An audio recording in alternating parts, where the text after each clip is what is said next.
Hey everyone, welcome to 200 OK 2021. We are so excited to have you. I'm going to be your host today. I'm Max Crawford. I'm a senior UI engineer at Mozilla and a Techlahoma volunteer. We're so excited to have you. Thanks for watching and tuning in. To get started, for the whole conference today, all the communications that's going to happen is going to be on Slack. So go to slack.techlahoma.org. You can sign yourself up. If you're already there, make sure you join the 200 OK channel. That's where talks about if we want to have questions during the speakers or talk about anything. That's where all the conversation happens. So go there for everything. So hit that URL right now. Before we start, I want to cover our code of conduct, and this applies to all Techlahoma events. But it's extremely important to us that our members feel safe and respected at these events. If you have any issue with anyone's behavior at this event, please let us know via the incident report form on our website so we can take action. You can also @mods on Slack and it'll get to us. This conference is put on by Techlahoma and its volunteers. To learn more about our organization, I would like to invite up Kendall, our president, to tell us more.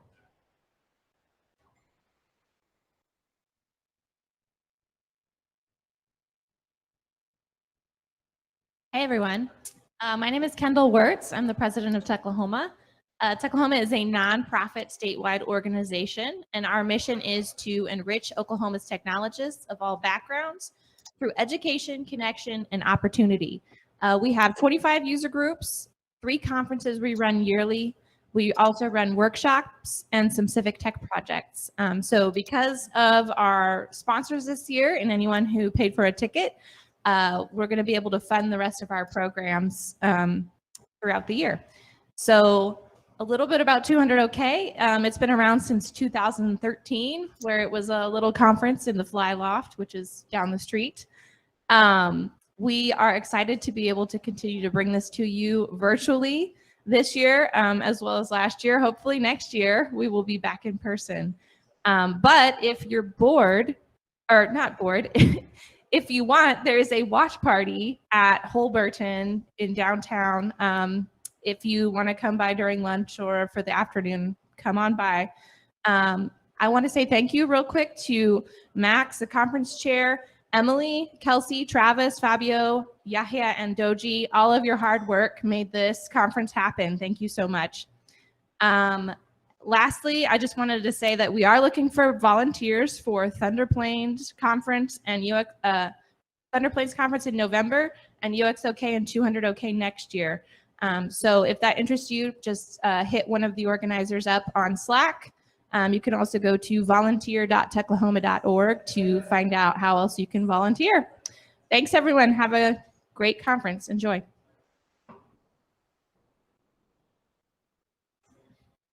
Thank you, Kendall. That was great. Thank you for your help too. Oh, you had a slide that had your name on it. Okay, so during the conference, if you have any issues, we want to recommend reaching out to Emily and she can help you. You can @ her on Slack at Emily H or send her an email at emilyharden@techlahoma.org. And then obviously, we got to promo our socials. If you're on Twitter, check out 200OKConf. Use the hashtag 200OKConf to talk about today. We're also on all the other things, Facebook, LinkedIn, Slack. Hit us up. Before we get started, I do want to cover how we got here today with some of our sponsors. Up first, our title sponsor, Heartland, for their exclusive lunch sponsor. We're going to be hearing more about all the sponsors today, but just wanted to give them a quick shout out and thank you for their support to make this event today possible. Including some of our corporate sponsors, Okta, Archon, Resources, ObjectStream, and GetWit. And then we also have some local sponsors who helped out, and that's Rogue Recruitment, Holberton, Tulsa, Anotics, and Dobson Fiber. Quick shout out to Holberton, again, not only being our local sponsor, but also letting us use their Tulsa campus today for this watch party. Learn more about their program and apply at holbertonschool.com. If you want to support and you haven't already upgraded your ticket, go to 200ok.us/tickets and you can actually upgrade your ticket. We'll mail you a cool t-shirt, some sticker packs, some other cool stuff, including for today, we'll send you at lunch a DoorDash code so that we can, like it's a catered event, virtually. So if you want that, go to, like I said, go to the website and upgrade your ticket. If you need any issues, again, at Emily and she can help you out. So our schedule for today, we have 7 speakers, 2 international. So we're coming to you from all over the world today. We're going to do 3 before lunch and then 4 after, with our first talk coming up in just a second. I do want to say kind of the process for today. So we are going to have a speaker Q&A after every talk. It'll be 5 to 10 minutes. Over in Slack at the 200 OK channel, if you can @ me and ask a question, I'll be monitoring it during the call and have that queued up, ready to go. And we'll do a live back and forth between me and the speaker and asking those questions. So our first speaker is Jeanette Washington. She is an MD in speech. She has an MD and a master's in education and speech language pathologist turned software engineer with nearly a decade of experience working with students that exhibit special abilities. Her expertise in the field of dyslexia has been solicited in the Washington Post alongside the co-founder of the Yale Center for Dyslexia and Creativity. She's spoken at the Mississippi Dyslexia Symposium, World Camp Publishers Chicago, PyCon Canada, and Agile Testing Days, just to name a few. Jeanette boasts the importance of accessibility, inclusivity, and neurodiversity in the tech industry. Excited to have her giving her talk, Developing Through Barriers. Everybody give it up for Jeanette Washington.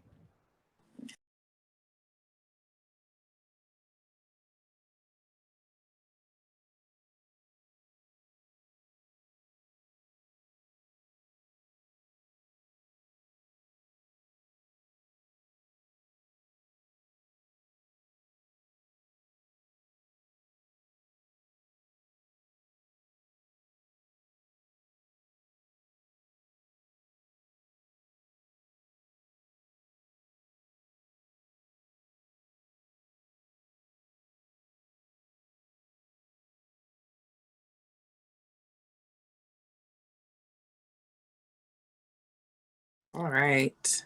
Should I go ahead? Awesome. Well, thank you so much, Max, for that introduction. I want to also thank the organizers for putting this together. As we've seen the last year and a half, it has been extremely chaotic putting together virtual conferences and really embracing what technology has to offer in this pandemic. So I want to just do a quick shout out to the organizers for that. My name is Jeanette Washington, and as Max said, I have a pretty lengthy list of accolades, but I'm coming here today to talk to you all about developing through barriers. I'm really excited to technically be in Oklahoma, and afterwards, I'm going to need to speak with someone about why Oklahoma is the Sooner State. Have no idea, but I'm sure you all will be happy to help me understand why you all have been given that unique name out of all the names. So as I am pulling up my screen right now, so I can go ahead and present you all with some slides. I am the first talk, so there is a lot weighing on me to make sure that this talk is superb and superior. So just bear with me as I get everything pulled up here. And again, welcome to Tulsa's Web Developer Virtual Conference. It's Friday. I know a lot of us are really antsy, not only to learn more about this topic, but because we are excited about the weather this weekend here in Michigan, where I currently reside. We're going to be in the late 80s, early 90s. So we're looking forward to just being out safely and social distancing with just joy in our hearts because it's finally warm outside. So who am I? After getting that introduction, I wanted to also give you all a little bit of a background so that you have context around your speaker for today. So I'm an author. I am a Java developer. I am also a JavaScript teacher. And there is certainly a difference between the two, as a lot of you will know. I've worked as a speech pathologist where I have single-handedly assisted those who have communication disorders and who also have language delays and who may have fluency issues.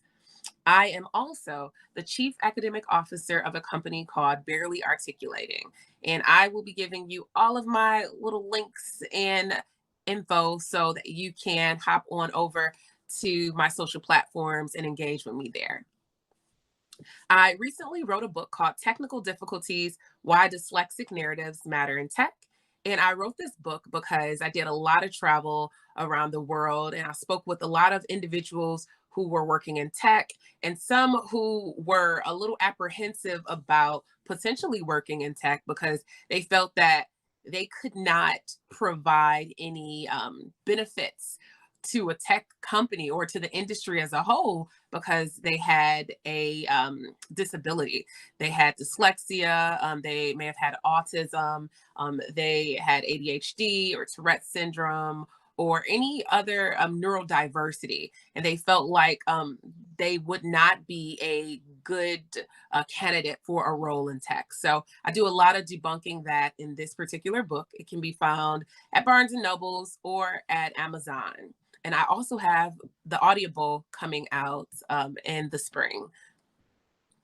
So with this talk, Developing Through Barriers, let's set some expectations and non-expectations. I love to do this because I want you all to know what you're getting into. What investment of time are you making and what will you gain from that time? So our expectations today, we're going to discuss intersectionality. We're going to gain some insight around neurodiversity. And then we're also going to glance at some accessibility practices that you can pick up and start using today. Some non-expectations will be that after leaving this talk, unfortunately, you will not become an expert. Okay, so if that is what you signed up for, I am sorry to tell you that you will not leave here with a PhD of intersectionality or neurodiversity. That may be another talk, but not this one. Next, another non-expectation is that I will not be prescribing cures to any disability. A lot of the neurodiversities that we see don't necessarily need cures because they are unique qualifiers. All right, so we see this picture here, and I want you all to take a moment and just glance at what's happening, take it in, make some space for understanding, and process this. If you are watching online, you can go ahead and comment as to what you're seeing here and what detriments does this hold. So I'm going to explain this picture. So there is an assessor sitting in a chair, and across from him are several animals. Okay, so we have a bird, we have a monkey, a penguin, an elephant, a fish, a seal, and what looks like a dog. The assessor is asking all of the animals, for a fair selection, everyone has to take the same exam. Please climb that tree. So there's a tree behind all of the animals, and the assessor is asking that all of the animals climb that tree for a fair selection. So if you're looking at this picture, you're taking it in, you're processing it, you automatically can understand that a fish would fail this exam. So would a seal, likely an elephant and a penguin. A bird may be able to be the exception, and also the monkey. Maybe the dog could be the exception. However, we know that this is certainly not fair, as the assessor said, a fair selection. So this is what I want us to start thinking about as we are going about our daily work as developers, as programmers, creating a space for those who are different from us, because we know that utilizing a standard and saying this is fair across the board is not always ethical. So I want us to really think and ponder on that. And I will have the slides available afterwards if someone wants to take another glance and really soak this in. So what would happen if you and I began to view ability as an intersection of our identity or a form of diversity rather than deficiency? That's a big question, but I want you all to think about that. What would happen if we began to view ability as a form of diversity or an intersection of our identities rather than a deficiency. Go ahead and make a comment. Let me know how this world would be different, how your workplace would be different if we started to view um, ability as an intersection of our identities or a form of diversity.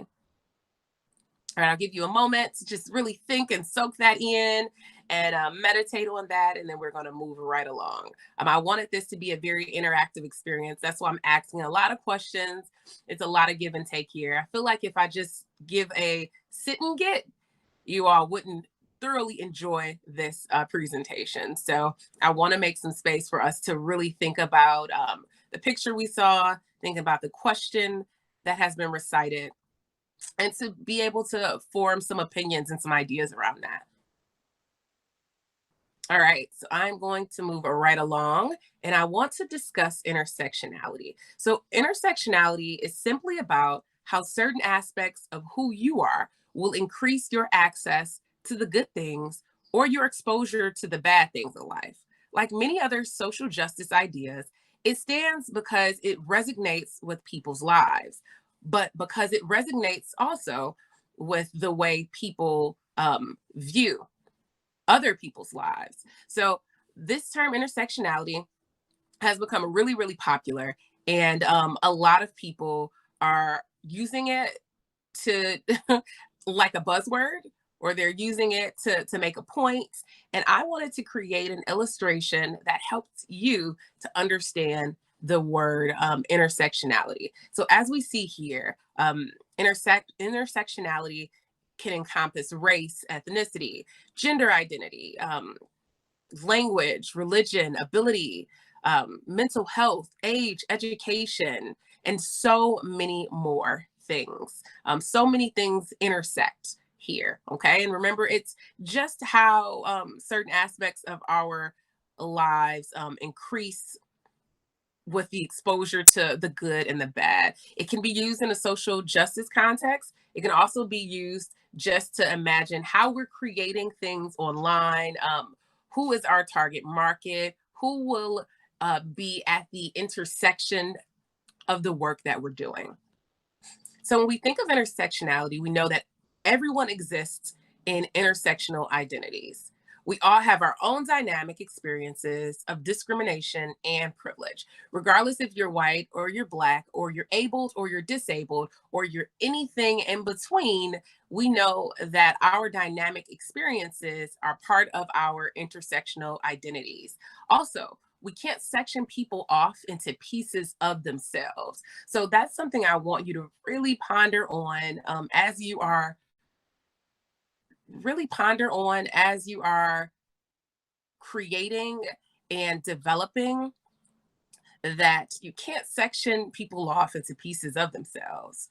So we're going to specifically touch on number 7, which was ability. Okay. So with ability comes that term that we're hearing, another buzzword, neurodiversity. So neurodiversity is used to refer to a variation in the human brain regarding social ability, learning, attention, mood, and other mental functions in a non-pathological sense. So what does that really mean?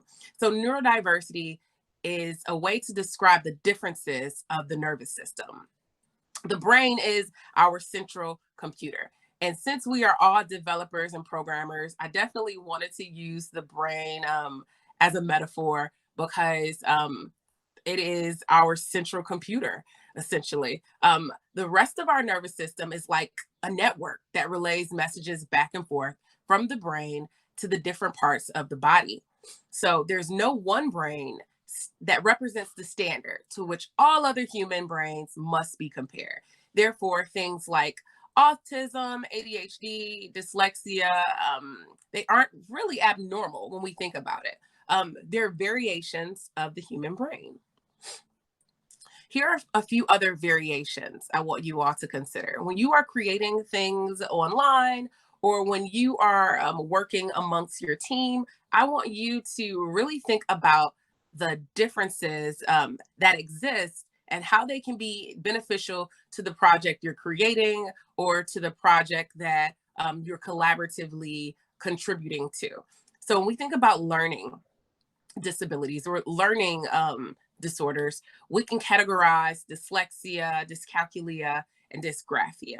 Now, dysgraphia is going to be a disorder with writing, and dyscalculia is going to be a disorder with math, just for those who are unfamiliar with those terms. Next, we have visual disabilities, which can include low color or low vision, rather, or hearing disabilities, like someone who is deaf or hard of hearing. Mobility could be cerebral palsy. Neurodiversity, as we've mentioned before, could be autism or ADHD. And then finally, mental health, because we often exclude that from the entire variations we have here. And that could be anxiety, depression, and OCD, which a lot of us are seeing more and more during this pandemic. We're seeing a lot of anxiety about the Zoom meetings, about the Zoom conferences, about all of the Zooming and all of the virtual events that we are required to attend. So who benefits from high contrast text?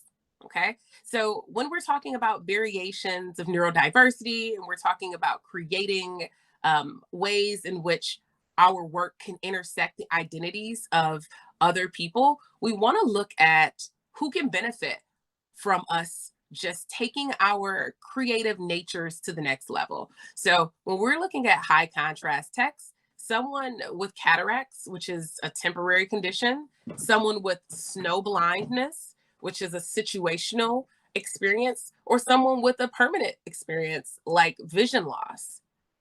When we're looking at who benefits from large tap areas, that can simply be someone with a broken hand, which we know is a temporary condition, someone who may be drunk, and which is situational, and then finally, someone with Parkinson's disease. They can all benefit equally from large tap areas. Next, who benefits from closed captions?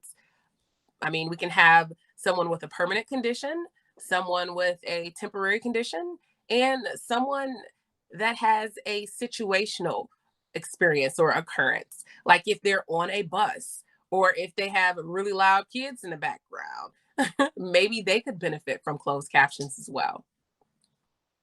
So I want to look at some outside factors that are important. I've been talking a lot about creating for individuals and what that would look like, but let's talk about developers. If you are a developer and you identify as having ADHD, autism, or dyslexia, or something within that neurodiversity scope, we can help you do your work better.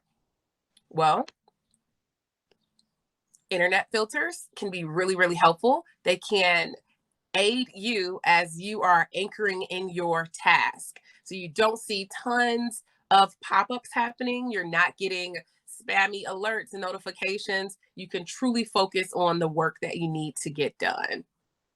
Next, page simplifiers. These are another form of ways where you can focus your attention, but page simplifiers enlargen the information you have in front of you, and they make it hard for different websites to interact with your browser so that you don't have pop-ups again. So it's going to be another form of internet filters, but it'll simply do a more sophisticated job of creating everything centered so you can really hone in on that work that needs to be completed.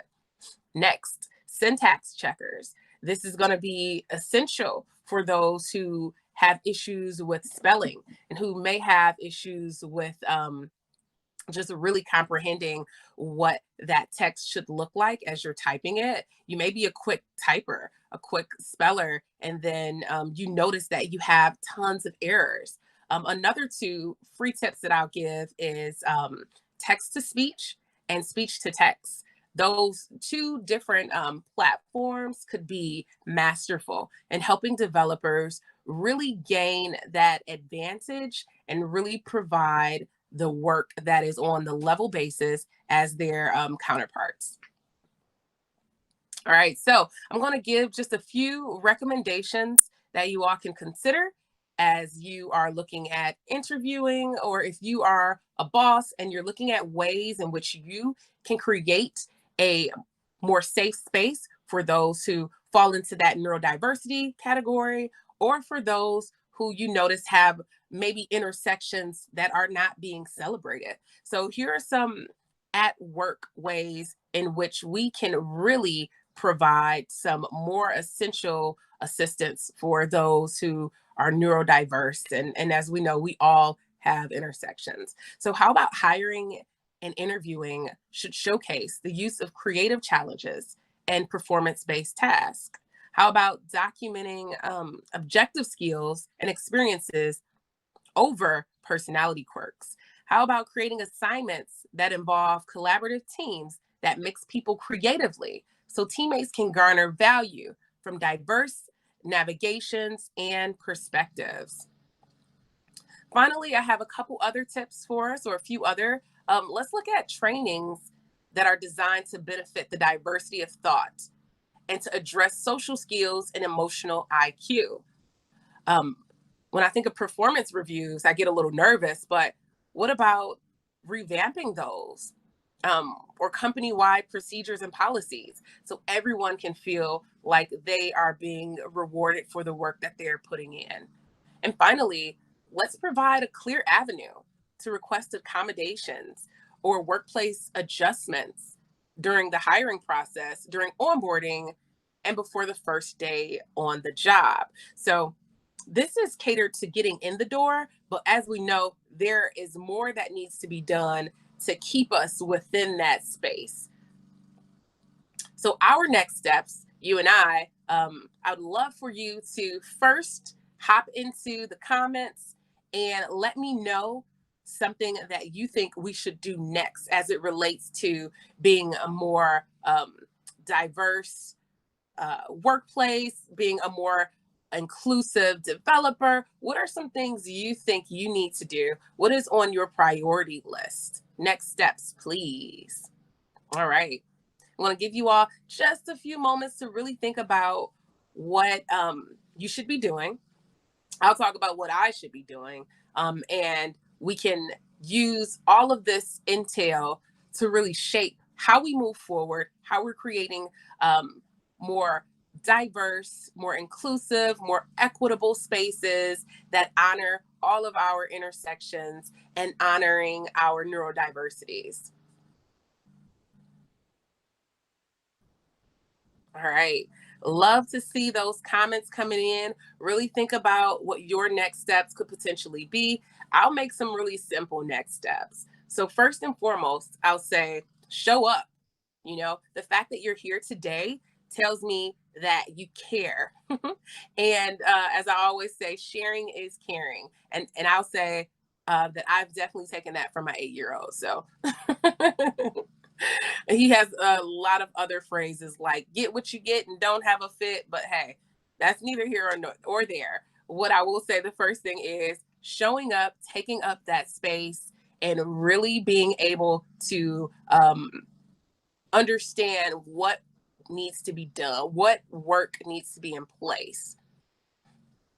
And I often think about the fact that this past year and a half, we've had so many protests, those that involve social justice, those that involve human rights. And I really acknowledge and appreciate those individuals who are just showing up, because that's half the battle. Okay. Next, learn what works best for you. Trial and error, my friend. If you have a neurodiversity, you would be in a terrible position to just go to your boss and say, hey, this doesn't work. I need something that works. Look at what works for you. So when you come to your boss, you can say, hey, this works for me better. And I would like to use this software. I would like to use this tool because this tool helps me to gain da da da da da. So you essentially want to learn what works best for you so that you can go to your employer, or you can utilize it in the best of its advantages for you. Because again, you want to level that playing field. You want to be able to be your best self. and you don't really know how you can be unless you try things and you fail at them. So I would highly suggest trial and error. Finally, we have to be the change that we want to see. So that may be inclusive of advocating for ourselves. It kind of goes back to number 2.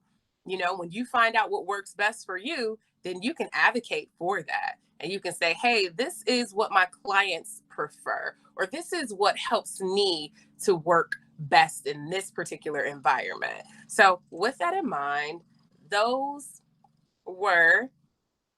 that's the end of my slide presentation. I am going to grab some questions from you all. I'm really excited to hear what input you have as it relates to what I just shared. And I'm excited. And someone still has to answer that Sooner State question for me too. So.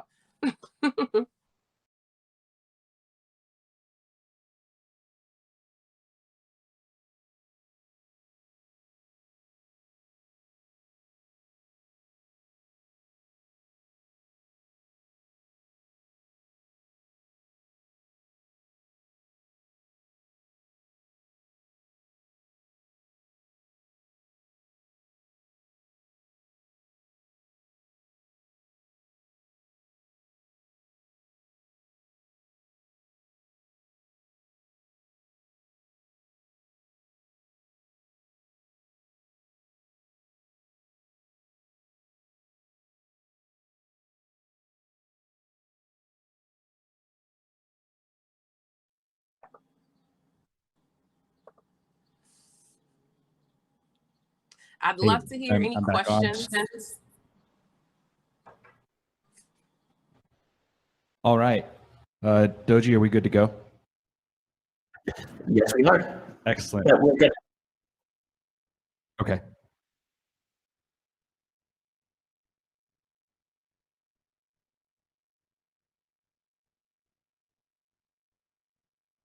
Okay, Jeanette, thank you so much for that. We really appreciate it. Let's start jumping into some of the questions.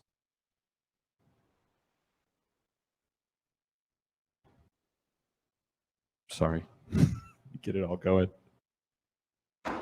Okay, so first up, can you give an example of how we can check in with ourselves and about how to make sure that we are thinking about including everyone in design and web dev? Yeah, what's the check-in? Love that question. I would say you want to definitely work on the front end so that you don't have to, on the back end of things, like after everything's completed, and say, oh, well, let me see who I didn't include. So I would highly suggest to maybe create a makeshift list and maybe list some common disabilities or neurodiversities and see how those can be incorporated in your work. And my window is open. I told you all I'm getting a little warm over here. So if you hear like grass cutting and things like that, just, it's a part of life. So yes, I would say create a checklist. It can be a functional checklist that is live and people can add to it, and just kind of go throughout that list as you are creating, as you are developing that website, or as you are putting together the tools for that mobile device, or the app that you are launching. Look at those things before you create it and then say, oh, I forgot these people.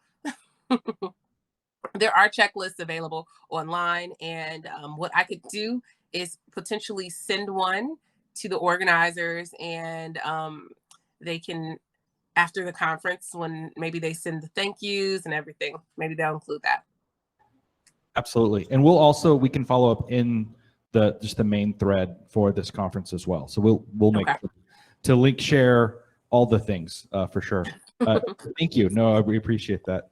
Okay, next question is from Tim. Thinking back to the opening slide with the FAIR assessment, could you give some examples of how hiring managers can do a better job of giving fair assessments or providing fair accommodations to neurodiverse folks? Okay.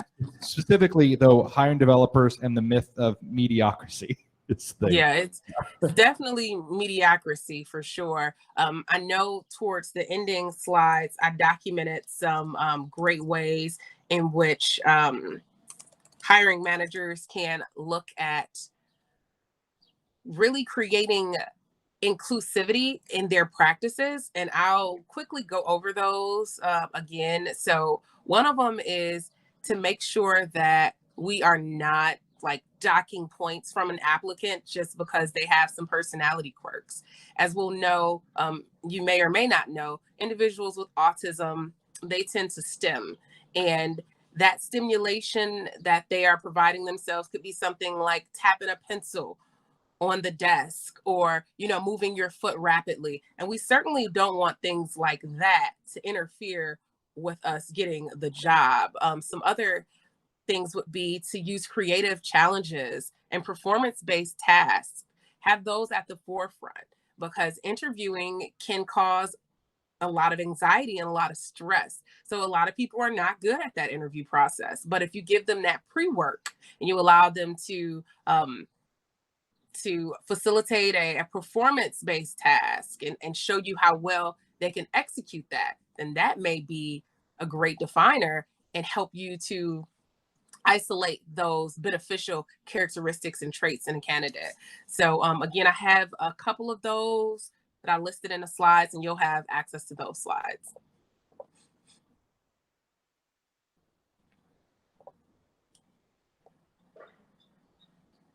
Excellent. I think that might be all the questions. If anyone has any more, be sure to drop them in. Oh, thank you. Okay, when establishing a team to utilize individual talents and creativity, how would you avoid coming off as exclusive? Ooh, that's a good question. I like these words. I'm hearing mediocrity and exclusive. So let's say if I am creating a team, what I would find to be helpful, and I don't know if a lot of companies are using this, the current company I'm working for does, but they have a Strengths Finders assessment that they use for everyone.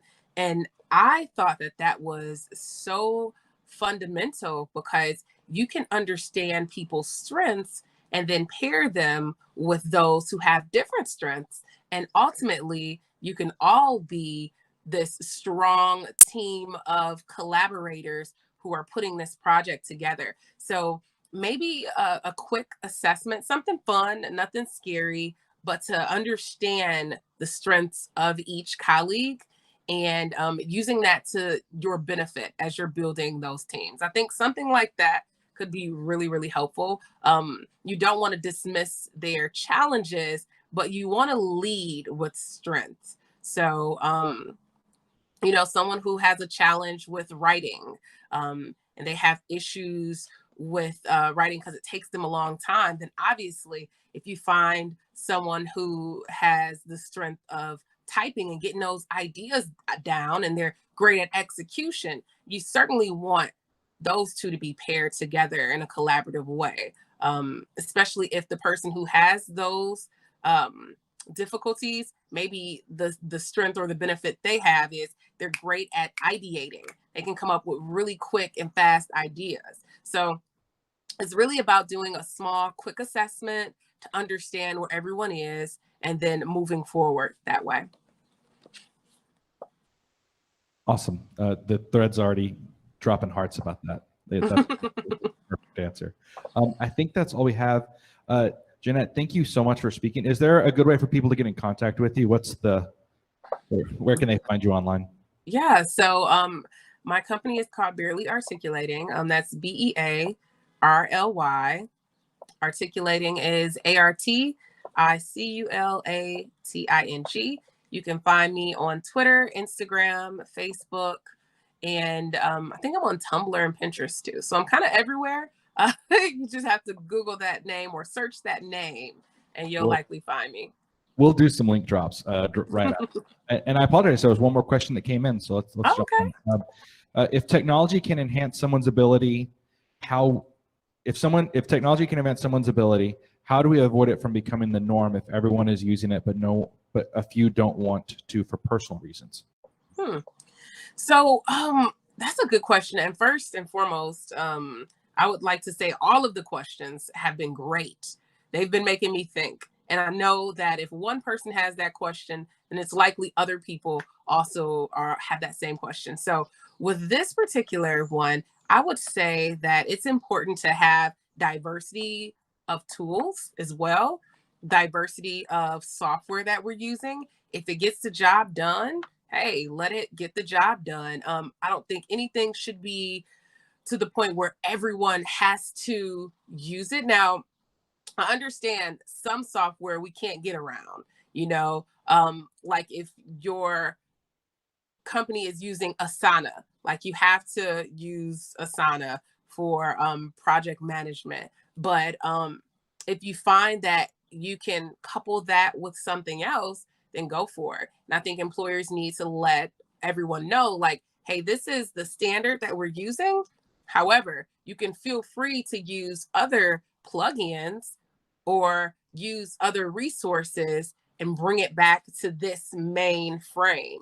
So just being open and letting people know, like, this is not to be done alone if you don't necessarily want it to use it alone, and with exclusions to everything else. There are other tools, and then learn about why people don't like those tools. I know that could be a private question, but I think understanding why some of your colleagues or some of your employees don't like that tool could be essentially helpful as you're building out the next stage of what you all will be using. So I think that asking those questions and not making them be stressful questions, not abrasive questions, but saying, hey, we would love your feedback. What can we do so we can all be on a similar page? One more question. I'm Sure. Kendall Wirtz. Hi. I know a surprising number of developers who hate coding interviews. And I'm wondering if you could comment on coding interviews, and if you think they're any good, or maybe are they, like, is it just something that shouldn't be leaned on 100% or something like that? I definitely don't think they should be leaned on 100%. Great question. I do think, and that's the key term of the day is diversity. We talked about neurodiversity, tool diversity, having more in our toolbox. But when it comes to coding interviews, they are very intimidating. They can be very hard. They can elicit this false pretense of what this job will entail. I don't like them personally. I think that the interview process should have several things that are weighing on hiring that potential employee. I think about when you're in school and at the end of the year, your grade is based on like maybe 20% of the final exam, maybe 60% of the classwork, maybe 40% of your or like 20% of your tests and quizzes. So I think an interview should be structured like that, with more emphasis given on that person's strengths outside of their challenges. I don't know. I think in my mind, I just see a different world, like where we're not solely focused on what people can't do, but we're looking at what they can do and we're taking it up a notch. We're enhancing it by investing in what they can do so they can get really well at what they can do. So I don't know. I live in a bubble sometimes because I don't understand why a lot of these employers will deny access to employment based off of one thing that someone was unable to complete or do it with a particular finesse. So I don't know. I hope that through talks like these, through more listening sessions, employers will jump on that trend and start hiring people based off of their positive quirks and their positive attributes that they can bring to the company, instead of looking at those detrimental factors. Agreed. Totally. We do have one question actually from Doji, our AV guy. Security makes things harder for people that don't have neurodiversities. How can security make things easier for these individuals when keeping things secure? So that, I feel like that's layered, Doji.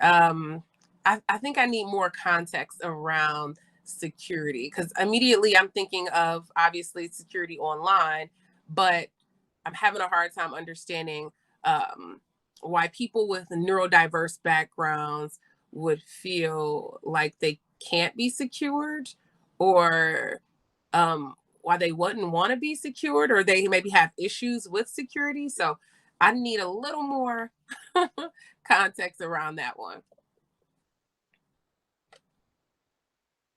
Maybe a Okay. hypothetical or something.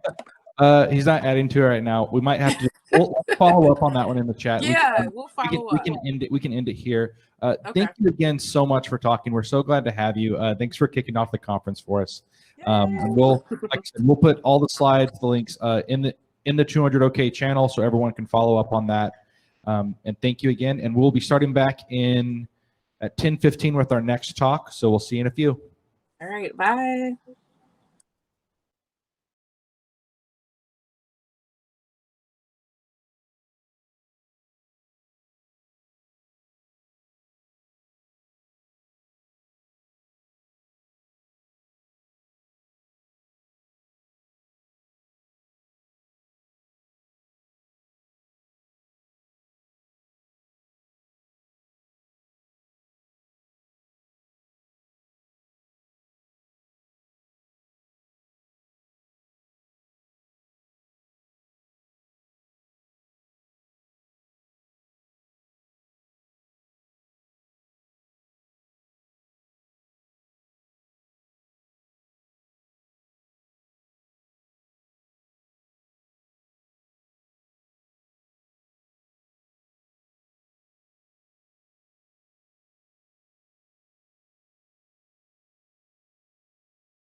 Welcome back to 200 OK. We just had our first speaker and we're ready to get on to our next one. Before we do, we have a couple announcements and we're going to hear from one of our sponsors. So first up, if you're not already over on the Techlahoma Slack, get there now. That's where all the conversation's happening. So everything about the links from the slides you're seeing, conversations about the topics, everything's over there. Go to slack.techlahoma.org. You can invite yourself, log in, and I think actually right now we're set up to even auto join you to 200 OK if you're just joining the Techlahoma Slack. If not, search for the 200 OK channel. That's where it's all happening.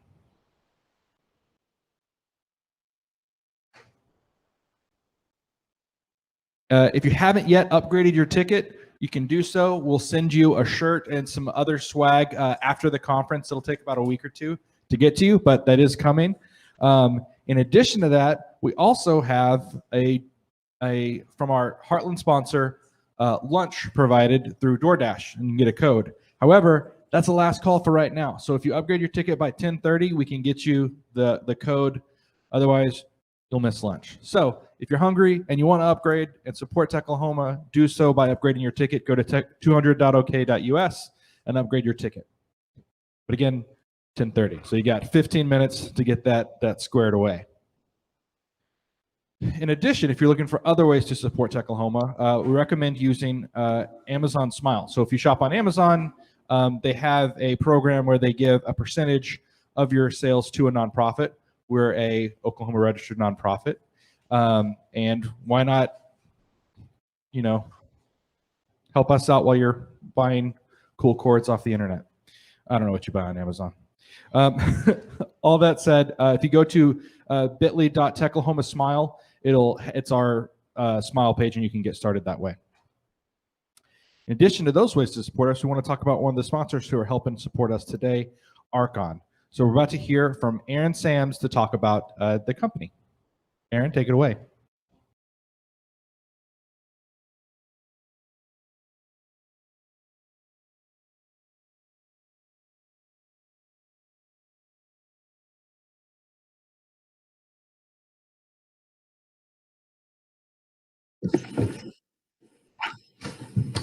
Good morning, Techlahoma. This is Aaron Sams. Thank you for your time. I appreciate it's good to be here. I'm one of our owners at Archon Resources. Myself and David Moore started this company about 3.5 years ago in 2018. And we specialize in 3 areas, mainly IT, finance and accounting, and HR administrative. We have 4 offices across Tulsa, Oklahoma City, Northwest Arkansas, Bentonville, and Austin, Texas, which we just recently opened last fall. Our areas of specialty, like I mentioned, are primarily IT, but we also dabble into finance and accounting and administrative. So the main thing that, from an IT perspective, I'd like to talk about real quick as potential candidates are out there looking for jobs. There are 4 hot jobs, hot positions that we get and we hear a lot from clients that are looking for talent. Number 1, network security. Security is very prevalent right now. If you're in the security space, it's not going anywhere. Stay in that space. It's only going to continue to evolve, and positions are going to continue to be in high demand there. Secondly, application development. It's been around obviously for a long time, but .NET and Java positions are still very in high demand. So those positions too, if you're in that market, stay in that market, continue to evolve yourself in those skills. Number 3, project management. Every company needs a good project manager. And as we're getting through this pandemic and basically COVID is loosening up a little bit, companies are starting projects back, and project managers are in high demand right now. So good quality technical liaisons, project managers are in high demand. And the 4th one is data analysis, data architecture. So companies have all this data. There's so much data out there. So if you're in that data space, it's a very good place to be because people don't know what to do with that data. And there's so much data, and they're looking for good quality data architects and data analysts to help them basically pull that data and help them make sense of that data and provide that data, that good quality data to their customers. So from a candidate perspective, if you're in those markets, stay in those markets. If you're not, you might want to think about getting in one of those 4 fields. Hiring managers, from a hiring manager perspective, what does Archon do for you, or how can we help you? In each of our 4 markets, we have our leaders have 10+ years of IT recruiting staffing experience. So we're very well, we understand the market, we understand IT, and we can help you in that space just from a pure knowledge and being in the business perspective. So hopefully that, that quick synopsis helps you understand a little bit about Archon, what we do, who we are, where we are, and how we can help you. And from a candidate perspective, gives you an idea of what skill sets are hot, what topics, what IT talents are best needed right now. And that's really it. Thank you for your time.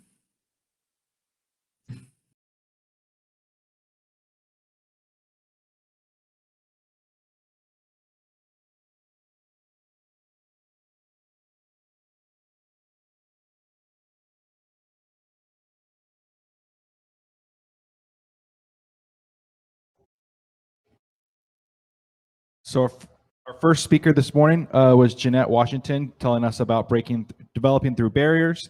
Our next speaker is Courtney Heitman, and she is going to talk about today the dark side of UX. Courtney is a technical accessibility specialist from Gallup, a company that provides analytics and advice for everything that matters in Omaha, Nebraska. Courtney's passion for the web all started with teaching her 11-year-old self how to write CSS on a dial-up internet connection on a farm in rural Iowa. Since then, she has been in a myriad of positions, including a Flash developer, a brief stint as a server admin, a designer, a full-stack dev, and a project manager. Her passion is making the web that is usable and accessible to all. When she's not playing with new tech, you can find her creating new recipes in her kitchen or working on her farm. In this talk, The Dark Side of UX, we're going to explore the wild world of user manipulation, the bait and switch, trick questions, misdirection, confirm shaming. We're excited to hear it. Everybody give it up for Courtney. Here we go.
Hi, everyone. Before we begin, I'd like to ask everyone a question.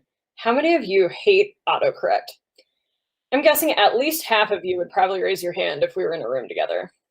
Most UX talks will talk about how user experience design brings clarity, removes obstacles, it rewards users for making us feel accomplished, successful, and happy.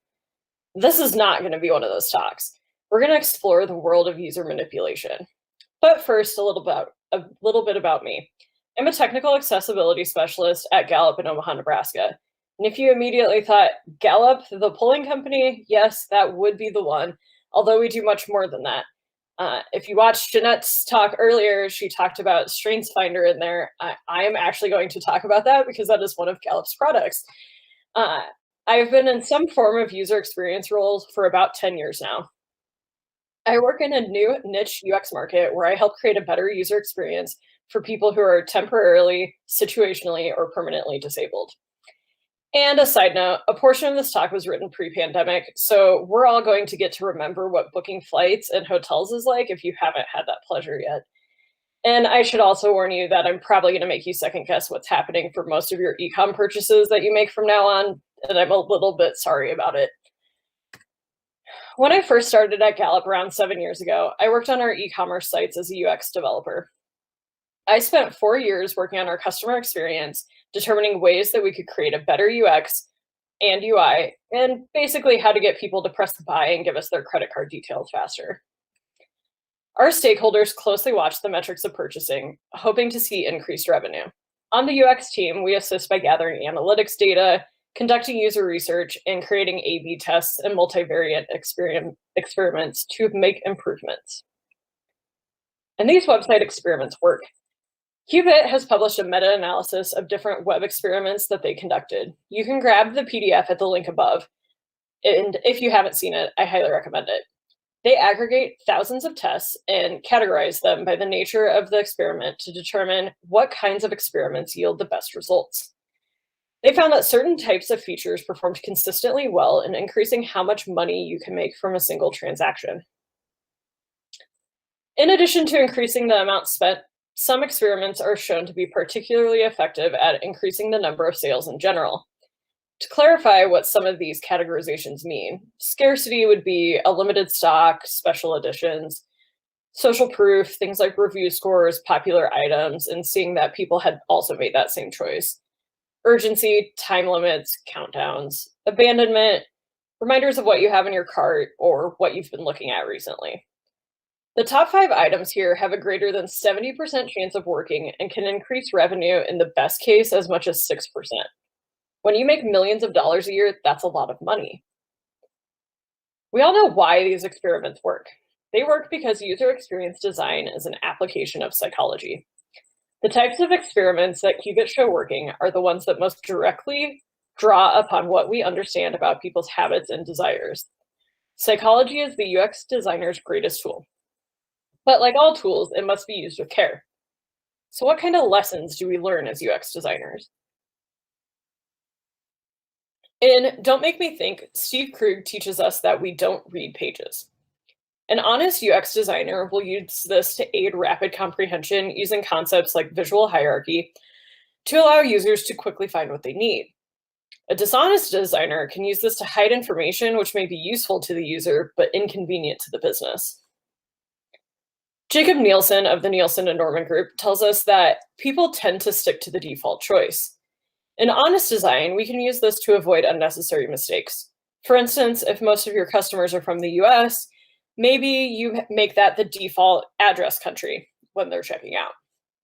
Manipulative design would use defaults as tricks, hoping that the user either won't notice or are confronted with a burdensome challenge when they need to correct it later. These are things like automatically signing you up for marketing emails. Robert Cialdini in Influence, The Psychology of Persuasion, tells us that people tend to follow other people's leads. An honest design may show an unfiltered list of reviews, but a dishonest one might pick and choose, only showing the positive feedback.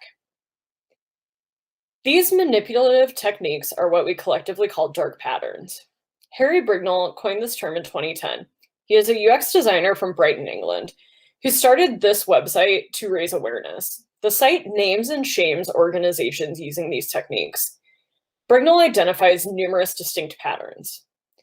There's 12 of them to be exact. Things like trick questions and sneak into basket, hidden costs, confirm shaming, friend spam. I'm going to go through most of these and show you how they work in practice. A lot of them are often combined together. Let's start with the oldest dark pattern. Trick questions have existed throughout human history. Gallup, as a polling company, knows to stay clear of this dark pattern in order to maintain the scientific data of our results. Trick questions are a kind of user trap, forcing them to agree to things that they did not intend. Advanced techniques use a combination of tricks to ensnare users. This is a trammel net, a type of fishing net where fish may manage to avoid one net to only be caught by another. This is from the Press Juicery.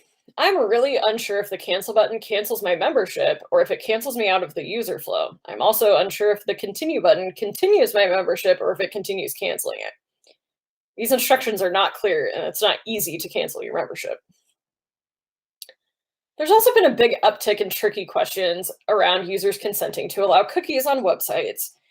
For this particular example, you need to click that hidden confirm selection link that is above the select all and confirm giant red button there in order to get the cookies that you selected to actually be the cookies you selected. Because C is for cookies, and cookies are for everyone on the internet to track your data with. In the UK, the Postal Service, the Royal Mail, are presumably familiar with this. Hidden in a wall of text are questions designed to trip you up. If you want to avoid being signed up for emails, you need to click the first set of checkboxes there.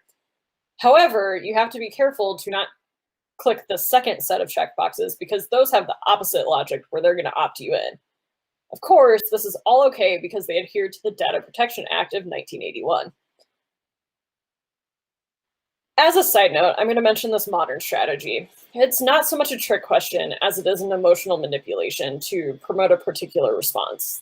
This has started appearing over the last few years. This sort of thing is called confirm shaming. If you want to opt out, you have to choose a patronizing or self-deprecating option, like Gmail telling you that you don't want smarter email, or the tasting table making you click I don't eat. It's possible that designers think that this is cute or funny, but it isn't, and they just need to stop. Also, why is the silverware under the plate in this picture? That's just idiotic. Privacy zuckering is another modern dark pattern. The silly name isn't especially self-descriptive, but I'll try to explain. Privacy zuckering suckers you into sharing something with your friends on social media. This will sometimes expose your entire list of contacts to a third party. And yes, Privacy Zuckering is named after everyone's favorite social media CEO. To find out what's in this month's Ipsy Glam Bag, you have to share it on social media. These attempts are manipulative, and they tend to at least be upfront about what's going on. Regardless, I suspect most users are unaware of the full consequences here. LinkedIn, for instance, have been the industry leader in desperately trying to get access to your contact network. In 2015, their sign-up process contained a manipulative practice where as part of setting up your account, it asked you to confirm your Google account, which is what you see on the screen here. Email verification is very common, and Gmail is the largest email provider, so this caught a lot of people off guard. This option was not an email confirmation at all, nor was it asking for the email address. They have already asked you for that. By clicking the Confirm My Google Account button, it would prompt you to give LinkedIn permission to access your email and address book. LinkedIn used this in both directions. You would have contacts already on LinkedIn invited to your network, and everyone else would get an email from LinkedIn saying that you have invited them to join LinkedIn. LinkedIn was sued $13 million for unsolicited email spam as a result of these practices. The correct option here is to click that send a confirmation email instead of the primary action button, and this is also an example of our next pattern. Misdirection is an aspect of many other dark patterns. The basic idea is to try to lead the user away from what they want to do so that you can make them do what you want them to instead. This is the screen you will see when you click the check-in button on Delta. I first saw this a few years ago and found it pretty offensive. It seems like every airline these days is doing something like this. You will note that the main call to action does not have anything to do with checking in. You thought that was what you were going to do, but Delta would like you to do something else. They would like you to pay them more money. You're presented with a choice with radio buttons, which by default tells users that they need to choose one or the other.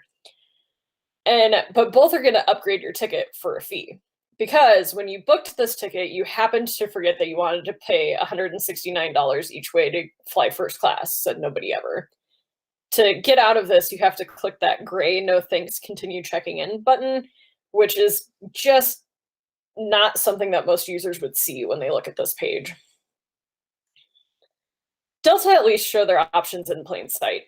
LogMeIn have a sign-up process where to opt out of emails, you have to click this link, and then which reveals a hidden checkbox, and then uncheck it. I'm pretty sure our legal team would be big mad at me if I built this on one of our websites. Hiding things works in emails too.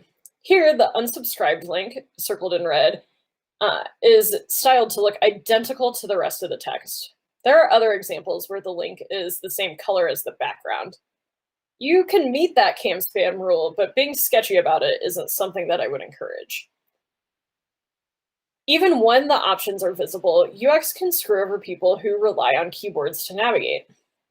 The tab order for this form will take you to the submit button instead of the checkbox to opt out of email marketing. If you fill out forms by tabbing through them, this misdirection will trip you up. If you rely on a keyboard and screen reader to navigate the web, you may never be informed of this consent checkbox. This is not consent, and the GDPR agrees. Remember confirm shaming from a couple minutes ago? If you have learned to choose the self-deprecating option, you will be tripped up by this pop-up. The way to skip this ad is to actually click the link in the bottom right of the screen that says thanks but no thanks in yellow. And this is a typical example of using your own experience against you. There's a term for this special kind of misdirection, the bait and switch. This pattern is prolific on websites, aggressively seeking ad clicks. Anyone who has tried to avoid the sea of fake download buttons on a website where you get free software will know this tactic well. The bait and switch can also be very subtle, as it relies on subverting the user's expectations of what the action should do. To encourage users to upgrade from the excellent Windows 7 to the not convincingly better Windows 10, Microsoft employed pop-ups in the operating system. For months, users became accustomed to just dismissing a pop-up telling them to upgrade. Microsoft later changed the upgrade to a recommended update, and Microsoft then showed this pop-up that's on the screen to inform the user. If, like always, they clicked the X to close the pop-up, Windows 10 would install, which is the opposite interaction of what they've been doing for months. To avoid it, they have to click the Here link, which is the smallest one in the modal. It's right below Sunday in the date. They then could unschedule the upgrade, which is a complex task for some Windows users. We never read terms and conditions, and why would we? The iTunes agreement has at least 56 pages of them. I'm sure it's more by now. So we accept them out of habit. UX designers can abuse this.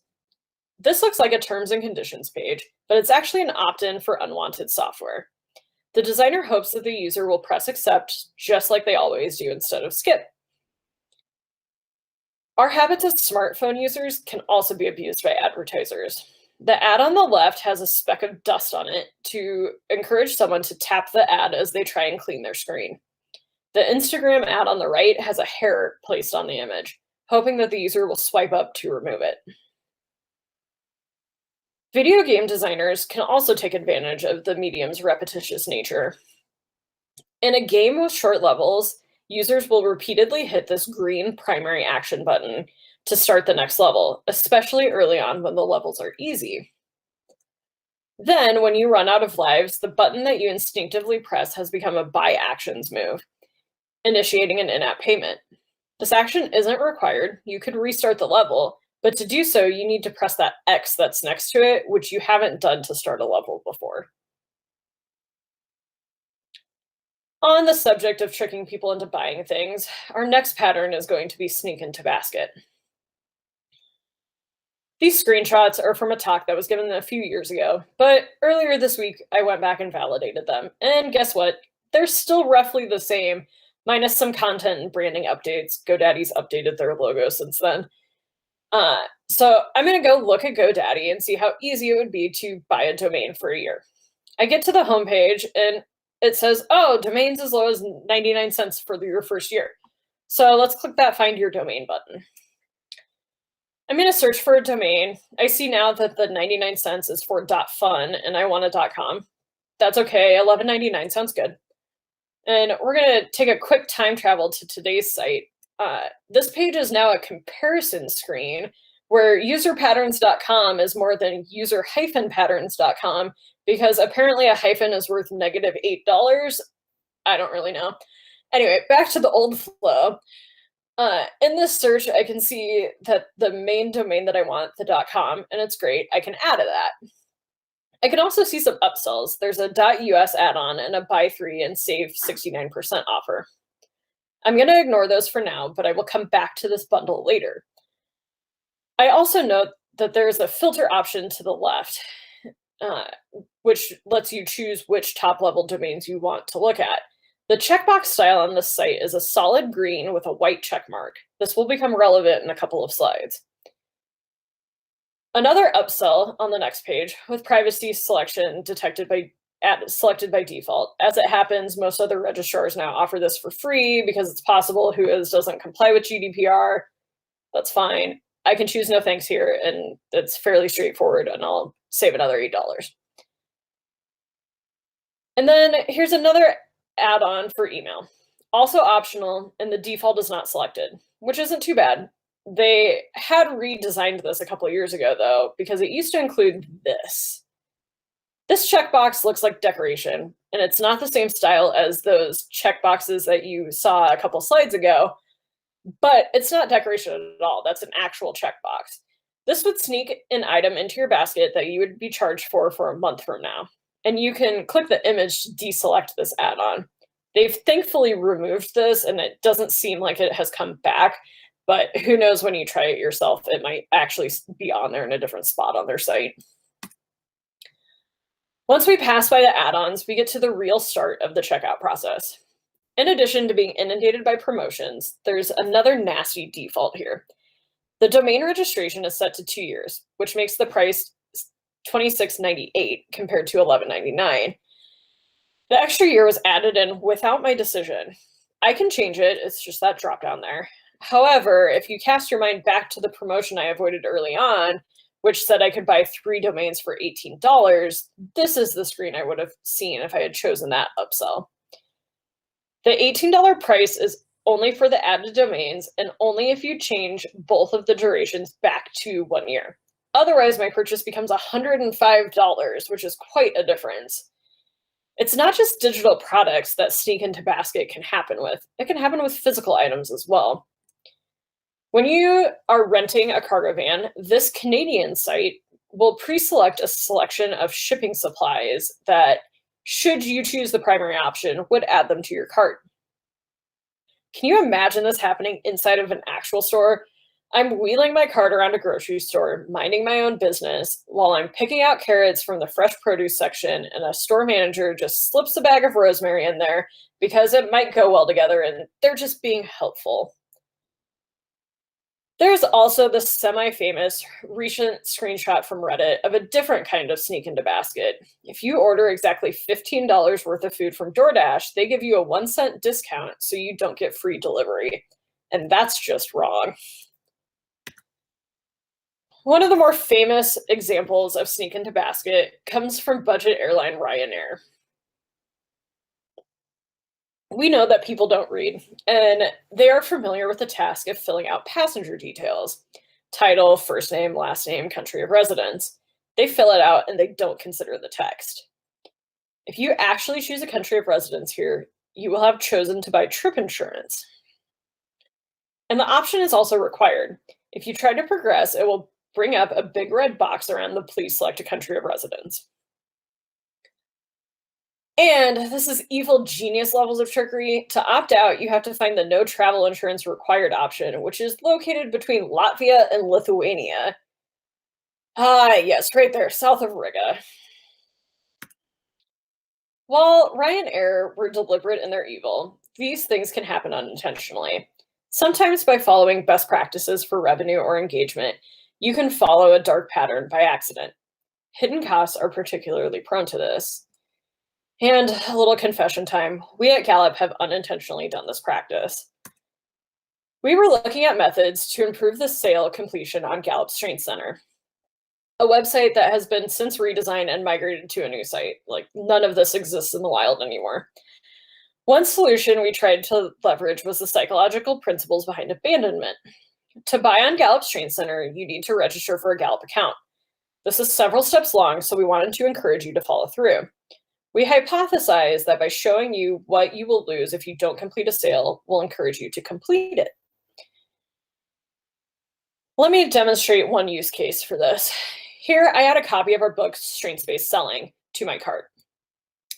In this design, we show a persistent cart throughout the whole checkout process, and we make it clear what the stages of the checkout are. I can see my item here at the sign in or register phase. We do not support guest checkout on the site, or at least we didn't at this time. So the user has to register and confirm their email address, which is okay because at this point you really want that book. Like you see it sitting there, you need to sign up. So I add my billing and shipping address as normal. This time I'm going to send a copy of this book to a friend in England. Until I added an address, the site couldn't calculate shipping because we don't know where we're shipping it to. So this is the first time that we list shipping on the cart summary page. The primary action on this page is to enter your credit card details. An unintended side effect of showing this cart on every page is that the user is now blind to it. You don't check that part of the page anymore. They don't notice the shipping, even though the shipping calculation during checkout is fairly standard. And if you notice, the shipping is $55.21 here. Once I enter the credit card details, the purchase completes immediately without the user noticing the shipping. And internationally, the shipping is very expensive. Before this design change, it wasn't really a problem on our site. We only showed the cart on this step until now. People also expect shipping costs, and the only physical product we sold on this site before the redesign was a very expensive, literal suitcase-sized coaching kit. The shipping to item cost ratio wasn't out of the ordinary on a product that size, so we just defaulted that shipping method for that item. We have since then added books and other cheaper items around the time that we made this design change. We have since changed the design in many ways. This page doesn't even exist and it looks completely different now. But the final design on this particular site had you choosing a shipping method, which means that the user can actually choose how much they want to spend on shipping. The user knows what they're paying for here, and they can make an informed choice. We've also added free shipping tiers for domestic and international orders. The only thing worse than getting something you didn't want is when it's hard to get back out of it. And this pattern's called a roach motel. I don't know if anyone is a subscriber to NFL Game Pass, but that's where we're going next. If any of you have ever tried to stop being a subscriber to NFL Game Pass, you will know it is very hard. If you can't work out how to cancel your own subscription, you can contact customer support. This happens enough that it's a category of its own on their Contact Us page. If you do contact support, you will get this email with instructions on how to opt out. It doesn't seem so bad. You sign in, go to your account, choose subscriptions, choose learn more, and then opt out. Okay, that seems pretty easy. Except these instructions are a lie. There is no learn more, there is no opt out. You can either call customer support on the phone or cancel your credit card. Those are your choices. Have you ever tried to log into Spotify with an account that you originally created via Facebook, your Facebook account? I have, and it becomes especially difficult when you deactivate your Facebook account. This is true with any website, not just Spotify, for those of you who sign up using other services on login pages. A few years ago, this step used to automatically reactivate your Facebook account, which was very cool. And today, the flow looks a little something like this. First, it tells you that you don't have the right username or password, which is fine. I can just reset that. But then you get told that your account was disabled, which is also fine. But how do I enable it? Well, there's a nice contact Spotify support link down there. And that's where things get a little funky. You have to fill out a contact form that is buried several clicks deep in an FAQ section, where you then chat with a client support rep, where they then ask you to remember your Facebook username. It took me over 5 years to get into my Spotify account since deactivating Facebook, and they eventually just reset my email and I had to sign up for a new Spotify account. This is a roach motel if I've ever seen one. Roach motels are easy to get in and hard to get out. Gyms are especially good at this. Easy in, there's a million different ways that you can sign up and you don't need to pay a penny today. Difficult out, you need to print out this form, mail it to this PO box number, and hope that we don't lose it before we charge you for next year's expensive membership.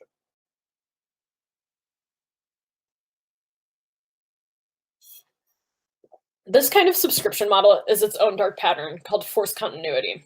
The FTC refers to this as negative options. The definition varies. Some will say that this covers all first month free style offers. Others use this to describe situations that force you to subscribe to product B to get product A. Either way, this practice is now illegal in the EU, and I'm sure most of you have signed up for a service that uses some type of automatic charge after a free period. Live Nation was sued for abusing this pattern. When first selling concert tickets, they used a sneaky opt-out only subscription to the Rolling Stone magazine. Free for the first month, $12.95 thereafter. Unsubscribing from this also required mailing in a cancellation. Are you worried about being sued about this? Don't worry, the FTC has a blog post to help you keep your subscription scam legal. You can find it at this bit.ly link. And the last pattern that I'm going to talk about today, I've called fake advantage. This is not directly named on darkpatterns.org, so the definition is my own. I've observed a massive growth in this pattern, and frankly, it's an unfortunate sign of the times that you can no longer trust things you see on the internet. Let's take another look at the table from Qubit. The top 3 here rely on psychological factors that make you feel like you have a chance of a lifetime, so you better take it now. There's only a few left. Other people are buying this one, so I need to too. And there's only a limited amount of time before this goes. But what if this perceived opportunity was exaggerated? This is a room grid that you can see on booking.com. When you're searching for a cheap hotel room, before this page, you would have chosen a hotel, this specific one, from a list of search results. There's a lot going on here, and most of it is irrelevant.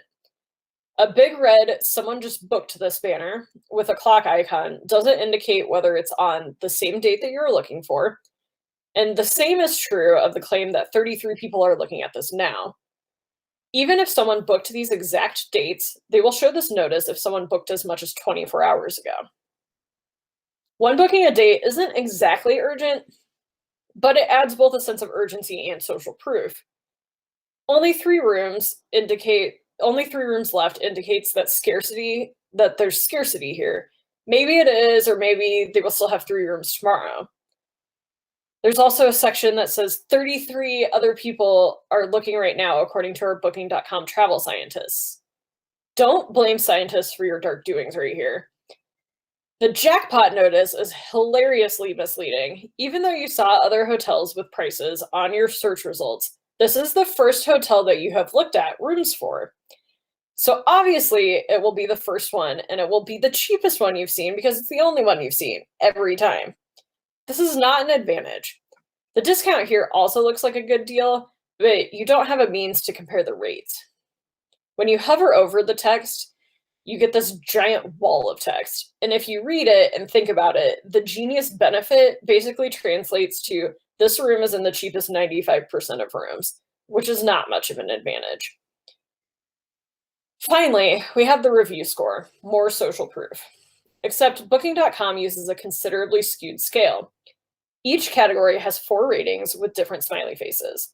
These equate to the values from highest to lowest of 10, 7.5, 5, and 2.5. The total score is a grand mean of these.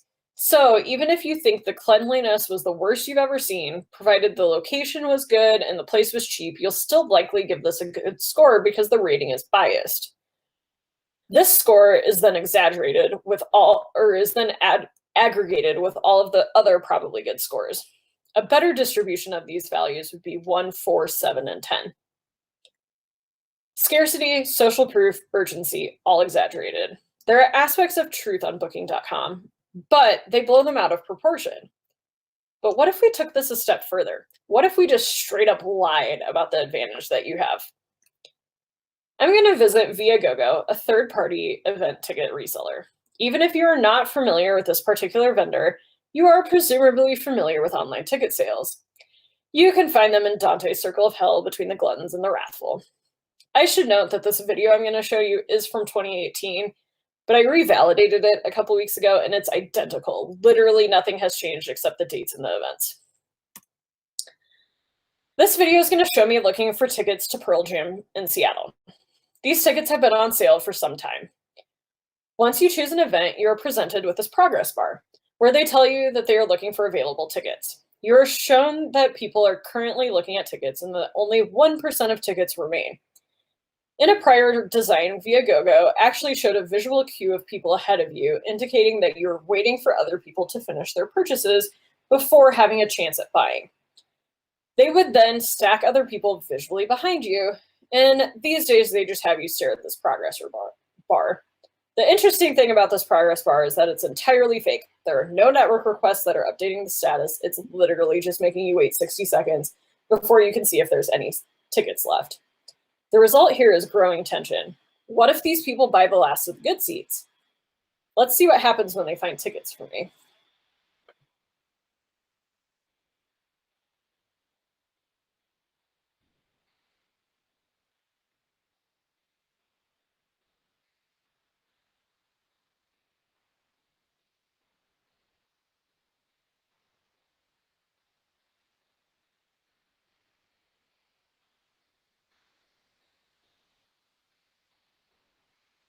Choose the number of tickets here. Oh no, they're literally selling out right before my eyes. All the tickets have sold out, and they've sold out. And if I don't hurry, that hot ticket that they have marked there might sell out, and I need to buy it immediately. This is all totally fake. These tickets didn't sell out just now. They sold out days ago. Here's a code snippet from StubHub. They were shamed on social media for this exact practice. The code here is easy to read. If there are 5 or more listings, insert a sold out listing into a random position from 2 to 5. If your boss asks you to write this code, please tell them no. But you might say, metrics show that these strategies work. So if they work, shouldn't we be doing them?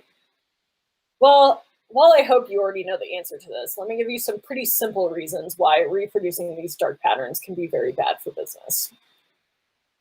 Customer service calls are not free. They're also not cheap. Credit card chargebacks are expensive.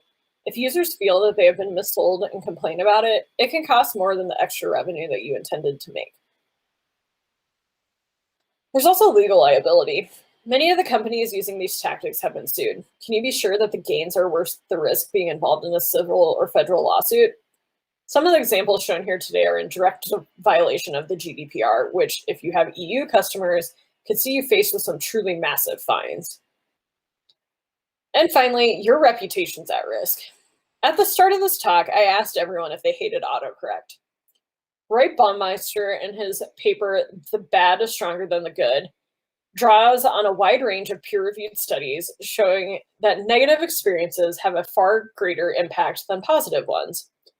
Autocorrect likely fixes typos and speeds up your texting a vast majority of the time. If texting were better without autocomplete, it just simply wouldn't exist. Except that's not what we remember. We remember this. This is the most safe for work example that I could find. Remembering painful, or in this case, embarrassing things is an evolutionary advantage. If we remember the time that something hurt, we will hopefully not repeat it and we will live longer. This is the reason that your brain will continue to remind you of that dumb thing you did at school, even though everyone definitely called their teacher mom at some point. This memory also applies to negative brand interactions. If people have a bad experience on your website because of deceitful design, they will need a lot of positive experiences to overcome the negative opinion of your brand. You may make the sale, but you've probably lost the customer and their friends. In conclusion, you've heard about the dark side, and now you can be more aware of how you're designing, and just don't let people sneak dark patterns into your company's UX. You can now also be more aware of how other companies are trying to manipulate you into buying things when you're on the internet. Here's all of the resources that I've mentioned in this presentation. I've also added a couple of Twitter accounts that are fun follows. If you're on Twitter, you can take a screenshot of this if you want to. And then thank you all for coming to your talk. I'm going to open this up for Q&A, and you can find my slides at that link.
Courtney, that was excellent.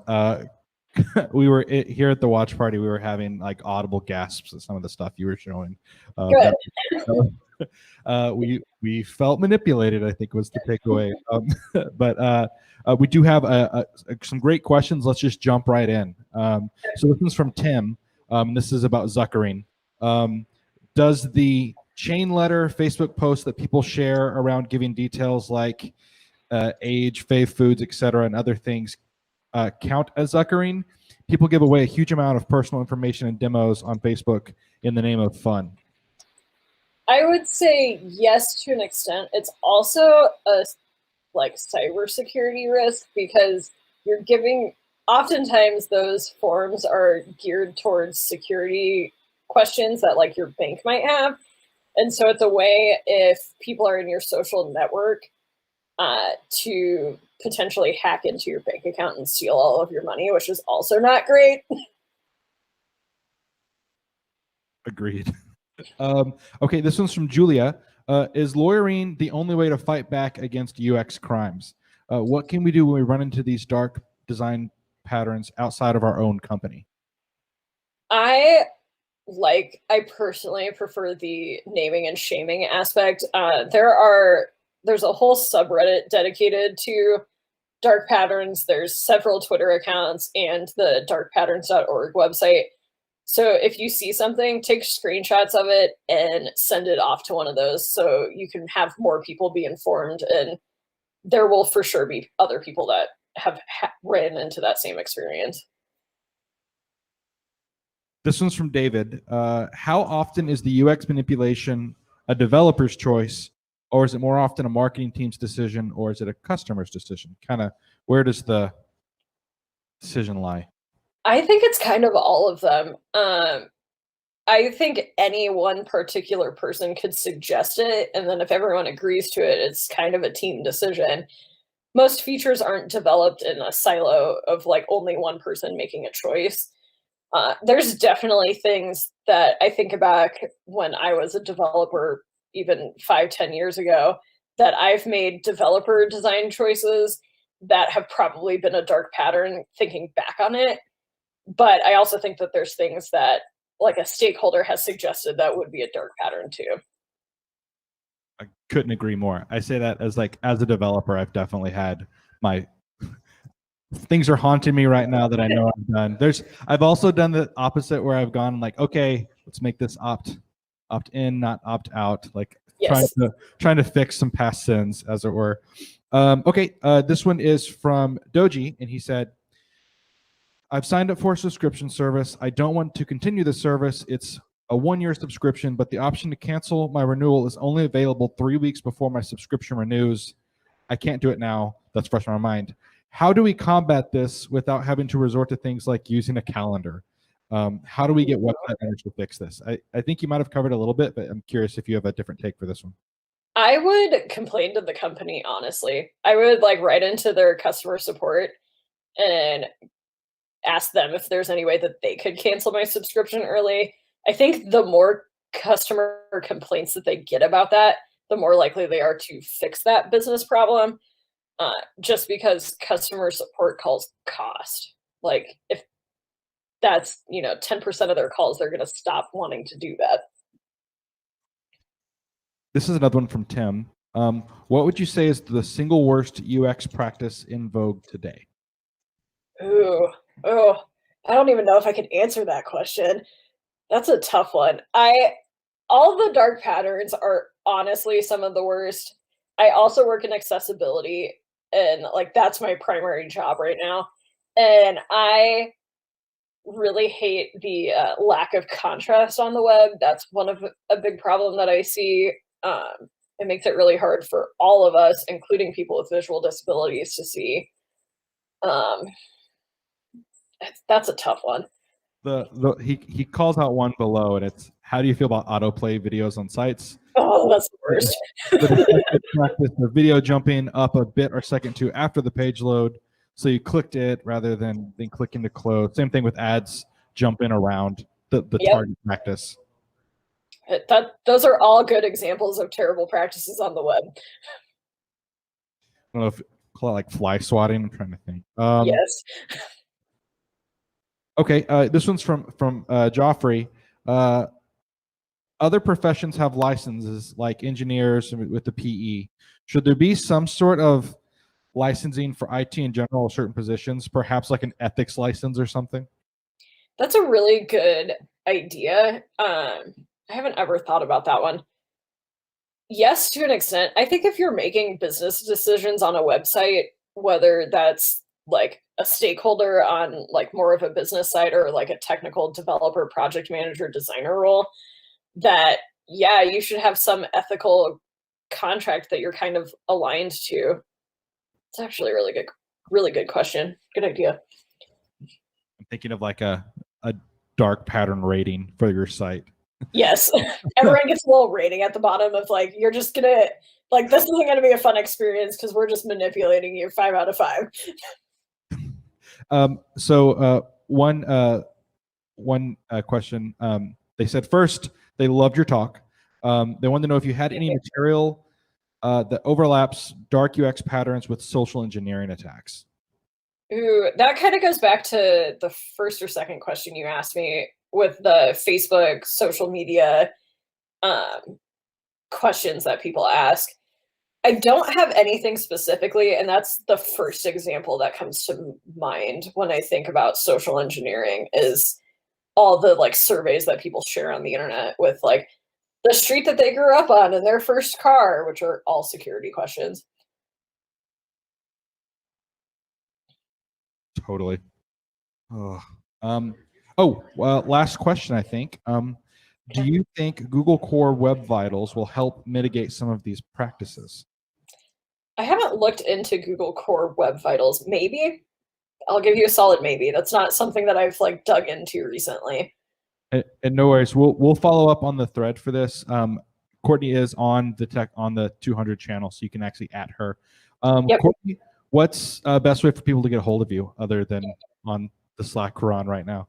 You can follow me on Twitter. I'm at Courtney Heitman. It's COURTNEYHEITMAN. And I will follow you back. You can DM me if you have questions. You can at me and ask more questions on there too if you want. Well, thank you so much for your talk today. I know the whole group appreciated it. We're glad we had you. Good. I'm glad. Thank you. Our next talk is going to be at 11:15, so we'll take a 7-minute break. We'll see you here in a few. Thank you.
And we're back. We just had our first two speakers of the day. We've got one more before lunch we're excited to hear from. Before we do, let's jump into a couple quick announcements. If you aren't already, you should be on Slack. That's where all the conversation today is happening. Jump over there, go to slack.techlahoma.org, invite yourself. We'll get over into 200OK channel and you can see what we're all talking about, including asking questions for the talk that's about to happen. If you have questions during it, you can ask it there and I'll ask it at the end in a live Q&A. If you're looking for ways to support Techlahoma, we recommend upgrading your ticket. If you do that, we'll mail you a shirt and some other goodies from some of our sponsors, including some of our corporate sponsors. Do that at 200ok.us or at Emily. We can get you squared away. If you're already in that bucket and you've already got that ticket and you're having any issues with your DoorDash credit, just talk to Emily and we'll get that figured out. The main thing to call out there is that you have to create a DoorDash account to get at it. So if you're looking for other ways to support Techlahoma outside of ticket upgrades, we recommend checking out Amazon Smile. You can set us as your default donation, and every purchase you make, Amazon will give us a little bit of that. We want to hear actually from one of our corporate sponsors, Okta. They have a video they're going to play, so we're going to transition over to that. So check out Okta.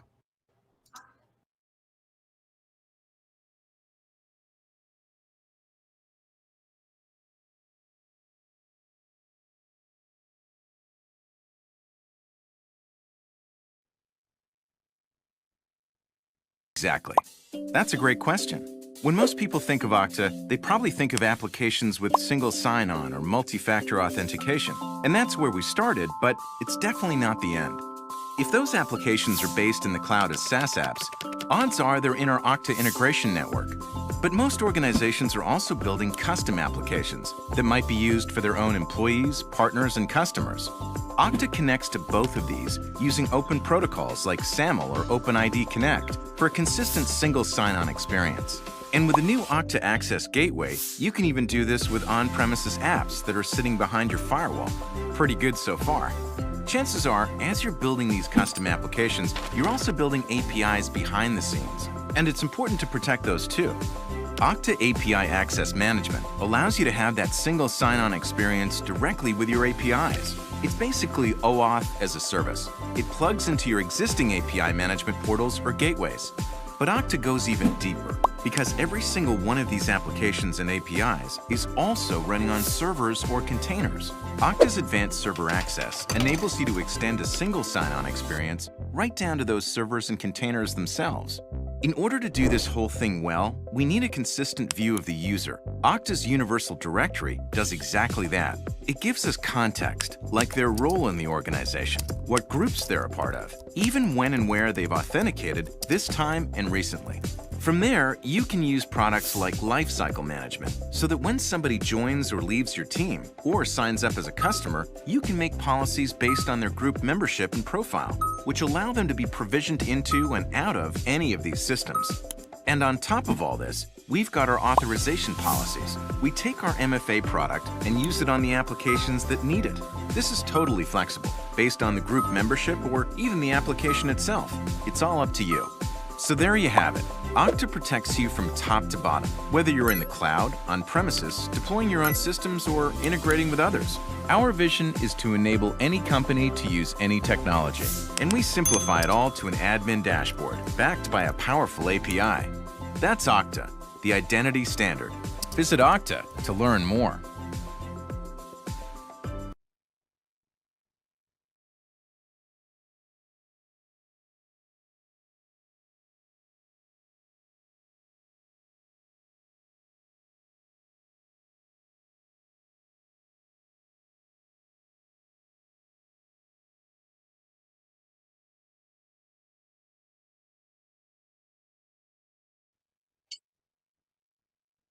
And thank you, Okta, for your sponsorship and you letting us see that video. We're excited to hear more about you. Our next talk starts at 11:30, and then we're going to have a lunch break at 12:15, just going to give you the schedule layout. The talk about to come up is with Shahbaz Alam. Shahbaz is a full-stack developer and open source enthusiast, a developer advocate at Magic Labs, a GDG Ranchi organizer, Auth0 ambassador, and a Mozilla representative. He loves teaching and sharing his learnings at conferences and meetups related to serverless, authentication, authorizations, Google Tech, security, web extensions, SPAs, PWAs, VR, AR, and XR. Here to talk more about decentralized identity tokens is Shahbaz. Everybody give it up.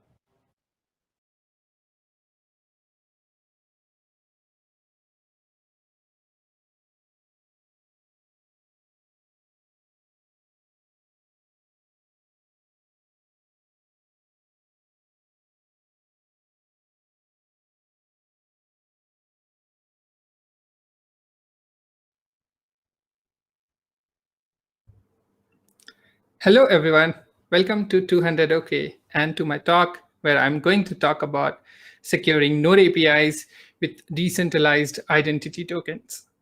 So let's get started. I'm Mohammad Shahbaz Alam, a developer advocate at Magic, and what to expect from this talk. So we will go from user trust model of the internet is broken and understand how it is, and also what is decentralized identity token. And then we will build a Node API using Express.js. And then we will build or secure the Node.js APIs with Magic. So first understand how the user trust of the internet is broken. So user thinks of passwords or secrets specific to them to verify identity and usually hand them off to apps user owned by various companies. User trust the companies to store their secrets properly and securely, but many companies don't have their authentication expertise and they don't have a team to run the security. User access the company's secret by literally showing the secret. Consider them as writing them in a piece of paper and handing them to the owner of the app. And each time it happens, there is a risk of exposing that sensitive data to hacker. Companies might get hacked, and it has happened in past, and they lose secrets along with users' trust. The Equifax breach has cost them at least $1.4 billion. Hacker uses stolen secrets to impersonate users to access vital online services. You might have seen that the user's color has changed from like purple to red, impersonating the hacker. This problem compounds now that there are many companies acting on behalf of users to authenticate for them. And users' identity is no longer in their own hands, but controlled by a handful of large corporations. So what people have tried before Magic is a zero-knowledge authentication, which is a key-based model.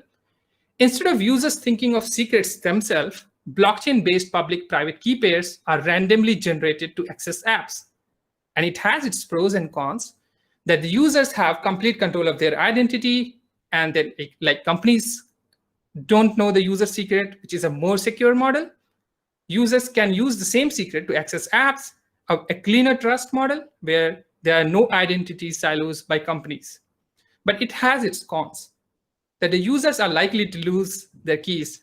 We are human and we do that, which will lock them out of code and lose their online identity, and worse, get them stolen. And the concept of using key on the internet is too unfamiliar for mainstream users because of bad UX.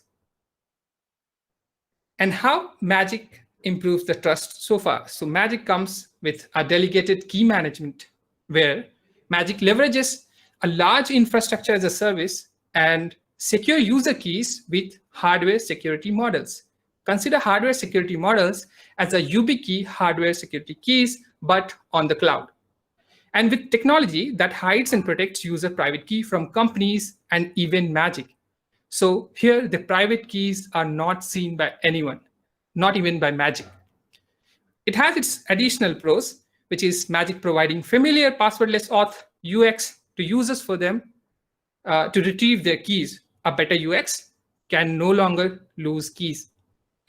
Magic doesn't store passwords and can't know users' key secrets. It has native support for multiple blockchains. It has only one con, which is Magic relying on a single infrastructure as a service, which is going to be changed very soon. So what is DID token?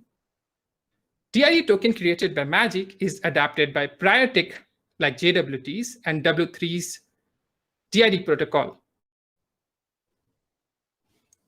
It encodes as a base64 JSON string tuple representing proof and claim.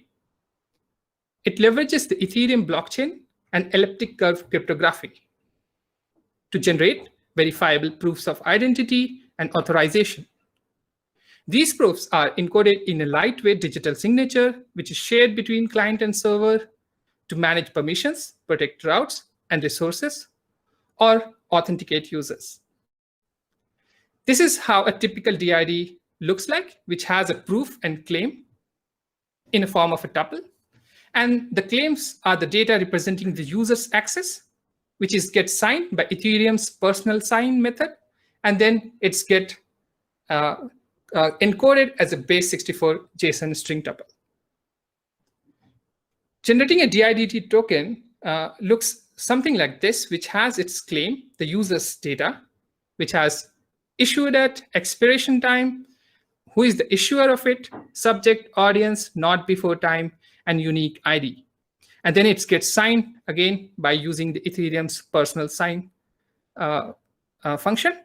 And then it's converted into, it gets encoded so that it's transported over HTTP. So you can read more about it on decentralized ID on our docs to understand what this means. And generating a DID token with Magic is very simple. With just these line of code, you would be able to generate as well as log in a user. We first import the Magic SDK, then instantiate that, and then call a function login with Magic link and pass on the email, the user's email. This by default generates a DID token, but you can also generate your own by providing a lifespan of any amount of time, more than 15 minutes, because 15 minutes is the default expiration of a DID token. So how the auth flow looks like is that at the user or the browser level, they authenticate using a passwordless option, and they hit the client, they authenticate themselves, and client return a DID token. And then the user or the browser tries to access the protected route, which is what our talk is about, building a Node API and protect those APIs. And we pass on the DID token in the authorization header to the server. And at the server, we validate that DID token using Magic SDK. And once that is validated, we say that it's authenticated and allowed the next route. So let's build a Node API. There are many ways to build Node APIs, but what we will be using is a Make Magic CLI tool developed by Magic. So feel free to run this in your terminal. You will be greeted with something like this. So it asks for your an app. Maybe we'll ask 200 demo server. And then once you name your project, it will ask for a secret key. So how do you get a secret key? Visit Magic link and sign up for a free account. You will be signed up through this page. And once you are signed up, you will be greeted with something called First App. But you can always create a new app from here. But with this, I have already went ahead and created it. So it gives you two things, like the publishable key and the secret key. So we will be using secret key as asked. Copy this, paste it here, and select the NPM client. And once you do this, it runs a bunch of codes, install it, and runs a server on port 8080. Let's see how it looks. So I have already run it before, but it tries to run this. It says, presto, welcome to Magic. It has multiple routes. It has a secret route. Once you do this, it says the authorization header is required, right? So let's see what this code has generated. So this will give you these files. The one to look for is index.js. Everything is there. We first we include the Magic SDK admin, like Magic SDK admin package, and then the normal stuff of Express. And it's always best to have your environment variables in .env file and call it like this. So this is how we use Magic Key and instantiate the Magic server using the server-side method. So what this API do is that it has a list of to-dos apart from normal routes, which says Presto, welcome to Magic, which is an unprotected route. And it has a secret route, which is using a middleware, which I'm going to show how it looks. But generally, it has a to-do list.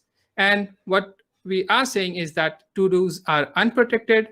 To access that, you can access it on your browser. But wait, I'll show it on a tool called Postman. But let's understand what is authorized apart from delete, post, put, and get. These are the basic REST APIs. You can always see it by running in your terminal. So I'm not going to go on in detail in how it does. Just for the simplicity of this talk, let's see what is authorized function does. So it checks whether the authorization header is set or not. And then if it is set, we extract the DID token from that, expecting it in the form of bearer token. And then we validate that DID token with magic.token.validate function and passing the DID token. Once that is done, we proceed on calling a next function, which goes on to continue the route we are expecting it. So let's see how it looks. For a basic route, it gives you welcome to Presto, but for secret route, for a normal thing, it will ask that the authorization header is required. So how to get that? And for that, we need a template called, you can select again npx make magic and select template next, which is what I'm doing. But you can select any template, just run npx make magic. So let me show what it gives you. By default, it will give you these things. I have updated this line, which is using a state to set a DID token. And then we are setting by setting the state by calling get ID token. And then we are displaying the DID token over here, right? Let's see how it looks. So it will, once you install that, it will again simply run through it and open in localhost 3000. And by default, you get, after changing these lines, like this one and this one and this one, you would be able to get a DID token. So let's copy this. Not straight away, but you will be greeted with a login screen. Then you enter your email. Email will come from Magic. Then you click on that email, and you will be routed back to this page. And then it will be showing the DID token. So let's pass that as an authorization header, bearer token, and passing the authorization header. So once you do that, it says that it has the DID token has expired because obviously I have used it earlier. Let's log out and try to hopefully do it live here. But let me open my mobile because it comes on your email. Just bear a second. It opens up and yeah, within seconds, the email comes from Magic. You will be saying that, yeah, this is me. Let's log in. And within seconds, just bear with me.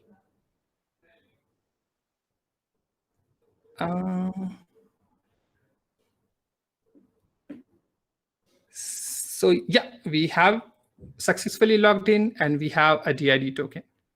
Let's copy this and try again, passing this here and calling it. So you say, you are in good hands, secured by Magic. So this is what the secret route how you access the secret route. But let's try to fetch the to-dos, which is the REST APIs. There is a route called /API/to-dos. It says that like sign up to Magic, use this and use that. And you can obviously, these are not protected routes. You can access any of the routes by using this, the normal version of it, again, use npx. Once you try to create a post or a to-do, you would pass a body with title that attending 200 OK. Once you do that, again, it would say that please provide the authorization header. We will do that. Again, pass on the same variable what we have copied. And yes, it says that it's a 200 success, and you can confirm it here by fetching that, like, let's attending 200 OK. So this is post, and then we update it using using put. So again, doing the same, it is the previous one. So let's remove that, copy and paste again. So what I'm passing it here is that Shutterstock is amazing, isn't it? Let's share on Twitter, tagging me, MDS Wizard Alam, and my company, Magic Labs. Once you do that, the ID, what we have created here, attending 200 OK, is now updated to Shutterstock is amazing, isn't it? And again, we can go on to delete these things. This is just a demo. This has the expired DID token. So just to summarize, this is something how we do authorization here. So let's again come back and see what has happened here in terms of when we say the Express APIs. So that was a quick demo how it would look, the unprotected and unprotected routes. So what we do here is that, like, simple Express API, and let's just bear with me. This is very simple, but it's for someone who is attending and making sure that they want to build an API in Express and secure those APIs. So what I have used is that there is a port variable and there's a magic secret key variable, right? And then we pass on those as here as a form of key. And let's go over here. This is not the typical way of doing it. You would obviously do it with some sort of backend, or maybe MongoDB or something what you prefer, right? And then this is a generic route which says that, like, oh yes, when it's hit, it will run a server on port which is defined over here. By default, it's if no port is defined, it would be on port 9000. But luckily, we have a port here on our environment variable, which is 8080, right? And then we have created a secret route. So one way to protect the route is to pass the is authorized like this as a parameter in that function, get function, right? So we do this and we say that, like, this would be a run before passing on this thing. The other way of doing is that using called app.use and is authorized. This is how you protect and define and segregate the unprotected route, like these ones. And this is to say that after this, if there is any route, this will be protected routes, or this will use this function called is authorized. So you can see here is that we are not using this way of protecting our routes. We are simply creating a route using app.post on API/to-dos, and then passing on, like, the normal stuff, right? But we are not using is authorized like this or here as another parameter, right? And then this is a put variable just to update that, and this is delete, which is again a way of protecting using is authorized, right? And I have already gone with this step, so there is not much in here, but this is a very basic. Again, you just need a few steps to secure your APIs using Magic, which is to include this. And firstly, you would need install Magic SDK /admin, and then you instantiate it like this directly by passing the secret key like this, or getting it through from the .env file. And then the next step is to just call this function, that magic.token.validate, right? So this is as simple as that. So I will not go in much of the details, and I will continue with my slides, which is what I have used, which is npx make magic, and I have used the template next, but feel free to use npx make magic and select any of the templates, whichever you want. So the resources of this talk would be found on the API, that the Node API Express can be found on my GitHub repo called Magic Express API. And you can find more about Node admin on our docs, like docs.magic.link. And what is decentralized IDE? What is DID? What is DID token? You can learn more about it by visiting Magic's docs. Also, there are multiple guides on our page you would be interested in. For example, how to set up the next application with Magic, or next application with Magic. And there are a bunch of guides, so feel free to check out those. And do join our community page on community.magic.link. And if you have anything to share about this talk or anything in general, just tag me on Twitter at MDSBZAlam. Or if you have a specific question about Magic, you tag magic_labs. So I think that was it. The easiest way to connect with me is always Twitter, but here are other ways to connect. And I have also created an npx MDSBZAlam. Run it in your terminal. You will be greeted with similar set of things where you can follow me or ask questions about. And that was me. Thank you for attending this wonderful talk. And if you have any questions, just let me know.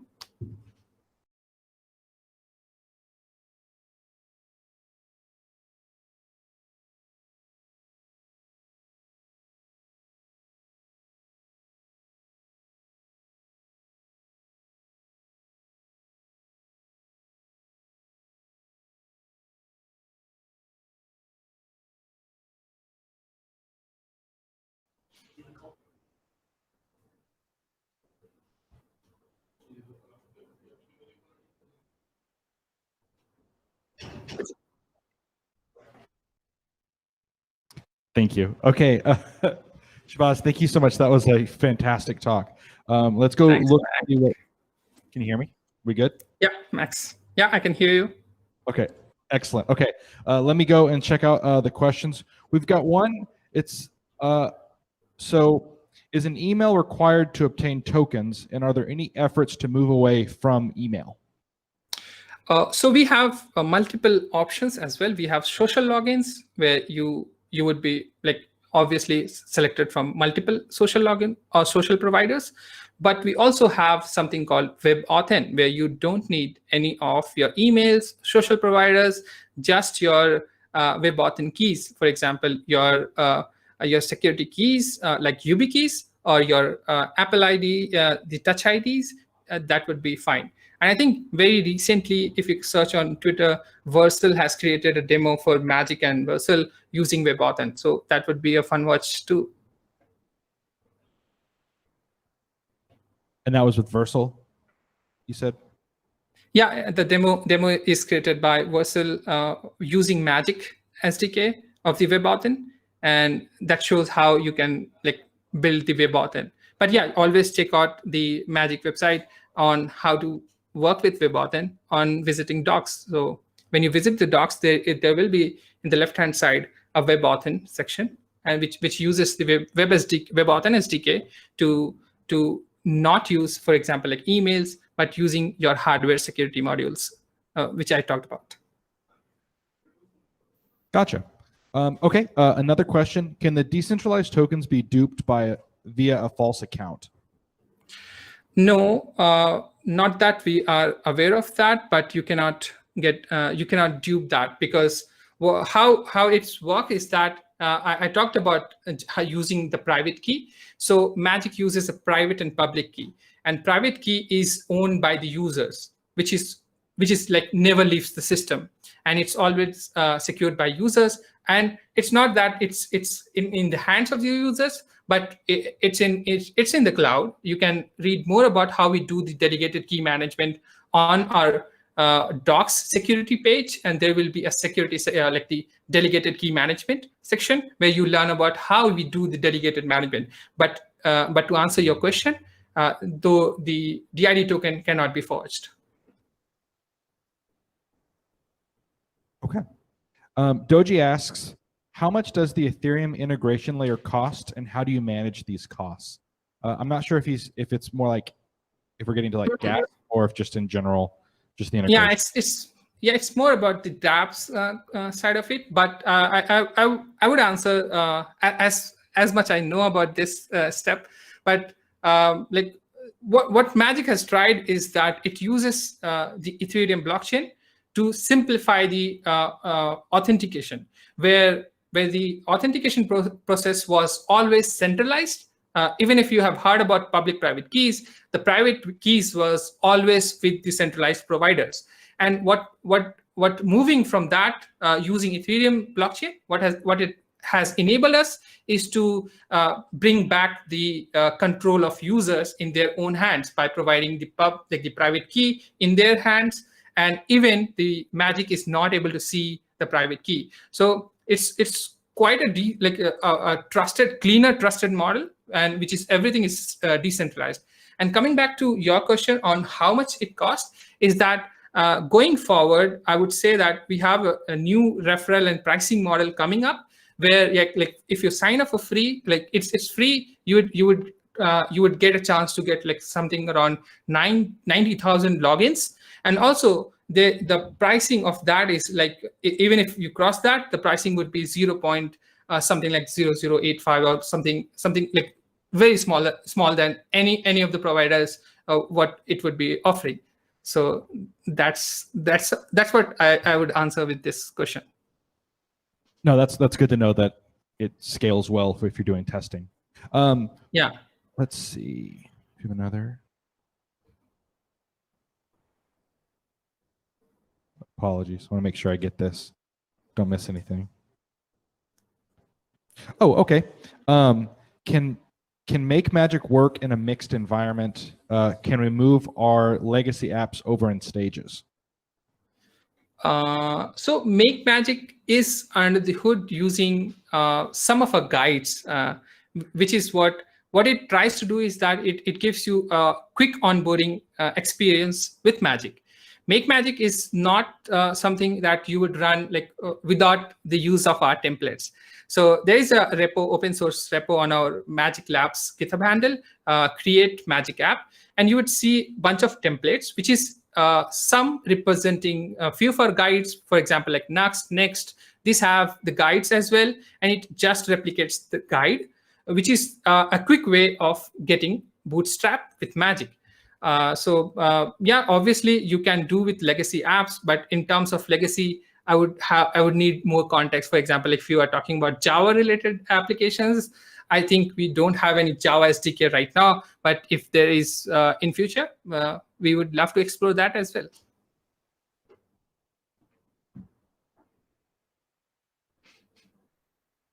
Gotcha. Thank you. And yeah, they didn't put any more context, so you answered that perfectly. Okay. What happens to the data if the Ethereum layer gets deprecated? Again, it's going more towards dApp, but yeah, how that would be, like how that deprecated layer would sound like. Yeah, I would need more context here. But yeah, I can come back again on or maybe on Twitter with reaching out with my team and the dApp experts, and they would be able to answer this perfectly. So I can do a tweet after this talk, like the Q&As to answer this question. And sorry, just to double check, where can we find you online? Just on Twitter, or are you in a couple places? Yeah, you can find me on a bunch of the couple places. So if you have your terminal running, just run npx md_svz alum. That's it. You will find a bunch of options to connect with me. The easiest would be Twitter. I'm always live there. And like, again, md_svz, SVZ is a short of Shahbaz, but yeah, md_svz alum is to find most of the places where I am. That's a really great way to find you. I like that you're using command line for it. The context for that question about the Ethereum later getting deprecated. The broader question is, I wonder if you could move the ledger to a different blockchain. And so is it Ethereum dependent, or is it something that could be moved around? I think that could be done. It's not just with the Ethereum layer, but as of now, we are using Ethereum personal sign to do most of the stuff. But I think I can maybe ask my CTO and come back with you. Maybe he has a better answer to this. That's perfect. We appreciate the follow-up. I think that's going to be where we stop for right now. Thank you so much for talking to us about this. We really appreciate it. And it was a great way to finish out the morning. And thank you for what's your time zone right now? What time is it for you? Yeah, it's 10:30ish right now here at night. So we appreciate you stayed up late. a good time. Thank At you. that time to have. Thanks, Oklahoma 200 OK. 200 OK is perfect for my talk. Like, it always gives you a 200 OK if something good has happened. So I can totally relate 200 OK with all my server calls. So thanks 200 OK for having me, and thanks Max, thanks Doji, thanks Emily, everyone in the team coordinating with me. So it was really fun presenting the talk here.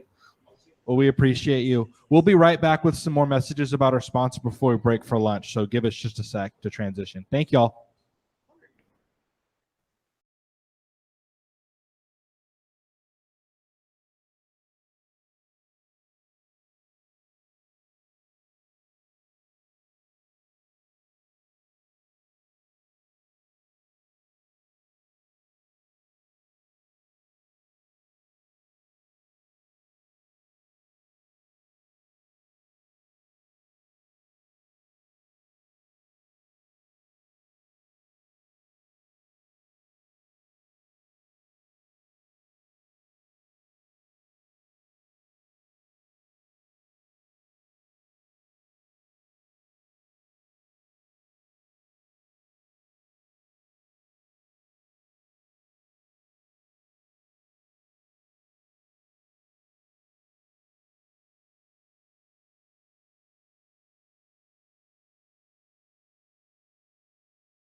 Hey there. So we're actually just going to break for lunch right now. We'll be back at 1:30 with our next talk. And when we get back, we'll hear from our lunch sponsor. We want to thank Heartland for sponsoring lunch today, and for our previous 3 speakers, and for the 4 we got coming next. So we'll see you back here in 95 minutes. Have a great lunch.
Hey everybody, welcome back to 200 OK. We hope you had a great lunch break. Excited to jump back into the talks this afternoon. We've got 4 great speakers lined up for you. First, let's run through a couple announcements and meet one of our sponsors, and then we'll jump right in. So up first, if you're not already on the Techlahoma Slack, join in there. That's where all the conversation's happening. So if you have questions for our speakers or have any issues with the conference, jump in there and we can work it out. If you're on the socials, hit up 200OKConf on Twitter or use hashtag 200OKConf to follow the conversations. Techlahoma itself is on Facebook, Twitter, LinkedIn, and Slack. So jump in there for any of those things. I now would like to introduce Billy from Heartland. They are our lunch sponsor, and we want to learn more about their company and what they do for Oklahoma. Here to tell us more about that is Billy. Take it away.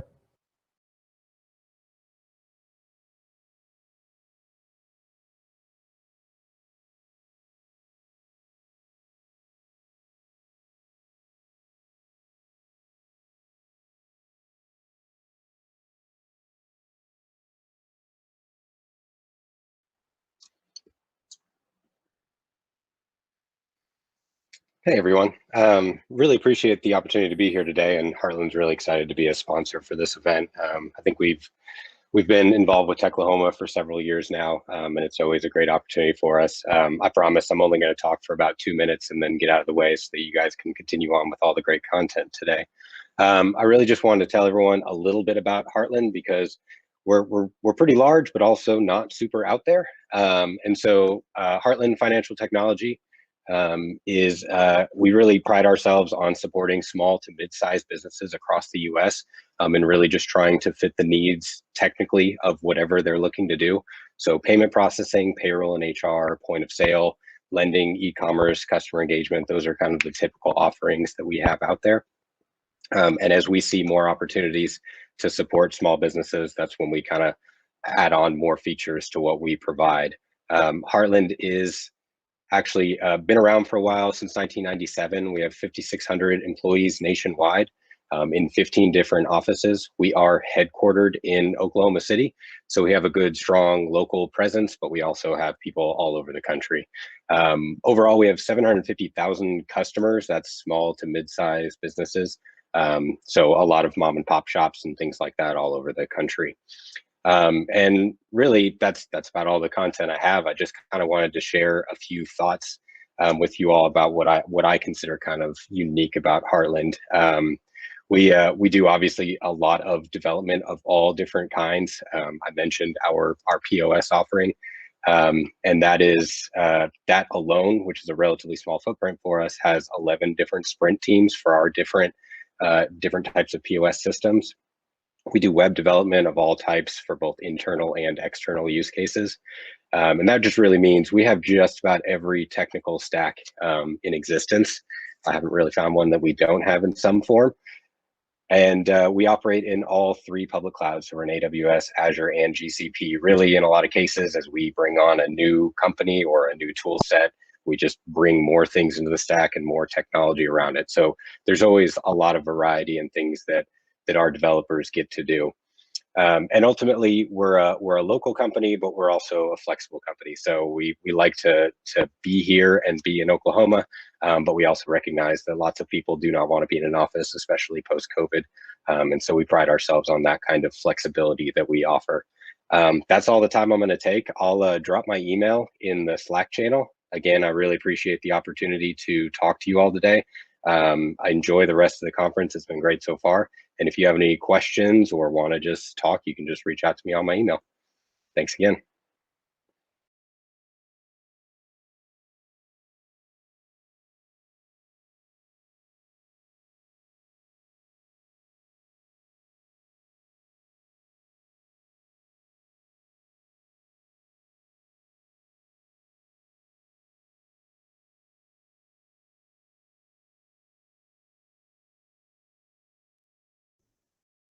Thank you again, Billy, for telling us a little bit more about Heartland and for sponsoring this event.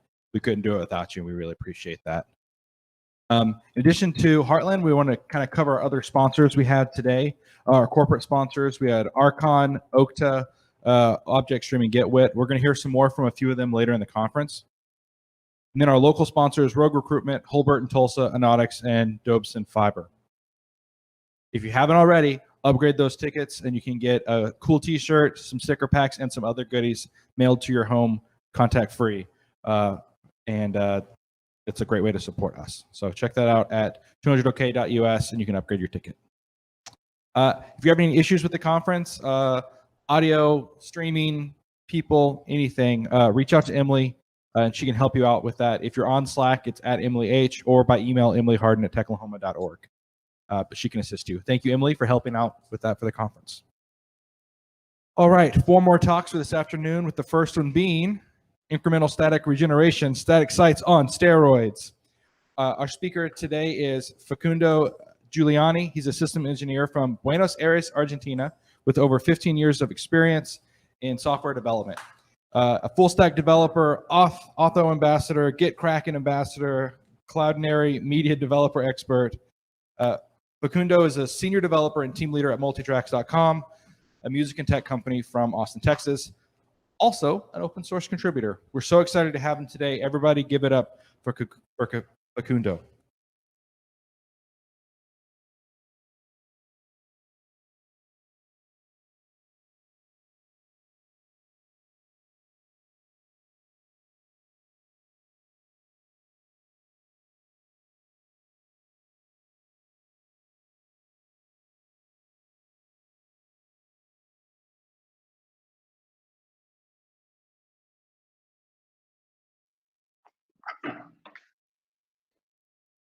Hello, everyone.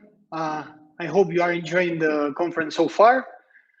Today, we are talking about incremental static regeneration, a feature from Next.js framework that we can use to improve our static sites or the way we render content in our web applications. And well, I hope you enjoy the talk. First of all, my name is Facundo Giuliani. I'm from Buenos Aires, Argentina. I'm a system engineer, also a full stack developer. I work at a company called Multitracks.com from Austin, Texas. I work as a remote developer. I live in Buenos Aires, Argentina. I'm also an Auth0 ambassador. Auth0 is a platform for authentication and authorization. I'm a Cloudinary media developer expert. Cloudinary is a platform to handle images and video. And I'm also a GitKraken ambassador. GitKraken is a client for Git with a user interface. The talk is not related to these 3 products. So if you want to talk about them, we can do that after the talk. Those are my channels. My website is fgiuliani.com. My Twitter account is Facundo Zurdo, and my GitHub account is fgiuliani. So first of all, we will start talking about what static web pages are. So we define this concept, and then we go ahead with all the specific topic that I define for this talk. A static web page is a web page that is delivered to the user's browser exactly as a store. A web page can be composed by JavaScript files, HTML files, or CSS files, or all of them. And we call a static web page one where it's the same content for all the users that are browsing our website. We deliver right from the server the files that are stored in it and how they are stored in it without any change. That would be the concept of static web page. If you are a guy from the 90s like me, for instance, you will remember the first web pages and websites. That's probably the origin or what we talk about when we said static web pages. The concept and the pages itself evolve with the time, but just to keep in mind that concept or that idea. But if you want to give a more customized experience for the users that are browsing your site or visiting your web application, you need to generate dynamic content that depends on them or some conditions or some logic. And that's the case of the dynamic web pages. A dynamic web page is a web page where some of the content is generated dynamically when needed. So, for instance, we have a site with subscriptions, and depending on the user that is browsing our website, we will display one type of content or the other. And to define that or to generate that content, we need to know which user is browsing our site and if he's paying or not for our service, etc. So the difference here between these two, let's say, types of websites is that for the static websites, we deliver files and content that is stored in the server as it is per the user request. On the other hand, for the dynamic web pages, we deliver content that is probably, it is stored at the server also with static files, but we also generate dynamic content using templating engines or databases or algorithms or different data sources to generate content dynamically and deliver to the user an HTML document that the user will see as if it exists and it's stored in the web server, but that we generated dynamically at that moment per request. This way of generating the dynamic content, it can be in two main different ways or two main different types, let's say. The first way of generating dynamic content that we will mention is the server-side rendering. We talk about server-side rendering when the HTML content that we generate is done by the web server. So a user browses our website with a browser. We request some information or content or pages to the web server. And it's the web server the one that will generate this dynamic content and deliver an HTML file to the user that is browsing our website. The other type of generating dynamic content is the client-side rendering, where the HTML content is rendered directly in the browser using JavaScript. So in this case, we will render a root web page, let's say, or an original web page, where we will have some dynamic content that is generated by JavaScript, calling the same web server where the HTML document is stored, or other web servers or other services, or doing calculation. So to differentiate these types of rendering, for the server-side rendering, we had some programming languages like ASP.NET, Python, or Node.js that uses JavaScript. But for client-side rendering, we have JavaScript frameworks like Angular, Vue.js, or React. So these frameworks work in the browser, I mean in the client, and they generate dynamic content, and they request to the web server but using JavaScript for that, and not having to reload the page or request a different HTML document to the web server. So let's take as an example React. In the workflow of loading a web page or a website that uses client-side rendering and React framework is that we will request a web page to the server using a web browser, right? The server will send the response to the browser, which will be an HTML document. This HTML document has some attached or linked JavaScript file or code that will be downloaded from the server. And this JavaScript code will include all the React framework and all the logic that we need to initialize our web application and generate the dynamic content that we want to display to the user. So after we downloaded the HTML document, we downloaded the JavaScript files, we executed the React framework and initialized it, we will have now a viewable and interactable page that we can use. On the other hand, the server-side rendering, we request the web page to the web server. The web server responds an HTML document. Now that we have the HTML document, we have a viewable version of our web application. In the meantime, we are downloading the JavaScript code or the JavaScript files.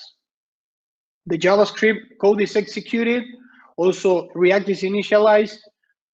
All the initial code that we need for our application is executed. But in the meantime, we are seeing the web page. And when all the JavaScript code is executed, we have now an interactable website. So those are the two approaches that we can have to start our web application.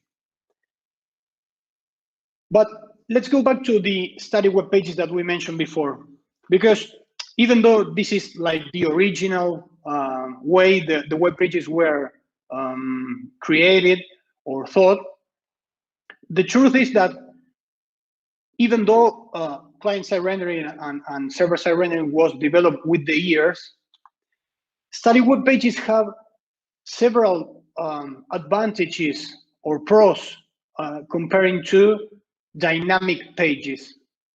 For instance, a static web page is faster because we don't need any processing in the web server or in the client to generate the content that we want to display.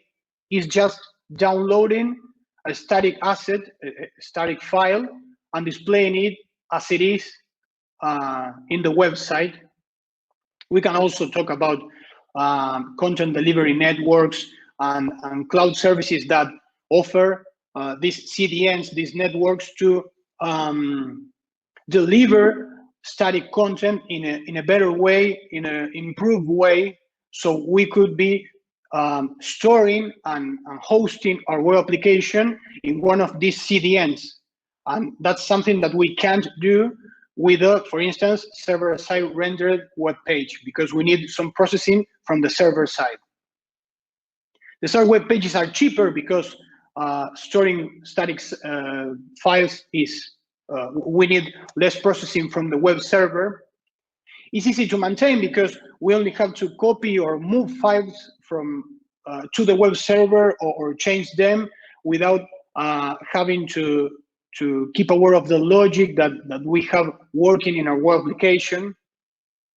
It's more secure because we don't have code being executed with every user request to our web application. There is this phrase that says, there is no code more secure than no code. If we are not executing code, it's more secure than executing code in every request and having to verify that everything is working as expected and being aware of menaces that we can have in the execution of our code. It's easier to scale because if we are storing static files, the only thing that we need to do is add more storage to the web server. And it's stable because we can have really a lot of users visiting our website, and as they are only downloading files and they are not using server processing to generate the content, it's going to work faster, and we will have less problems than having to process every request with a web server. So having all this in mind, in the last years, a new tool or type of tool was created or defined that are called static site generators, or, well, the process is static site generation. It is a process of compiling and rendering a web app at build time and generating static assets like HTML files, JavaScript, and CSS files while we are building or compiling our solution, our project. So static site generators, they start from different data sources like databases, APIs that we can call, APIs that we can code also. template files, static files that we can have in our project, content management systems that we are going to talk about that later, but you can have a content management system like WordPress, let's say, with a backend where users or editors can add information to the CMS, the content management system, and we can grab that information in this project. And all those data sources and template files and static files will be processed at build time by this static site generator. And whenever we execute this process, we will generate static assets like HTML files, CSS files, and JavaScript files that will be part of our web application. There's a concept that is about atomic build or atomic deployment that says that whenever we execute this build with a static site generator, we have to be sure that all the static pages that we are generating are correct and there's no error. If there's an error, the complete process rolls back. And if there isn't any error, we will be generating all the static files that we need. And right at that time, we will deploy the complete website. So we will generate the complete website using static files, or we won't generate any file at all. That's atomic deployment. And having this static generator concept, one of the frameworks that allows static site generation that we can use is Next.js. Next.js is a React framework that allows creating user interfaces, static pages, and server-side rendered pages. So it's a framework that is built on top of React, and React is a framework that is built on top of JavaScript that allows us all these different types of rendering a web page. We can render it using server-side rendering. So whenever we receive a request from the user, we will generate the page from the ground, let's say. We can have static site generation where we will create all the static content and all the static pages that we will use in our page at build time, or we can use the React philosophy, let's say, to create user interfaces and client-side rendering. So again, I will mention again, but Next.js work in a page-based way. So we will have one JavaScript file or one React file for each page that we want to handle in our web application. We have the possibility to create dynamic routes. So Next.js uses the name of the files and the directory where the file is stored.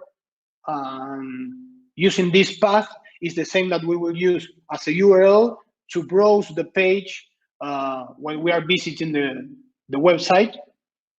These dynamic routes allow us to generate routes that will be executed or analyzed at runtime. We can generate static site pages, static site generation. We can do that at build time and generate pages at build time. We can have pages that are generated by server-side rendering or client-side rendering at runtime. And this is cool because as Next.js work in a page-based way, we don't have to determine a way of rendering content for the complete website.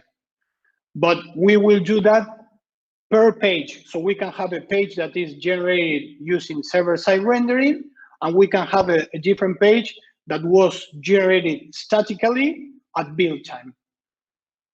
We can also create API routes, which are like serverless functions. This is code that is executed in the web server using also React and JavaScript. And it has a cool feature to work locally, which is a fast refresh on developed environment.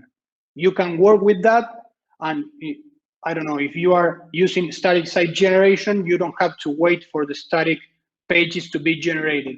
You will have a fast refresh whenever you change the code in the files that are used in your project, in your web application. So you apply the changes, and when you save, the develop environment, the development server will automatically refresh and display the page with the changes applied, which is super cool. So these are some of the functions that we use in Next.js. Get server-side props is a function that we will call if we want to execute code in a server-side rendering way. So whenever a user calls this page or executes the code of this page because he's visiting it, we will execute this function and generate code and logic. Get static props is the same idea, but at build time and generating static pages and static assets. Another function that we use for static site generation is static path. As I said, we have dynamic routes in Next.js. Let's say, for instance, a blog. We can have the main page of a blog in a site, and we will have one page per blog post.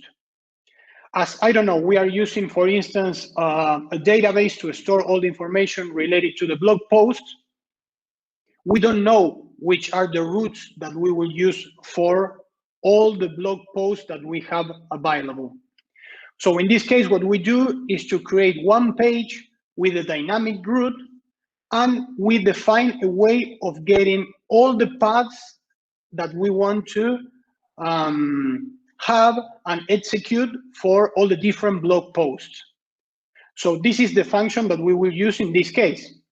We will have a property in a JSON object that will return to the main page, which is paths, with a list of all the paths that we will generate statically to be available to the users when they visit our website, and not having to generate the dynamic content on the fly, on the runtime. And we also have a property that is called fallback. If we define fallback as false, it means that if a user is visiting a path that doesn't exist, we will display a 404 page saying that there's an error and the page doesn't exist. But if we set that to true, we will display a loading page that will keep the user there waiting for a server-side rendering code to be executed and generate content to display to the user. If we use blocking, on the other hand, for this follow-up property, this server-side code will be always executed without displaying any loading state. That is in case that the content that we want to generate is not that big and we don't have to wait a lot. So we have all these functions to be used for with Next.js to generate static pages or server-side rendering pages. The problem is that this atomic deployment that I mentioned before, we can have that for 10 different pages, 20 different pages, 100 different pages that we want to generate at build time. But the thing is that if we start generating dynamic routes that start increasing the amount of paths that they have to generate statically at build time, and we get more and more pages to generate at build time, this build time will increase and increase and increase. And if we have really a lot of pages to generate when we are executing the static site generator, probably the processing of generating the complete site would take several minutes. And that's probably something that we don't want, and we don't have, we don't want to wait. So as the atomic deployment mentioned, we need to generate all the static assets and verify that everything is working before doing a deploy. And this is a problem. I mean, if we want to maintain a super big platform, super big web application, this is something that we should evaluate. So for these cases, Next.js framework launched this new feature, this new way of generating content, which is called incremental static regeneration. It enables developer to use static site generation on a per page basis, but without having to rebuild the entire site. So this is allowing us to generate static files or static pages per page. I mean, in a page-based way. So this is how it works. We will use the same functions that we mentioned before for static site generation and server-side rendering if we want. And we will add a new revalidate property. It has a value that is measured in seconds, and that means the amount of time that we will, let's say, use a cached version of a page. So for instance, let's say that, I don't know, I'm using as a data source for my web application a content management system like WordPress. And I generate all the static pages at build time for my blog. Let's say we are generating all the post pages for my blog. And one of the editors of the blog take a look and see that there's a typo, for instance, in the blog title or in the content. So we need to regenerate the blog page. I mean, we don't want to display the typo. So the editor goes to the content management system, edit the content of the blog that will be stored in the database that we use to generate all the pages for all the blog posts. But now we have to generate the static web page for that blog post in particular. And here is the thing. If we want to use static site generation, we will need to generate the complete list of blog post pages at build time. And that's something that we don't want to do every time we are editing the content of any of the blog posts that compose our blog. So in this case, what we are going to do is we will generate a cached version of the complete website with all the blog posts or a selection of blog posts that we need. Let's say that we, I don't know, have 20,000 blog posts in our website. Well, probably we can, I don't know, generate the static files for the latest 1,000 blog posts that were written in our platform. And we will generate 1,000 static web pages, static files. For the other 19,000, we will keep that as a server-side rendering with a fallback that will be executed because the page, if a user wants to see an older blog post, he will visit the URL, and as the static site doesn't exist, we will need to generate that using server-side rendering. But we are adding this revalidate property that is 60 seconds, for instance. So we will have the static pages that we generated at build time and the server-side rendering page that we generate because a user visit that page that didn't exist before. And for the period of 60 seconds, whenever a user visits that same page, we will display the cached version of the page that we have and that we generated before. If a user comes after 60 seconds from that moment of generation of the page, and the user requests the same page, what we will do is display the page that is cached, and in the background, we will trigger a processing. I mean, we will trigger a process to generate a static version of that page in the background. I mean, that's not what we are going to display to the user, and that's not something that the user will have to wait to see. So when we have this new version of the page generated, we will update the cache, and we will have this second version of the page alive. So if a user comes after that to visit the same page, we will display the updated version of the page. So in this case, for instance, we generate the blog post that I mentioned before in the example. We will display the page with the typo, the first 60 seconds. And when after 61 seconds, a user comes and visits the same blog post, we will display the page with the typo. But in the background, the process will call again the content management system to bring all the information related to the blog post. It will generate the static page for that blog post again with the typo fixed now.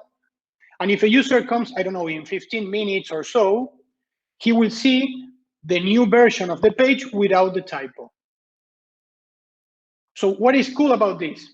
As I mentioned before, we can handle the amount of static pages that we want to generate at build time. If we generate less pages at build time, we will have faster builds. But if we generate more static pages at build time, we will have a higher cache. So we will have less pages to generate using server-side rendering. The headless CMS is something to consider.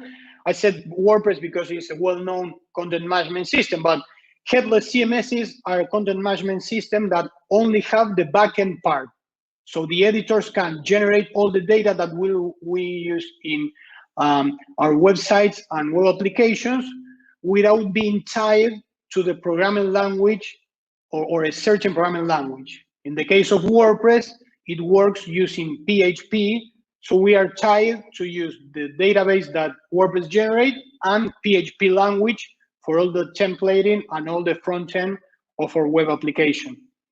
The headless CMSs offer us the possibility to only generate the content that we want to use. And this cache version that we are generating and that we are offering to the users will be stored through all the deployments. So if we are continually deploying the site, all the cache version of the pages will remain there. The problem with this is that we are breaking this atomic or immutable deployment that we mentioned before, because we are generating pages separately and not the complete site, the complete platform with all the static pages.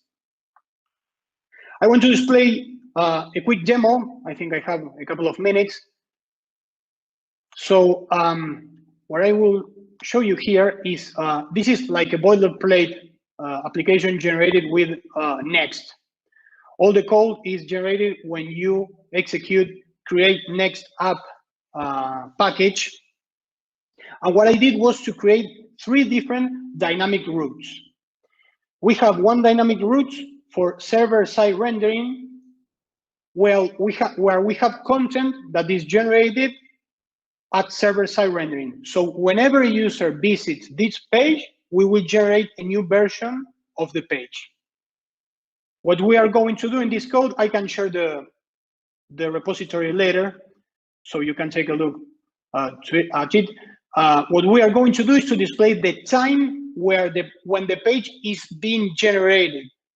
So this time should change whenever we refresh the page or whenever a user visits this page. And we will display the slug that we are visiting, which is a dynamic thing that we will use. We can use this slug from different sources if we want. Then we will have a static site generated version that we will generate with get static props, all the static pages that we need for our website. And here are the paths that we are going to generate. We will generate a post 1 and post 2, an example of the blog post that I mentioned before, let's say. And we will put a fallback in false. So that means that if a user visits a slug that we don't have in our website, we will display a 404 error. And we have another route, a dynamic route, using incremental static regeneration, which is the same as the previous one, but we will have a fallback blocking, so the user will be able to generate dynamic routes and dynamic slugs, besides the ones generated statically at build time, which are going to be post 1 and post 2. And we will have a revalidate property of 15 minutes. Oh, sorry, 15 seconds. So for 15 seconds, we will always display the same version of the page, which is the one cached. I'm going to execute this. I'm going to run npm run build. What this is going to do is to analyze all the pages that we need to generate. If you see here, we are generating post 1, post 2 for incremental static regeneration and static site generation, because those are static files. They are being generated now at build time. And we will have a server-side version, which is the last one, that we are not generating anything at build time. So let's make the application start. We are going to run npm run start. This is the development server. So what we are going to do is to visit localhost 3000. This is the home page. And what I'm going to do is first visit the server-side rendering. And let's say blog 1. So this is the flag that we are visiting, and this was updated at 4:11. Sorry, the 2 hours of differences. I'm in Argentina. We are in different time zones, but this is the time now. Believe me. So if I refresh the page, we will see that time change, because we are always generating the page whenever a user visits this page. And we will have always a newer version of the page. On the other hand, if we do the same, it was called post 1. Let's use the same example. Look again, this is the time now, 4:12. If we use the same example, the same Slack, but for static site generator, we will see that the page was generated 2 minutes ago, which is when I executed the build process to generate all the static pages. And if I refresh the page, I will always see the same page with the same time, because this is a static page that was generated at build time. It's not going to change. If instead I use the post 3, for instance, that doesn't exist and we didn't generate that static, we will see that we are displaying a 404 error because the root was not generated statically at build time. But if we do that with post 2, we will see again the time where it was generated statically. To finish this, if we use incremental static regeneration for post 1, we will see that the time of generation is the same because we generated the first version of the page at build time. But if I refresh, I will have the same time, the same time there, because I'm visiting the static page that was cached. But if I refresh again, we are seeing that because the 15 seconds that I defined before, now we have a different time because 15 seconds have passed since the time of the first cache static page was generated. So we can do this again. I'm requesting this, same time, 15 seconds again. If I request a Slack that we didn't generate that at the beginning, boom, a new time. So this was an example to show you how the different ways of rendering works. Some things that are going to be developed in the future, with using Next.js, we will be able to regenerate more than one page at the same time instead of one page at a time. And the idea is to execute this revalidate process using listening to external events like changing something in the content management system or using a webhook.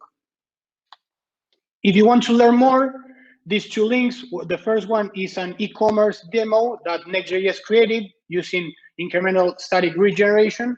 And the second one is in case you want to learn more about Next.js framework, learn advanced concepts, or I don't know, try something different than what I display in this presentation.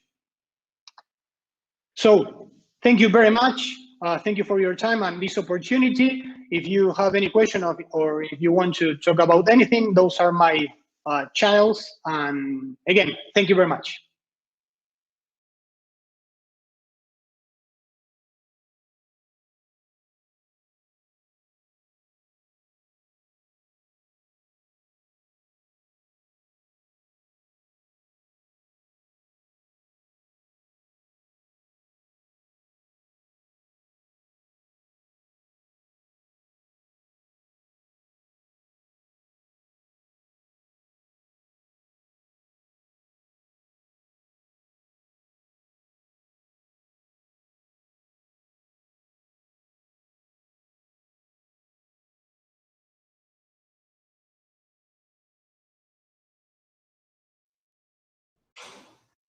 Facundo, that was fantastic. Thank you so much for speaking with us today. Thank you very much. I was hearing comments just from the crowd here at the watch party around how it started from such a introduction to getting into specifics and even finishing up with a live demo. I feel like we really got a good idea of how that whole circle works. We did have some questions. We need to move on to the next speaker, but we want to have those answered. So over in the thread on the 200OK channel, we're going to have you pop in there and answer those for us. So anyone who has questions, jump in there and we'll get those answered for you. We're going to transition just a minute to get a new slide deck up and we'll tee up the next speaker. So see you in just a sec. Thank you.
Thanks again to Facundo for that talk. Apologies again for having to skip the Q&A. Let's zip on through and get to our next talk. But first, we have a couple quick announcements. If you're looking for ways to support Techlahoma, one great way is through Amazon Smile. If you go to bit.ly/Techlahoma Smile, it can set yourself up to have a portion of your Amazon purchases go to us. So if you're looking for ways, that's a good one to start. Obviously, the other way, upgrade that ticket, get that shirt. I think you know the spiel by now. But if not, go to 200k.us, upgrade your ticket, and we will mail you some shirt and some other cool swag from our sponsors and from us.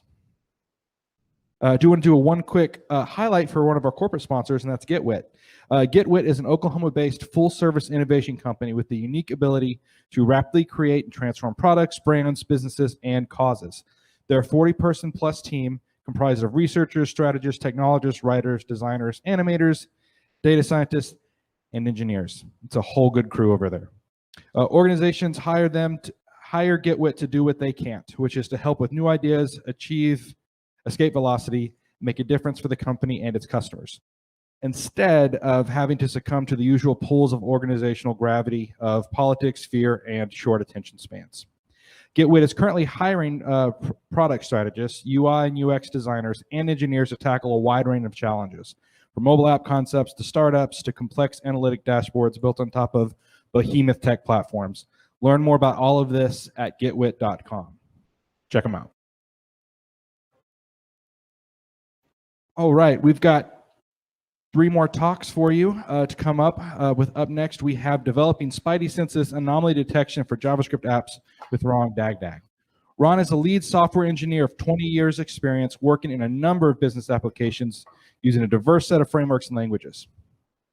He currently supports developers at Spacey with their Internet of Things Cloud, AI Edge Development. On the side, Ron is an active participant in the community as a Microsoft MVP, speaker, and maker. Ron thinks of himself as a lifelong learner, enjoys building projects with his kids, and is passionate about augmented intelligence, studying the convergence of augmented reality, machine learning, and the Internet of Things. Everybody give it up for Ron and take it away.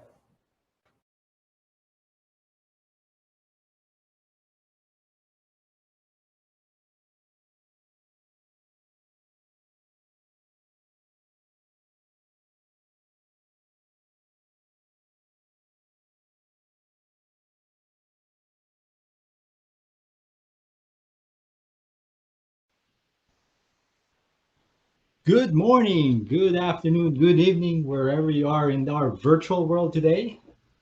My name is Ron Dagdag, and today I will be talking about developing Spidey Senses anomaly detection for JavaScript applications. All right, before anything else, I got my shirt here about Spider-Man, and it's my shirt says, my Spidey senses are tingling, especially when I'm, starting a presentation. That feeling of that tingling sensation and getting everybody round up, and that feels like a Spidey sense to me, right? That tingling sensation in the back of Peter Parker's skull. If you haven't heard of Peter Parker and Spider-Man, most likely you've seen some of the videos and movies and reboots and all that. It's his ability to detect danger and be able to detect clones or detect evil.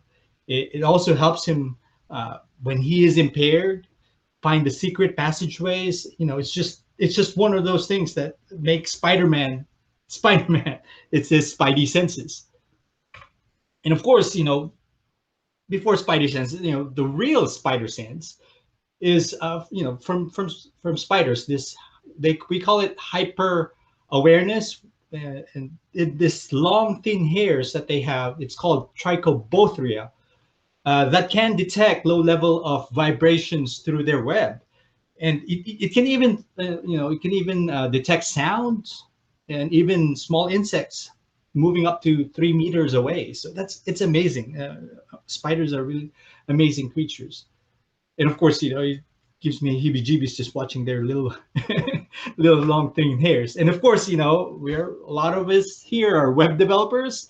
And when you're starting as a web developer, you're shooting your web out there and nothing happens.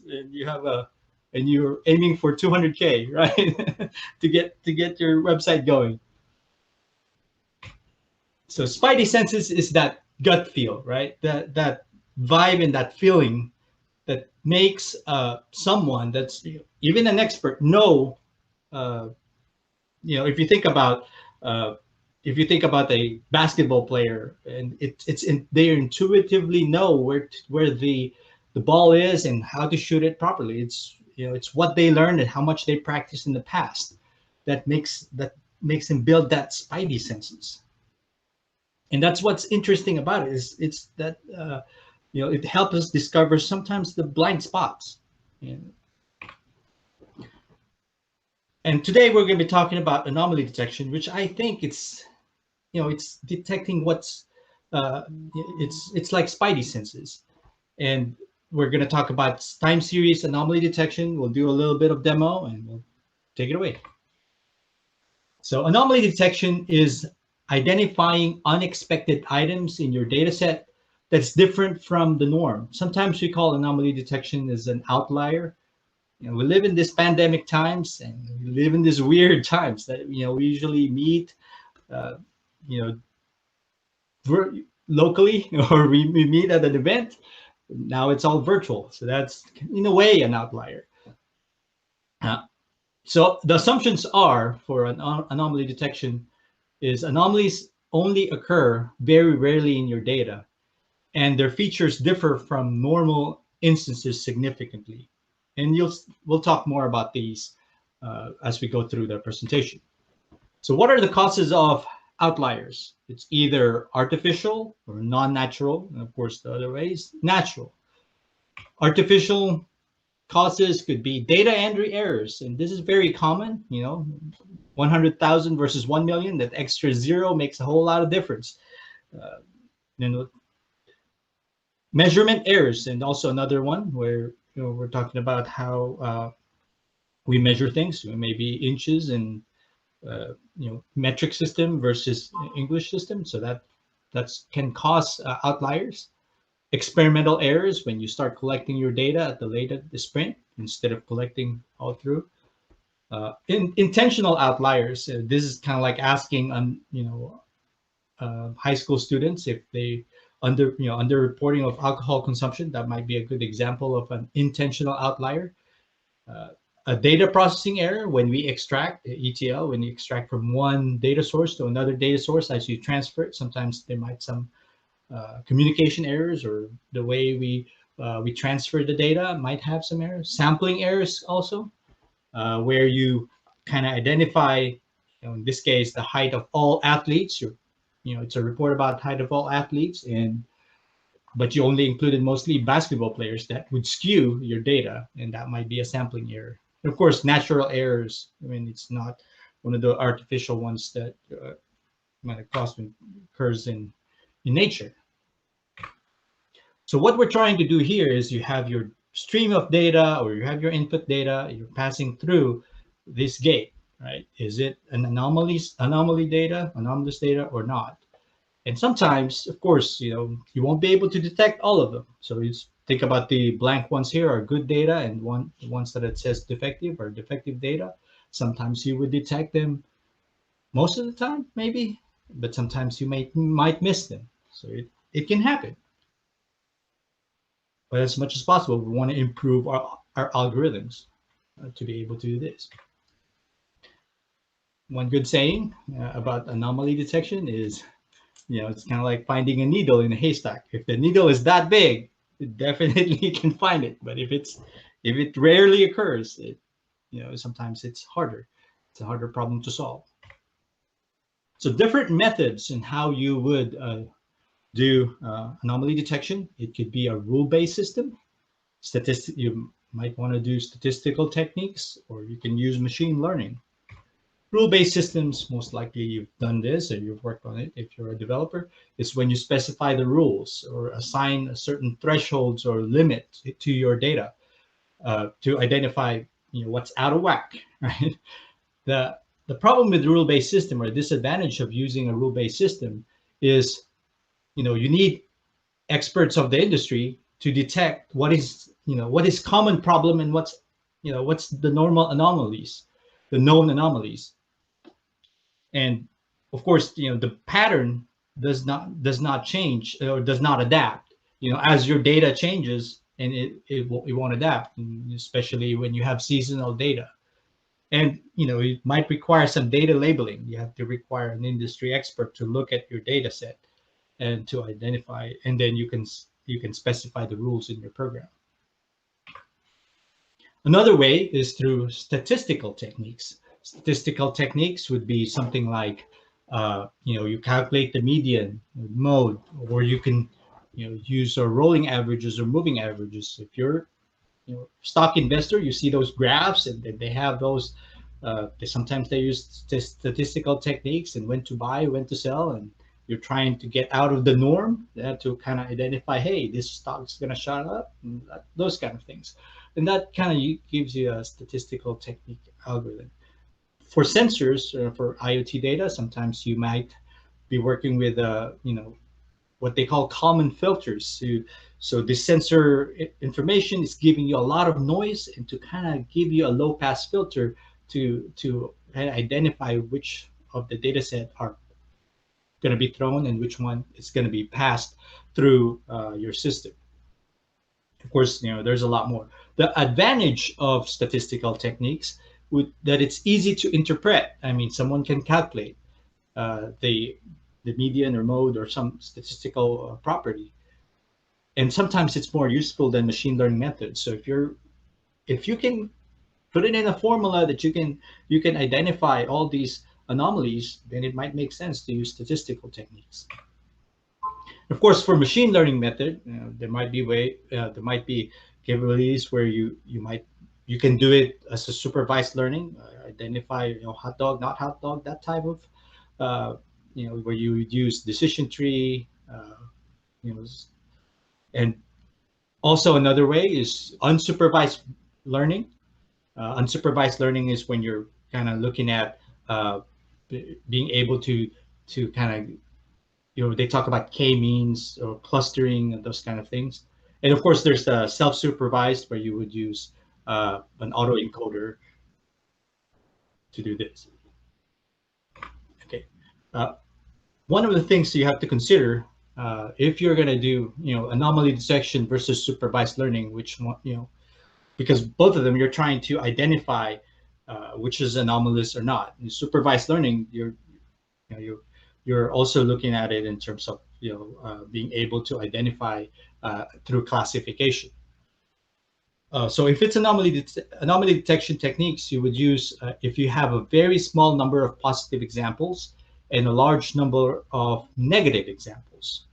And there are different types of, sometimes it's harder to learn from positive examples. Maybe you have not discovered some of the anomalies yet. So there are some anomaly detection techniques that might help you as compared to a classification or supervised learning.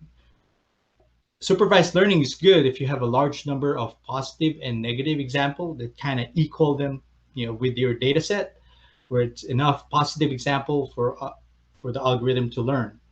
And of course, the positive examples is kind of like the same as your training data set. So that's kind of makes a difference in how you would decide how you would use anomaly detection versus supervised learning.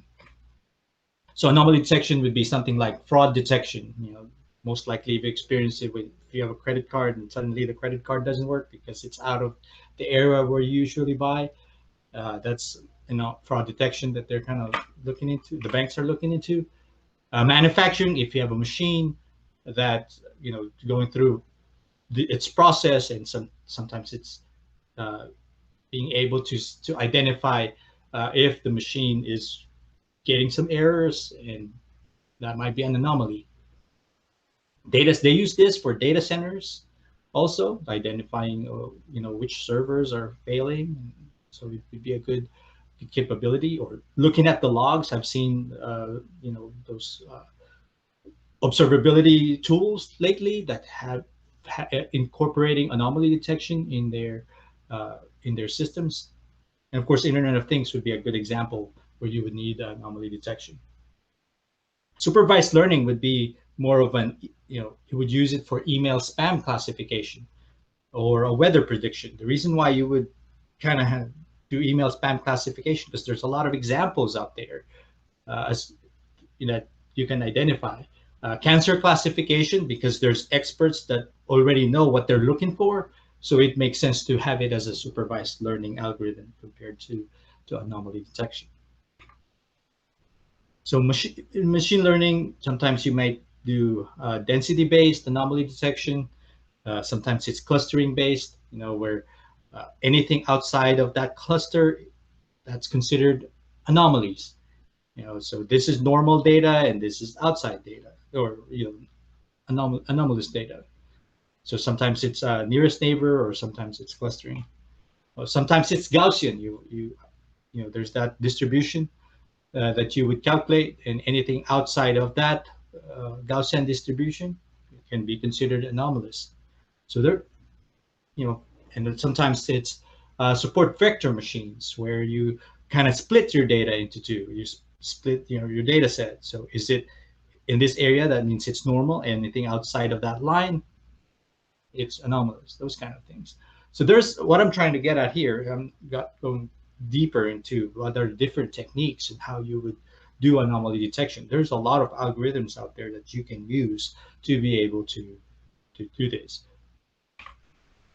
I would like to kind of do a little demo on where you can do anomaly detection. The simplest one that I found is using the stat analysis. There's a node package manager called it's called this stats analysis. So you do npm install. Right now, guys, I'm just showing this to you using Python notebooks because it's just easier to kind of explain and rerun my code as we go. And so, but either way, it's running this Python notebook is actually running a TypeScript kernel, so it can run JavaScript application in the background. So in this case, I do require stat analysis. I have a series of data, and we know the last data is, an outlier or an anomaly. So there's this program that would just say, okay, just, take out the outliers out here in this data set, and then it will return you all the ones that are in its range. And it's based from, of course, looking at all the series of data and figuring out that's what is outside of it. So that's the simplest example I can show that's running in JavaScript. Let's move forward. All right. Internet of Things, of course, it's my favorite topic.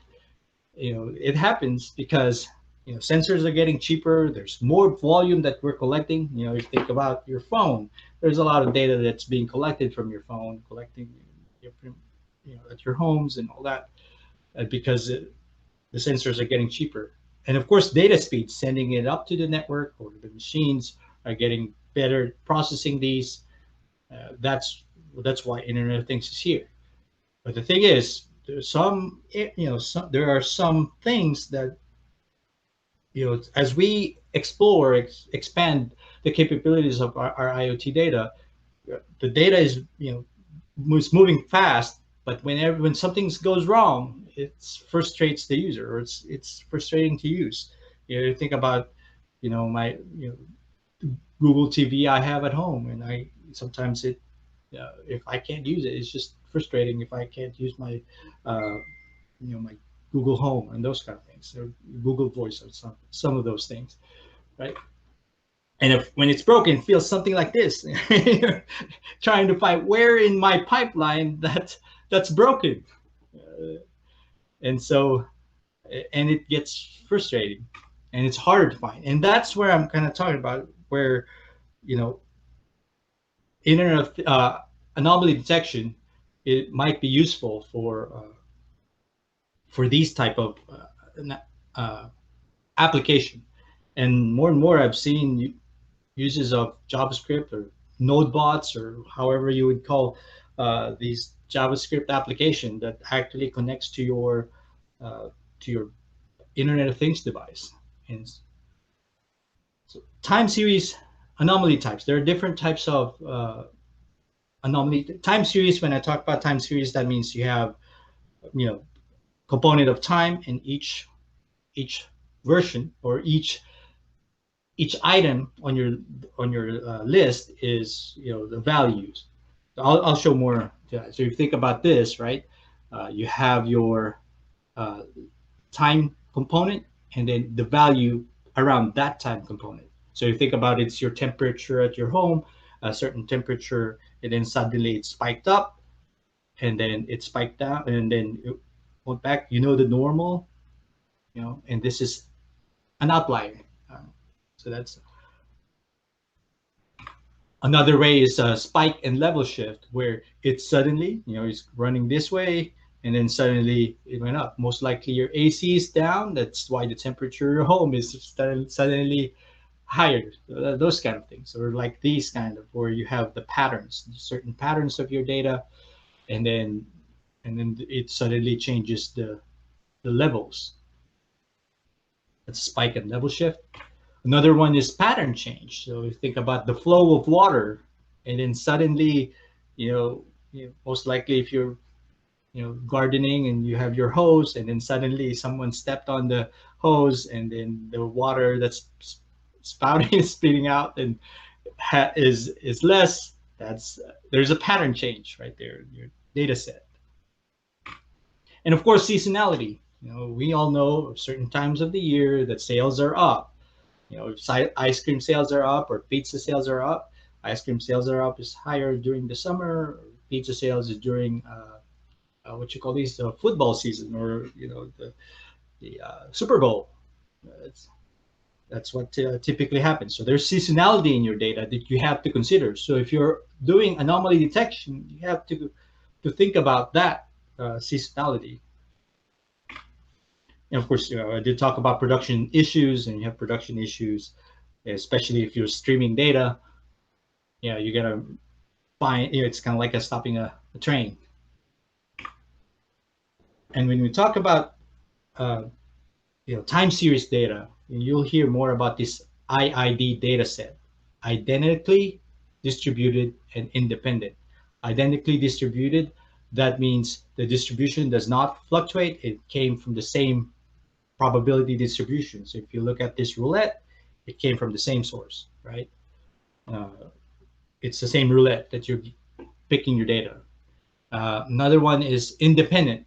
That means you throw the ball and you throw it again and throw again in each round, and you measure. So if you think about the temperature in your house, the data that when you grab the temperature is not based from the previous data set. It's all getting the sensor data, reading the sensor data, and then you're adding it to your list, or you're adding it to your database. You read your sensor data again, you add it to your database. They're independent from each other. All right. And of course, when you do anomaly detection in time series data, you have to figure out if it's a univariate versus multivariate. Univariate, that means there's only one variable that you're tracking. So in this case, if you're looking at sales data and you're figuring out, like in this case, this is your sales data went down and then went up, and this can be anomalous, not. So it's just one univariate. Multivariate is you have multiple variables that you're tracking. Like in this case, there's vibration, temperature, pressure, velocity of your data set, and you're trying to identify from that area, is this, based from those variables all at the same time at that period of time, is it anomalous or not? So that's when you have to consider where you have to look at multiple variables versus one variable. Time series anomaly detection, in this case, we're looking at spikes and change points. Spikes is temporary burst. Change points is when, typically we talk about level changes and trends that you're trying to detect. All right, so just to kind of visualize what we're talking about, I think about it this way. So I have this device. Let's say this is a machine that you're detecting anomalies, and it runs back and forth. It stops after a while, runs back and forth, and this anomaly detector is looking at the historical data from here to here to identify if that last item is anomalous or not. In this case, it was detected, hey, that is an anomaly. It's supposed to be around this area, but there was a sudden dip. So that means that is an anomaly. Should you send an alert, or you should, and it's up to you to figure out what causes that anomaly. But at least it becomes obvious once you figure that out, or once it's reading that streaming set of data. Okay, one of the easiest way on how we can do anomaly detection is using Azure Cognitive Services. It's AI for every developer without machine learning expertise. So in Azure Cognitive Services, there's different types. You can talk about speech, vision, web search, language. It's just an API call. As a developer, it just makes it easier for us to integrate anomaly detection in our application. And one of the items that they have as part of anomaly detection, Azure Cognitive Services, is this anomaly detector. There's also Personalizer. This is more for personalized experiences. There's also Content Moderator to kind of figure out what's the content. But today we're gonna talk about anomaly detector. So anomaly detector is a RESTful API that can detect abnormalities with your data. It can identify what is the best fitting model without training, without pre-training it. Identify the boundaries of the anomaly detection. And it does not. The good thing about this, it does not need labeled training data, and you can still fine tune. And it's really production ready because a lot of the Microsoft product teams are already using it, integrating it to their application, I think it's amazing. One of the things that are currently in preview is a multivariate anomaly detection. That means you can do multiple variables now. So you can detect anomalies as a batch, or you can do it real time. And of course, you can get more information about your data because of that. And I'll do more demos about this. Sometimes it makes sense better that way. So what's happening in the backend is once you send your data, it tries to extract the features and identify what algorithm it can use, right? If your data set has seasonality in it, you might use a list of this algorithm, certain algorithms. If it doesn't have seasonality, it automatically knows, and then it would use either coarse or fine granularity. And there's like different algorithms that they're currently using. If you ask me, I don't know how to implement each one of these, so it's above my period. It's more advanced that I can understand all these different algorithms that they do. But it allows us as a developer to quickly integrate it to our application. So let's do a quick demo on how we would do this. All right. Let's go back here. Let's do something simple, the simplest one. So in this package JSON, there's multiple dependencies. Right now, the anomaly detector has these JavaScript package, that npm package that you can use into your application, Azure AI anomaly detector that you can integrate. So in this case, we'll look at the univariate. If we have time, we'll look at the multivariate. But I think I'm going to focus on this since we only have about 15 minutes or less about our presentation. So we'll focus on this Sense Hat. So what I have here, I have these Raspberry Pi. Actually, by the way, this Python notebook is actually running on this device.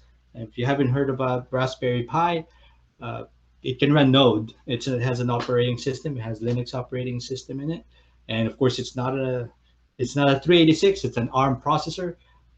The good thing about this, there's they call it this Sense Hat. This Sense Hat has these, RGB colors and has temperature sensors, all these sensors that's on top of my Raspberry Pi right now. So that might make it easier for us to be able to read some of sensor data. So you run a few things here. So like in this case, I want to run, I'm using this TS Lab. If you're not familiar with TS Lab, that's the one that allows me to have these Python notebook running, or this Jupyter notebook having a TS Lab kernel or TypeScript kernel in the backend. So in order for me to be able to read sensor data for this Sense Hat device, there is this Node Sense Hat npm package that can control my LED device. So let me show you what I'm talking about here. So if I run it,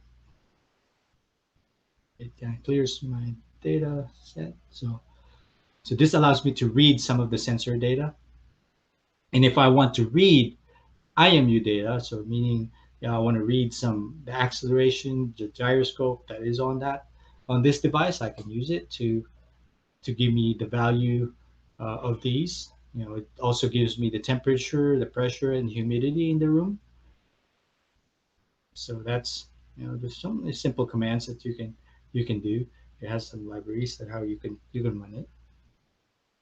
Okay. Now on this one, I want to collect time series data. You need two things in order to collect the time series data: a timestamp and a value. And I want to put it on this array of entries, right? And what this one does is it would read the temperature data, okay? But anomaly detector requires me to specify what is my granularity with my data if I submit it to the API. In this case, the minimum that it requires me is every minute. So every minute set of data. You can do hourly or weekly. If you think about sales data, it could be yearly, annual data, or it could be monthly data. In this case, I want to get every minute data, and I want to round it up to the nearest minute because for some reason it requires me to do something like that. So I already ran this a few minutes ago or this morning. See, it rounded up, to the nearest minute and give me the value of my temperature around that time. And then of course, I do a set interval. I want to do it every minute for the next 15 minutes, right? I want to run this, set interval for the next 15 minutes, collect me some data. And of course, after I run that, because it's kind of like any cooking show. I already pre-collected some of the data for you. So I started around this time and then this time. This is what we're going to submit to anomaly detector to identify if there are anomalies in our data set. Okay, so once I have that data, of course, I use the anomaly detector package to be able to talk to to the API. Of course, some of the credentials. In order to call the API, there's two things that you would need. You need API key and endpoint. In order to generate the API key and endpoint, you need to go, use Azure CLI. If you go to Azure, you have to spin up a new version of anomaly detector, or anomaly detector. That's the case. Okay, so once we do that, we can call the anomaly detector client. Okay, and then we're passing in the endpoint. It will give me the URL where to connect and the key in order to connect to that endpoint. And once we have that, we can call using detect last point, meaning looking at the last item on my list is the last item.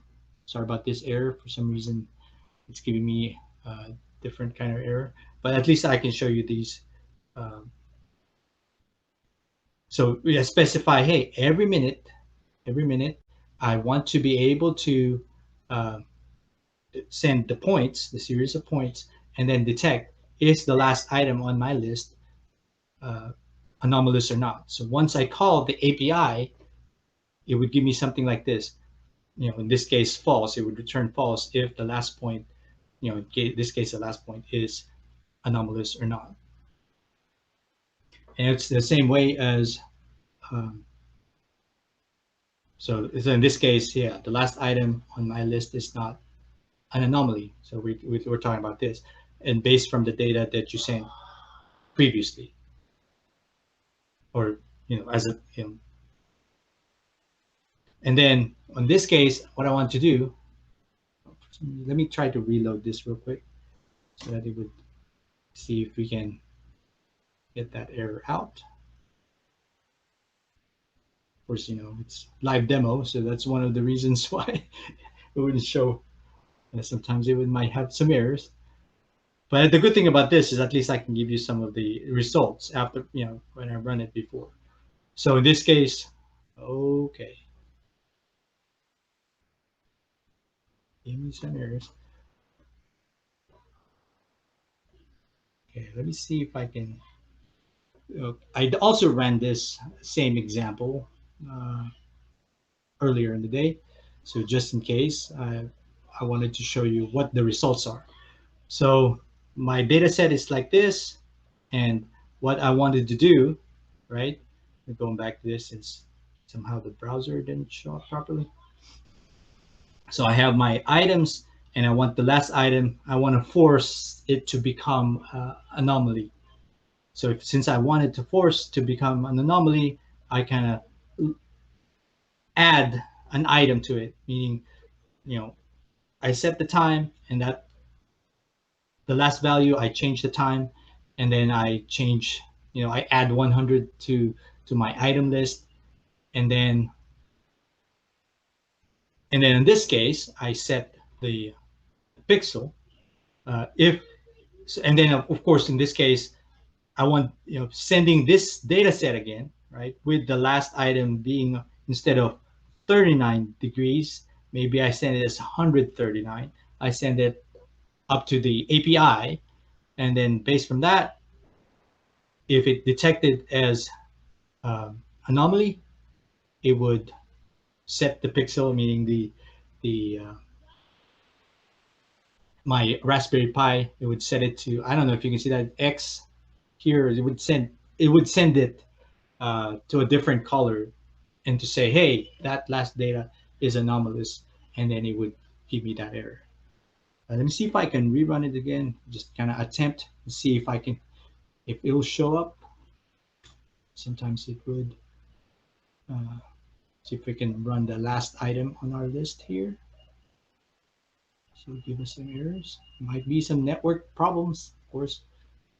Let's see if I can open that up.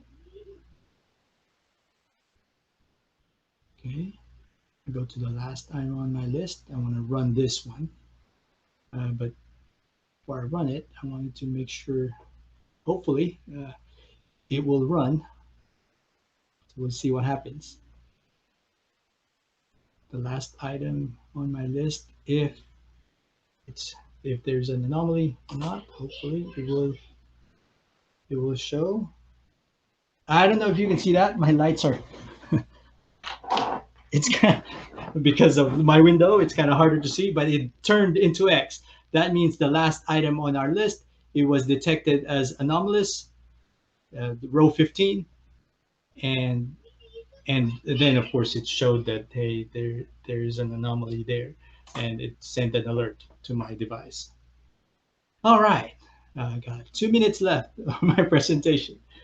That's goes. Isn't that cool? I don't know what just happened, right? We collected some data from our, using JavaScript, we collected some data from our Raspberry Pi, be able to call the API, and it tells us, hey, the last item on my list is anomalous, and we are able to control our sensors here and send the alert. That's the idea about it. So where can you use anomaly detector? Of course, there's C#, JavaScript, and Python bindings. So if you want to libraries, so that if you want to call the API, it makes it easy for developers. You can also integrate it inside a Docker container. So if you're going through Kubernetes, you can do anomaly detector inside Kubernetes or inside your Docker Compose. Power BI, you can actually integrate this through your Power BI, and Azure Databricks. Also, you can integrate that if you're looking at streaming data. One thing that's new, I'm not going to be able to demo this, but you'll get the idea.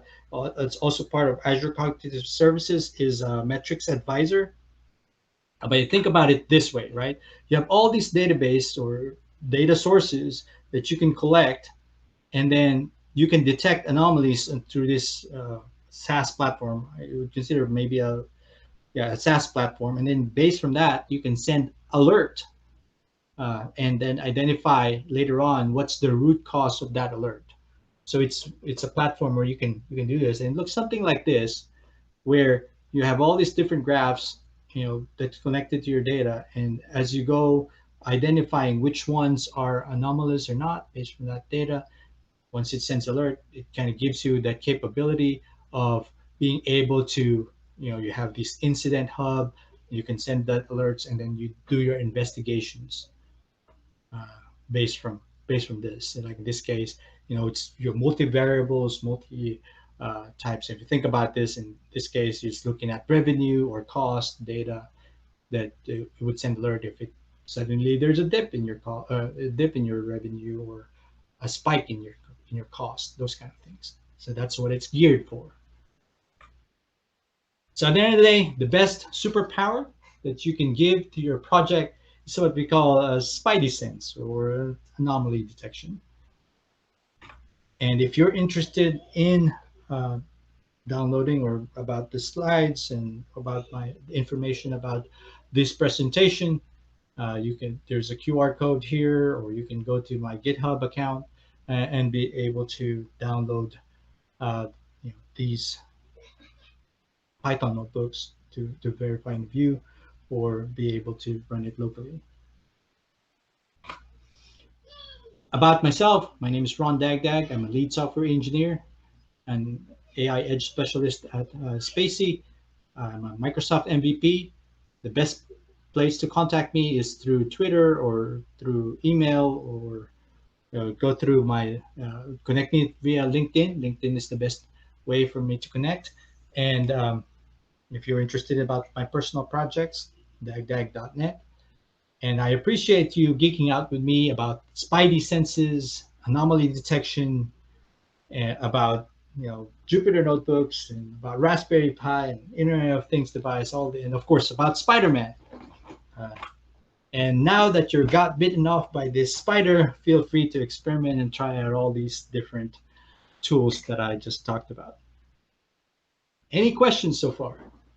Is that good topic? I'm ready for questions.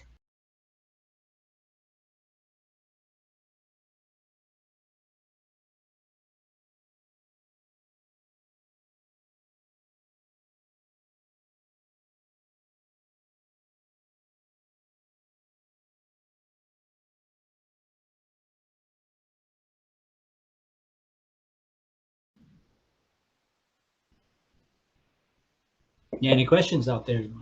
Interesting to hear. Ron, that was fantastic. Thank you for speaking to us. We really appreciate you. We do have, let me get my, there we go. Okay. We do have one question so far. Oh, and one comment, just to know, this is really cool. That was a comment someone reached out for, just so you know. That's great to hear. We are geeking out with you. Not alone in that. That's awesome. Okay, so this is a question from David. Do you think multiple detection systems working in tandem in order to be dynamic would be more precise, or do you think doing that could start a whole new, would skew data towards a bias? Well, anomaly detection is always looking at past histories, right? It's in terms of bias, and what is the data set is kind of showing you, right? If you think about, what you're looking for here is like spikes, or you're looking for change levels, or something that would, based from the historical data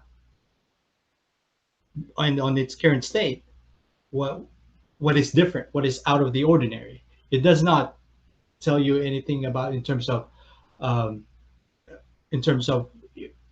I guess I can see that where you're talking about bias, in terms of identifying the out of the ordinary type, but that's the algorithm itself. Having multiple variables, the better your anomaly detection might be because of that, because you're not just looking at one data set, but we're looking at multiple, so the less error it can have. Does that make sense, or does that answer your question? I think you covered it. We did have one other one, and that was the workbook that you were showing during your demo on Git. They were curious about the Python code. Yeah, so yeah, it's on that GitLab, or it's on GitHub. I have some few instructions there. I still need to improve the instructions and how to set this up. But the library that I'm using is TS Lab, and it tells you how to install it. So I guess you have to have Python notebook in order to install that, or Jupyter notebook. I mean, Jupyter notebook in order to install it in your local machine, and of course you add the new kernel to it, and the kernel is called TS Lab, and then it allows you to have a JavaScript kernel or a TypeScript kernel in the background, and then you can integrate it too. Yeah, and the cool thing is, one thing I found out is you can also have it inside Visual Studio Code, and I thought that was interesting. I don't know if you saw that as part of my demo. You can actually have Python notebooks or Jupyter notebooks uh, inside the Visual Studio Code, and be able to kind of work with your data as you go, those kind of things, and then run the application. So anyway, thought it's interesting to talk about. Excellent. I'll have them follow up with you about that because that's something I think they might want to set up on their own machine. I appreciate that. Yeah. Especially when you're teaching, this is very useful, right? Because you can start experimenting, going back to the code. The advantage of it is the result is under that code, and of course you can add markdowns also on this to give explanation. For sure. I think that's all the questions we have for you right now, but I think you covered at the very end, but just double checking, where's the best place for people to get a hold of you?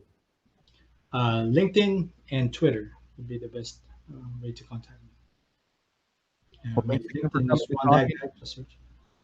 We really appreciate it. And then our next talk will happen in 8 minutes at 3:15. We'll see you then. Thank you so much. You're welcome. Thank you.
Welcome back to 200 OK. Thank you, Ron, for that last talk. That was excellent.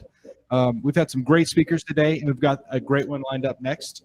Let's walk through a few slides and hear from a sponsor, and we'll get right to it. So here we go. If you haven't already joined Slack, that's where all this conversation is happening, including if you have questions for the speakers during the talk. We'll do a Q&A after they speak, and you can send me those questions. I'll ask them. Join that at slack.techlahoma.org. So up next, we want to do a sponsor highlight, ObjectStream, and we're going to hear from them. Sorry, my notes just dropped. One of our corporate sponsors is ObjectStream. Shyam is going to tell us about their company now. Shyam, take it away. All right.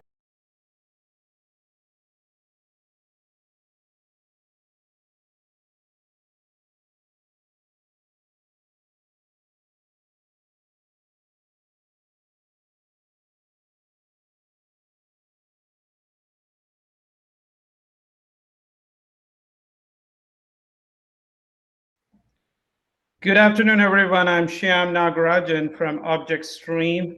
I'm so excited to be here with all of you to talk about our company, what we do, which is in line with what you all are hearing today on the technology landscape. So what we do, we are a software and IT company and also an aviation-focused company. So I'm going to talk more about the software development, IT development focus, what that will be interesting to you. So if you all see my screen, that is about the DevOps pipeline or the Infinity pipeline view. I thought that would be a better view of what we do for our clients. So we work with different tool sets like Azure, AWS, and Google Cloud Provider GCP. We have a lot of work with deployments related to Azure DevOps, Google Clouds, again, AWS using Jenkins, and a container-based options like Docker and Kubernetes, which fits in with this talk after my talk here that Rob is going to go through. And then on the testing side, we work on different tools, Selenium, JUnit, NUnit. We have our expertise who focuses on DevOps part of this, the whole thing, how it all fits in between development and operations. We have analytical BI related work that looks into data lake architecture, business intelligence, Tableau, AWS Redshift, Snowflake, and so forth. We have configuration management related work like infrastructure as code using CloudFormation in AWS, for example, and Ansible and so forth, and everything revolving within the repository world of GitLab and code commit and so forth. So that's who we are. We focus on those. We have different skill sets on this software development lifecycle, if you will, from project management, business analyst, QA folks, the full stack developers, those who focus on Node.js or Java or C# or Scala or Go. So we have those kind of work. Also, we do quite a bit with our clients, always looking for those kind of skills. As I said, DevOps folks, and including the cloud solution architecture kind of a work as well. So I'm again so excited to be here talking to all of you about our company. Please visit us at objectstream.com, and if you have any questions, feel free to reach out to us. More than happy to talk to all of you. Thank you again for giving us this opportunity.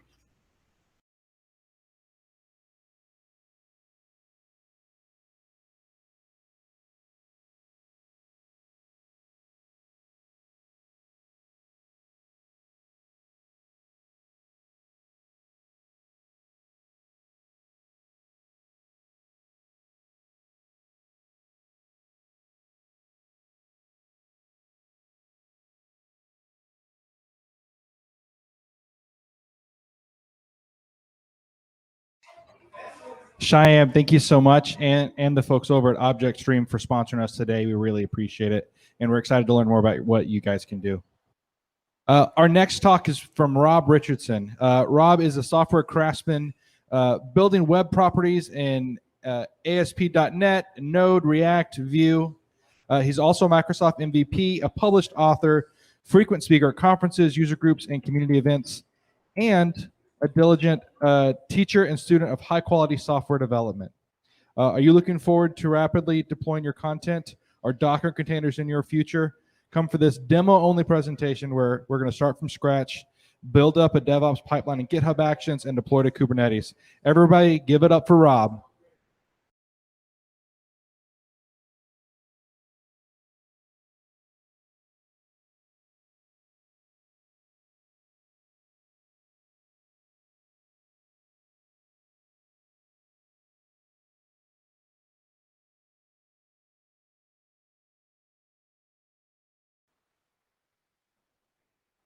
Thanks for the intro, Max. That was so much fun. I'm so excited to get to present here in Oklahoma. We're going to dig into leveling up your DevOps with GitHub Actions and Kubernetes. Now, here's the part where I tell you I'm definitely going to post the code on my site tonight. You're going to go look on my site tonight, tomorrow, next week, next month. It is online right now. You can grab a link to this by going to robrich.org. Wait a minute. This code is empty. Yes, this is an empty repository, and we are going to build up the code in this repository right now. Let's head over to robrich.org. Here's Level Up Your DevOps with GitHub Actions and Kubernetes, and you can click into the code right here. If it's easier for you to get to robrich.org, click on Presentations, and that'll get you straight to the repo. While we're here on robrich.org, thanks for the intro, Max. Here's some of the things that I've done recently. I'm a Cyril developer advocate, a Microsoft MVP, a friend of Redgate, and AZ GiveCamp is really cool. AZ GiveCamp brings volunteer developers together with charities to build free software. We start Friday after work. Sunday afternoon, we deliver that completed software to the charities. Sleep is optional, caffeine provided. If you're in Phoenix, come join us for the next AZ GiveCamp, or if you'd like a GiveCamp here in Oklahoma or wherever you're connecting from, hit me up on email or Twitter, and let's get a GiveCamp in your neighborhood too. Some of the other things that I've done, I do a lot of training with Docker and with Kubernetes. And my claim to fame, I replied to a .NET Rocks podcast episode. They read my comment on the air, and they sent me a mug. Woo! So there's my coveted .NET Rocks mug. So let's dig in and build some code here. Now, our goal is to build a DevOps pipeline that will deploy a website into Kubernetes. So we need to start with a website. I have here a completely empty folder. Here's my folder, and it's completely empty. So let's fire it up and let's build a website. Now, if we say .NET new, then we can get a whole bunch of options for scaffolding out a website. Now, we could build a React site or an MVC site, a Blazor site. In this case, let's build an MVC site. So .NET new. I'm going to give it a name of Level Up DevOps. If I didn't give it this name, it would use my current folder name. I'm also going to say output into the current folder, so it won't create a nested folder. Now this will scaffold out a website. Oop. .NET new. I didn't say MVC. MVC -- name, Level Up DevOps -- output. Now, the cool part, starting in .NET Core 3, it now restores the NuGet packages too. So let's pop open this folder inside of VS Code, and we can see that this is just a regular website. We could have created this in Visual Studio or in any other environment. We have controllers, we have views. So here's the view. Instead of saying welcome, let's say welcome to 200 OK. Very nice. Okay, now we want to get this into a Git repository. Our first stop in getting it to a Git repository is to create a new, do we want to create the missing files? Yes. Now, when I say yes, it will create this new .vs code folder. That will allow me to do debugging inside of VS Code. Now, I won't use this in this demo, but that's really helpful. Okay, so our first stop in creating a Git repository is a .gitignore file. Now, these are all of the things that we don't want to put into our repository. Bin, obj, star.user, the .vs folder, star.suo. Now we can list all of the built content here, all of the libraries that we're restoring. So if we're in a Node project, we'll probably also want to ignore the Node modules folder. If we're in a legacy.NET project, we might also ignore the packages folder. Okay, so we've got this list of things that we don't want to commit to our repository. Perfect. Now our next step is to start up building out our container. Now I'm going to start by creating a new file, and this will be a .docker ignore. Now this docker ignore file is all of the files that we don't want to copy into our container. Well, it actually uses an identical structure to the .gitignore file. So let's just copy the gitignore content here into the docker ignore. And now it won't copy in all of our built or development resources. Now there's a few more things here in a .NET project. We have app settings, .development.json that we definitely don't want in our production container. And we also have here in properties this launch settings.json. Now this launch settings.json is all of the details that we would need to launch this inside Visual Studio and to debug it on the command line. We definitely don't want that in a production container. Okay, we've got a docker ignore file. Now this docker ignore specifies everything that will never end up in our container. Now, what if I actually do want to put this app settings development.json? Even if I specifically copy that file into place, because I've chosen to ignore it here, it won't go in. Okay, next step is to create a Docker file. Now this is specifically Dockerfile, not dockerfile.txt. If you accidentally named it dockerfile.txt, come in here and rename it, pull the .txt off, and make sure it's just Dockerfile. Yeah, Windows is going to get a little grumpy because it has no extension, but yeah, it's a Docker file. Now this Docker file is the configuration as code that we need to be able to build up our container. And there's a couple of verbs that we use in this: from, copy, run, cmd, and we'll get to see each of those commands in action today. Let's start with from. From, we will then specify the base image that we want to build on top of. We want to stand on the shoulders of giants. So let's head out to Docker Hub and take a look at the content. Well, I'm going to search here for .NET and pick the .NET repo. Here we are on the .NET repo. Now this links to other repos. The sample repo is great if you want to take a look at lots of different editions of Docker files that do interesting things. There's the runtime dependencies, which is the base unit for all of the things. .NET Runtime, this is great for console apps. ASP.NET Core Runtime, that builds on top of the runtime and adds in the web hosting details. And then the .NET SDK that stands on top of the ASP.NET Core Runtime that adds all of our build tools. Now we want to build inside of the container, so let's start here. I'm going to pop this open in Docker Hub, and let's take a look at the content that we have. Now we're using .NET 5, so here's our base image. Let's copy this. Scrolling down a bit, I can see the various Docker files that build up the various editions. Now, if we just use the 5.0 tag, as we saw above, it would be built on top of Debian. But I see that there's an Alpine version here too. And Alpine is a really, really lightweight Linux image. And so if I build my image on top of Alpine, that will make my image a lot smaller. Let's do that. So let's use the 5.0-Alpine tag.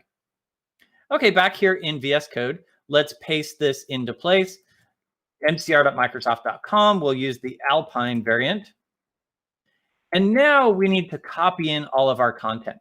So I'm going to copy all of the content from this folder where I run Docker build to the current folder inside of my image. Now, where is that folder? workdir/src. Let's call it that. Now, there's nothing magic about src. I could call it app. I could put it inside var libs somewhere. It will actually create that directory if it doesn't exist and cd into that directory. Okay, so we just copied all of our content from this folder into this folder, into this spot in our image. Now we need to run some build commands. Now we'll do a .NET restore.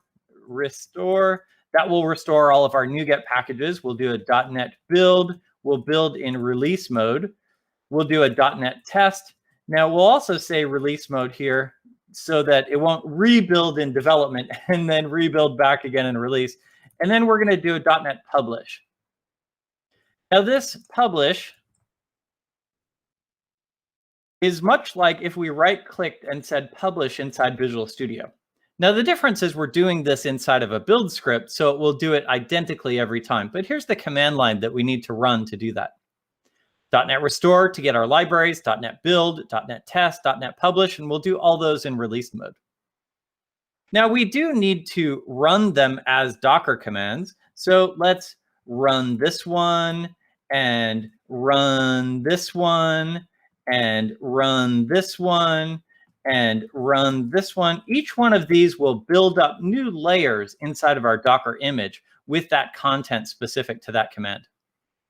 Okay, now we need to switch over to running our site. We output this content into the dist directory. So let's change our workdir to /dist. And cmd is the command that will start up our project. And so we're going to say .NET level up devops.dll. Perfect. Now we do need to set some environment variables and some content. Just for the sake of expediency, I'll just copy and paste those into place. We are setting our environment variable to production. We're setting .NET to listen on port 80, and we're exposing port 80 for inbound traffic. Now we've got a Docker file that works perfectly. We could push this into production right now. But there are some inefficiencies that we could correct here. Right now, we have the build tools in our container. We also have our source code in the container. Now, we could do something like this. We could say, let's not delete the dist folder, run rm-rf src, and that would definitely remove our source code. But each of these commands creates a layer. So this command actually would create a new layer with tombstones for each of those files. We're not making our image smaller. We're just making those files not exist from here down, but they still exist up here. Let's not do that. Instead, let's head back over to Docker Hub. And as we're looking here at Docker Hub, let's flip over to the ASP.NET repository. Now, in this ASP.NET repository, we only have the ASP.NET runtime. And scrolling down a bit, we can take a look at all of the Docker files and tags that we have available. Oh, there's an Alpine variant with 5.0-Alpine. Let's use that. So I'm going to split this in half. Let's say from, and we'll add this new ASP.NET Alpine right there. And now this one will be our runtime container, and this one will be our build server container. Now I'm misusing that term. It's not a server. But it kind of functions in that way. And this will be our production runtime server container. Okay, so we've got our production runtime, we've got our build server, and they are now separate. Now we do need to copy this dist folder into place. So let's say this is the app folder, and here we'll say copy. We need to copy the dist folder into the current folder. Now, we don't want to copy from our host machine. That's what this command would be right now. We want to say from equals build. Now, where is the build command? Well, let's name this one as build. We've named this stage as build, so now it'll copy not from our host machine, but from this dist folder in this build stage. Perfect. We've created a multi-stage build. One stage that will do all of our building, run our tests, publish our content, and a second stage that doesn't include our build tools, that doesn't include our source code. It only includes those built assets that we want to run. Now, there's one more improvement that we can make. Right now, it's going to restore the NuGet packages after it copies in the files. So if I change a JavaScript file or a CSS file, it will restore my NuGet packages. Really, I want to do this way. Now that's interesting, but I still need to know what I want to restore. So let's copy in the level up devops.cs proj into the current folder. There's my manifest that tells me what things I need to restore. I'll copy in my manifest, then I'll restore my NuGet packages, Then I will copy in everything else. Now we're using the power of Docker caching. So when our manifest changes, it will invalidate this layer and will restore our NuGet packages. If we're only changing source code, we won't invalidate this layer. We'll use the cached copy and only start here, which is perfect. Now, as I'm developing, I can reiterate a lot faster. Now, we are going to set this image aside as we publish this image. So having those extra layers will actually really help me at build time, but really won't impact production time at all. Now we have a Docker file that is great. We have a build server that will do all the build, test, and publish content. And we have a runtime server whose sole purpose in life is to start our website. Now let's commit this up to GitHub. I'll come in here to my Git tab in VS Code, and I will stage all of these files. We can take a look at them and see, have I committed any secrets? Have I committed any files that I don't want to change? I can start to diff each one. And unfortunately, it was empty, so we'll leave that be. And now I can, oh, we do need to add one more file though. Let's go grab a Kubernetes YAML file. Now I'm just gonna grab the one from the last time that I did this. Here's that Kubernetes YAML file from last time. And we can see that this will create a deployment and a service. Now there is quite a bit of redundancy here. We do need to change last time to level up DevOps. And now we've got it pretty well ready to go. Now this will create a deployment, only one copy of the server right now, but we could definitely increase this. It references some variables, ACR URL, the image label, the AKS URL here in the ingress controller for DNS. We'll be able to swap those secrets into place in our build pipeline to keep these secrets out of source control. Now that we've got our Kubernetes YAML file in place, let's come back in and stage that as well. And now we will commit this content. Level up DevOps. Let's commit this. And now that we've got it committed, git status, everything's ready to go. Git push origin main. Okay, now that we've got our content pushed up to GitHub, we can flip back over to GitHub and we see that we've got code now in our repository. Now this repository was empty, well, almost. I did come in here in the settings and I did create some secrets. Here's my secrets, and I went new repository secret and I gave it a name and a value and I added that secret. And we can see these secrets that I've got here. My ACR password, my ACR URL, ACR username, AKS URL, and kubeconfig. We'll use these during our build to be able to do some really cool things. So let's fire up the build. I'll come here into GitHub Actions, and now I can pick from various templates. Deploy a Node app to Azure Web Apps, OpenShift, IBM, Terraform. There's some really great workflows here, and I can pop open this and see a whole bunch more. Now, in this case, it guessed that our template of choice was a Jekyll site. It's not. So let's look for Docker. Ooh, there's a bunch of things with Docker here. Let's go find the Docker image right here. Perfect. Let's set up this workflow. Now, we could definitely start with a blank file as well, but Docker Kubernetes, having this one already scaffolded out gives us some help. So this is a Docker build and push, Kubernetes apply. Now, what branches do we want to do this on? Well, right now, let's only do it on the main branch. We won't do it for pull requests. We don't want our pull requests to automatically go into production. So first up, it will check out all of our code. That's perfect. Next, we want to Docker build and push kubectl apply. So I'm going to do a multi-stage task here. There we go. I know that the file is Docker file, so that's perfect. I'm going to put the dot at the end. And instead of my image name, let's call this level up DevOps. And now I want to use my URL, my secrets, to be able to form the URL of my registry. So let's head over to the docs for GitHub. And we can see here on encrypted secrets, I go create a setting. And then once I've got that setting in place, I can use it here with this secrets dot and then that name with the 2 curly braces on either side. Let's do that. So I've got my registry name as secrets.acr URL. And now I've tagged that with my URL. Let's also tag this with our github.sha. That's our build version, our GitHub hash. And so now I have a unique build per source code. It also allows me, because here in the Kubernetes, I added that image label, it allows me to get straight from the running resource back to the source code that created it.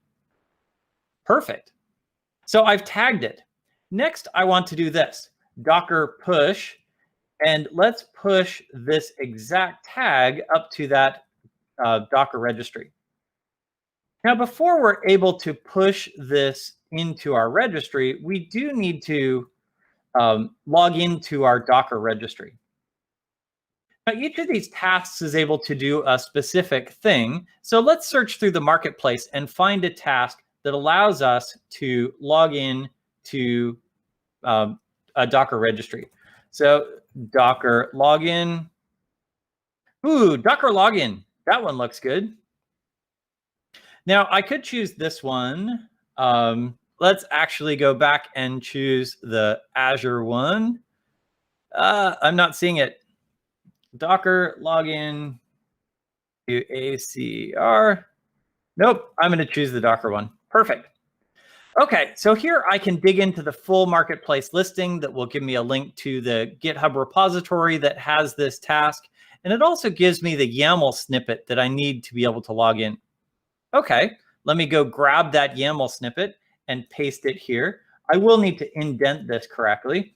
And there we go, Docker login. Now, to do the Docker login, I do need to set my registry URL. Good thing we have a secret for that. Secrets.acr URL. I do need to set my username. So let's do secrets.acr username. And I do need to set my password. Yes, it can't be null. Let me set it. There we go. Secrets.acr password. And do I want to log out? Well, yeah, let me log out. Now, this doesn't log out at the end of this task, but rather at the end of all of the steps. Now, if I was running on shared hosting, this would be more important. But because I'm running in a specific VM on GitHub Actions that is destroyed shortly after this, it's probably less important, but it's still good code hygiene. Okay, now I've logged into Docker and I'm able to do the things. Okay, now that my image is up on Docker, let's do a kubectl apply-fk8s.yaml. Now, before we're able to push this into our Kubernetes repository, our Kubernetes cluster, we'll need to log into Kubernetes. Let's come back here into the marketplace and look for Kubernetes set context. Okay, so this one, let's take a look at KDS set context. Yep. We can grab the GitHub URL that created this, take a look at the source code that builds that action. Let's grab the YAML and paste that into place right here. Okay, so I've got a couple of ways that I can get in. KDS set context. By default, I can specify this as kubeconfig. I can also specify other details like the context, URL, token. All of those are interesting, but I really like the kubeconfig.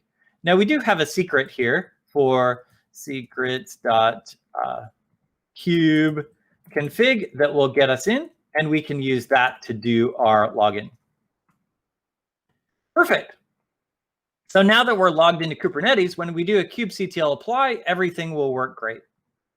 Well, kind of. Here in our Kubernetes YAML file, we do have these content that we need to replace.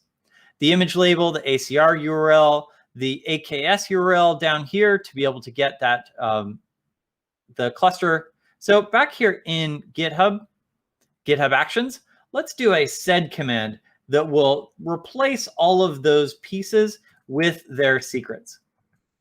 For the sake of typing, we're going to replace this in our Kubernetes YAML file. Now we're going to do a sed. We won't back up the file first, and we'll replace ACR URL with our secret, AKS URL with our secret, and image label with our GitHub SHA. Now we specifically did this after we built and pushed our Docker image in case, for example, here in our Docker ignore file, we forgot to add the k8s.yaml file into our ignore settings. Now, because we forgot that, back here in GitHub Actions, if we had set this content into place before we built and push, then those secrets would end up in our image. Let's not do that. Let's build and push our image and then replace these secrets and apply them to our Kubernetes YAML file. Perfect. So we've got this process. We'll check out our code. We'll log into Docker so that we're able to push our thing into our registry. We'll log into Kubernetes so that we can start our content. And then we'll do these 4 steps. Build the image, running all of the steps inside of our Docker file. We'll push that image if that build was successful. We'll replace our secrets and start that on Kubernetes. So now let's come in here and we will start commit, add build file. Now, the cool part about this process is that it just becomes one of the files in our repository. So let's come back in here and we will say git pull. And now we've got that new file. If I wanted to, I could come back in here and I could edit it just like any other file here in our repository. And let's actually do that in a minute. But right now, I want to focus on what it's doing. Now that this file exists, we have a new build here. Now it started a build. We can see that with this yellow dot. And so let's go into the details of this build. Now it's going to do each of those tasks. It will log into Docker. It will log into Kubernetes. And then it does all of the steps inside of our Docker file. So it's going to build. It looks like that build succeeded. Then it's going to run all of our tests. All of our tests passed because we didn't have any. It's going to do a Docker publish and then flip over into that new production runtime image and publish all of that content. Finally, it's now back in our GitHub Actions file where it's pushing that content into our registry and ultimately starting it on our Kubernetes cluster. Now, we saw at the beginning of this talk how we didn't have anything inside of Kubernetes, kubectl get all, and we see that now we do have that content running in Kubernetes. Here's our Level Up DevOps service. It was started 17 seconds ago. Our pod is running 16 seconds ago. And if we also grab our ingress, we can see that our content is ready to go. Now, it'll take a while for this host to propagate. So let's actually proxy into this pod instead. So we can forward to a particular pod. We could also forward to a deployment, so it'll randomly pick a pod. Let's forward to the service so that we can validate that from the service down also works. Okay, here in our thing, we will say kubectl port forward service / level up DevOps. And we'll go from port 80 on our local machine to port 80 inside the container. But maybe if something else is running on port 80 on my local machine, I'll forward port 8080 on my local machine. Okay, so now I've got that proxy ready to go. Let's come here to localhost 8080, and we can see our website running inside of Kubernetes. Welcome to 200 OK. Woohoo! So now we built this build, and we're able to get that content into production. Now let's add a README file. It would be nice to have a little bit more content here in our repository.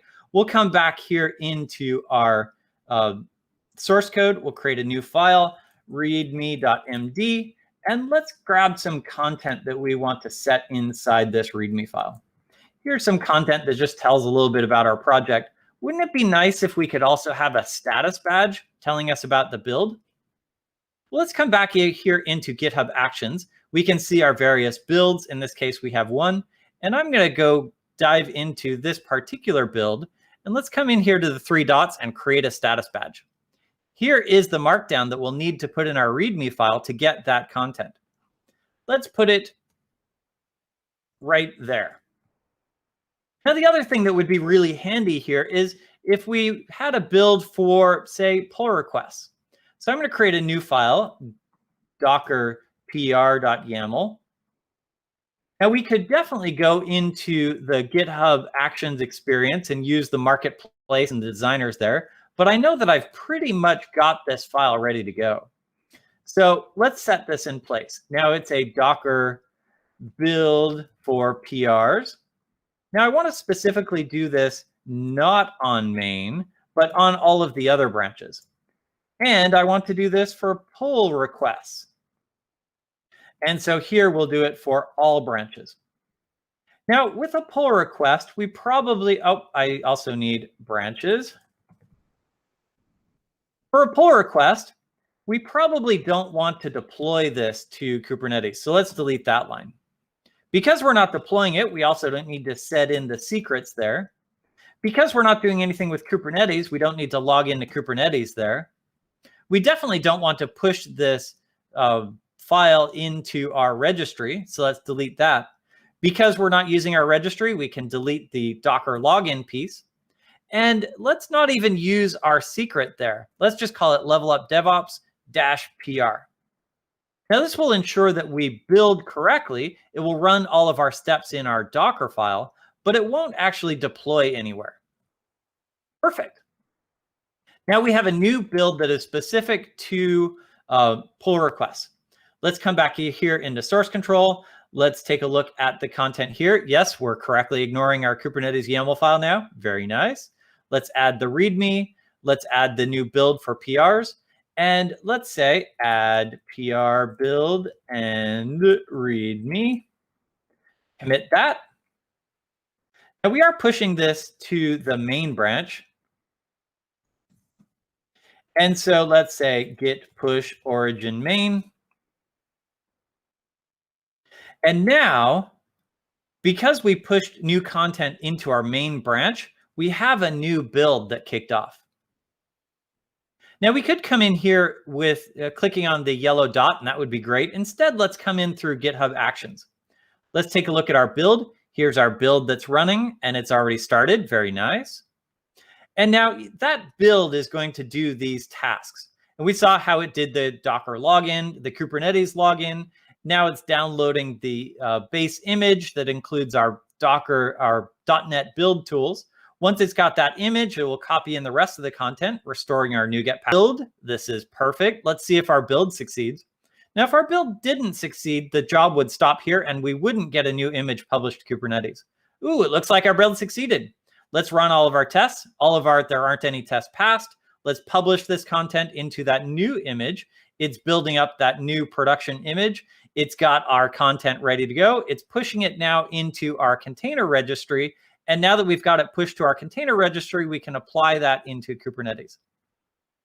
Once we've got that succeeded, there's a green build. Let's come back to our homepage and we can see now that we have a green build and we have that README with the badge showing it passing.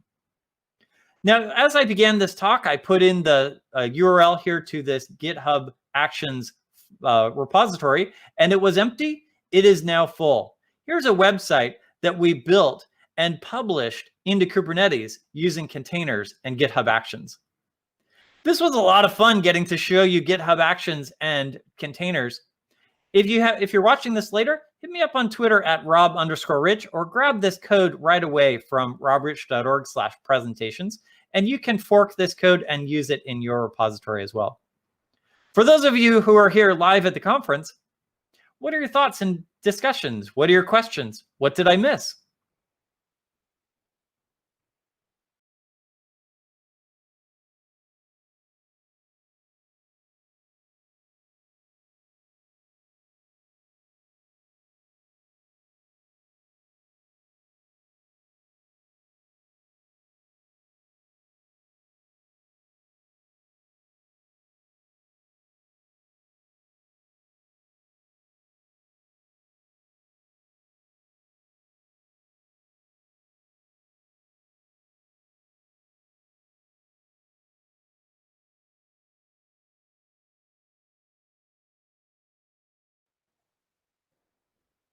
Rob, that was fantastic. I've not seen a live demo like that work that smoothly ever.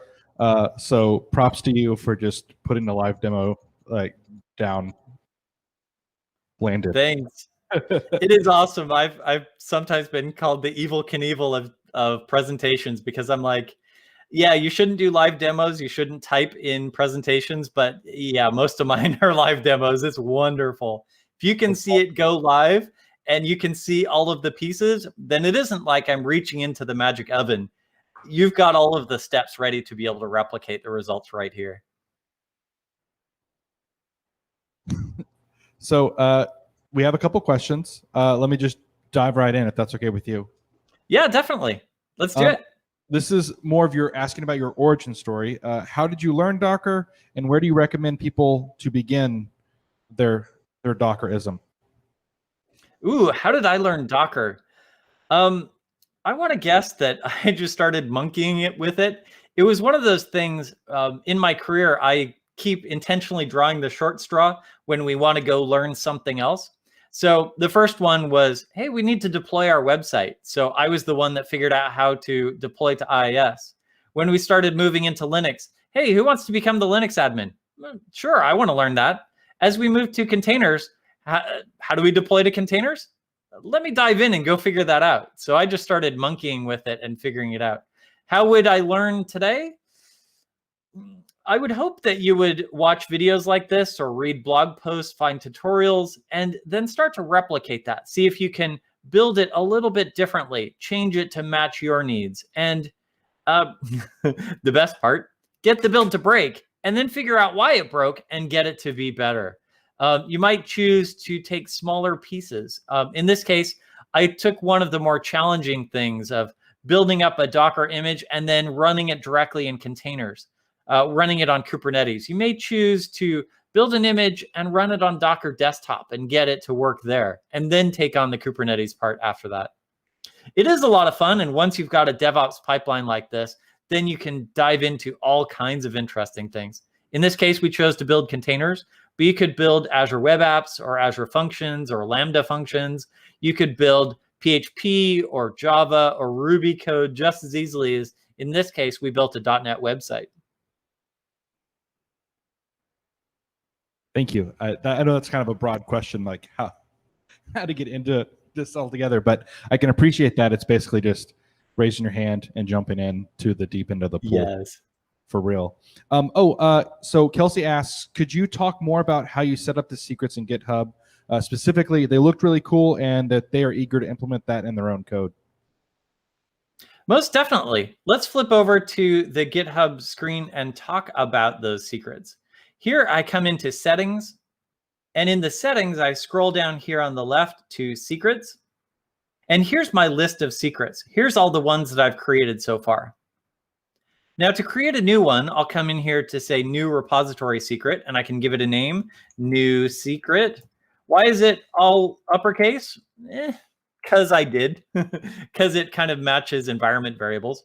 And then I'll give it a value, some value here. Now this value can be a JSON object or the secret that I copied out of S3 or whatever I need to do.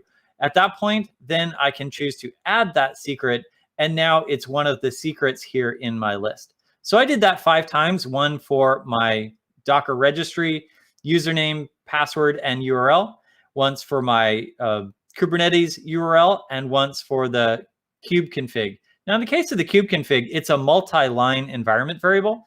And so, yeah, I just grabbed it in place. Now, the cool part is you don't see any buttons about retrieving. There's no way to get the secret back out of GitHub. Well, kind of, if you echoed it from the command line or something. But I can choose to update it. But these secrets are baked into GitHub. They're not coming back out. That's good to know. It's a one-way comm. Okay, Yeah. We've got a couple more questions. How did you make the jump into orchestration? And I don't know if this is. I'm going to read both questions. There might be a two-parter. How do you lead new teams into the organization for good blue-green deployments? Good call. How do I lead organizations into blue-green deployments? And how did I get started into DevOps? I actually got started when I was building cruise control builds. We needed to get more automation in our system. We needed to, stop manually deploying it. The organization that I was in at the time, we had a production server and we kind of had source control, but if anything went wrong, we would remote into the production server and we would start monkeying with it until it worked. So there was Visual Studio installed on the production server, and we'd fire up Visual Studio and debug the production website until we got it to work. Of course, that did really bad things for users. So the first thing that I needed to do was document the value. So I started off saying, well, let's create a source control system that is really robust and is that single source of truth. Next, let's build up a DevOps pipeline that will automatically build and validate and publish that code. At the point where we had a DevOps pipeline, then source control and the build completely made sense. Now let's do it on our local machine and publish it into that content. The added benefit there was we created a dashboard where executives could walk into the room, and if they saw green, then they knew all was good. And if they saw red, then they knew there was a problem. And that gave a whole lot more visibility for the dev team to non-technical users. That was perfect. Along the way, we documented the value at each phase. Okay, now we're at the point where we want to do more robust deployments. Rather than taking the system down and pushing up pushing up the content into place, let's do blue-green deployments. Now, the beauty of a blue-green deployment is we have two environments, blue and green. And so with blue in service, let's replace the green side. Let's put new content up on the green servers. Once the green stuff is in place and we've validated it, we've smoke tested it, then we can flip DNS from blue to green, and now green is the live side. Next deployment, we can do that to the blue side. Now, this is perfect when we have durable servers. As we get closer into containers, we'll do a blue-green type of experience. We will spin up new containers and take down the old containers, but we'll probably do that much more transparently. The cloud is wonderful in being able to facilitate this because the cloud gives us utility building. We don't need to have two sets of hardware available. We just, in that course of transition, spin up maybe 1.2, 1.5% of the times the hardware as we're transitioning over to the new containers. Once the content is good, then we'll shut down the old one, and we still only have one time the compute in our cluster. With a blue-green deployment, typically we're looking at on-prem like resources, and we have twice the hardware provisioned. That's where containers can really help us leverage our hardware in a much more effective manner. I love it. Thank you. You answered that one tip to tail. I did have one question. This was actually for me. Seeing you do this wizardry with GitHub, do you have any contrast with GitLab and doing the same level of integrations? Great question. So how would I do this in GitLab or in Bitbucket or in Jenkins or in Cruise Control? You'll notice that our build process right here in GitHub Actions is running a few command utilities, command line steps. This is really the only thing that is magic about this build is those 4 commands. We're going to do a Docker build, a Docker push, set in our commands, and kubectl apply. Now we could build a whole Jenkins plugin mechanism or a GitLab build pipeline, but it's really just those 4 steps. If I really needed to move to different providers, I would probably put these 4 steps in a build.sh and just call that build.sh from wherever I needed to go. So if that build.sh was called from GitLab versus GitHub, that's totally fine. If I call it from Jenkins, that's easy enough as well. It's just those 4 steps that allows me to do things. Now, we did need to do a Kubernetes login and a Docker login, and that will be different between different environments. So yeah, we probably will need to find a Jenkins plugin or the GitLab experience to be able to log into those resources. Ultimately, though, the more you can separate your build logic from your build vendor, the easier it is to transition if that is a concern. Create a build.sh and call it from your build script. And now all your build is this really dumb experience that watches the thing on this side and calls the script on that side.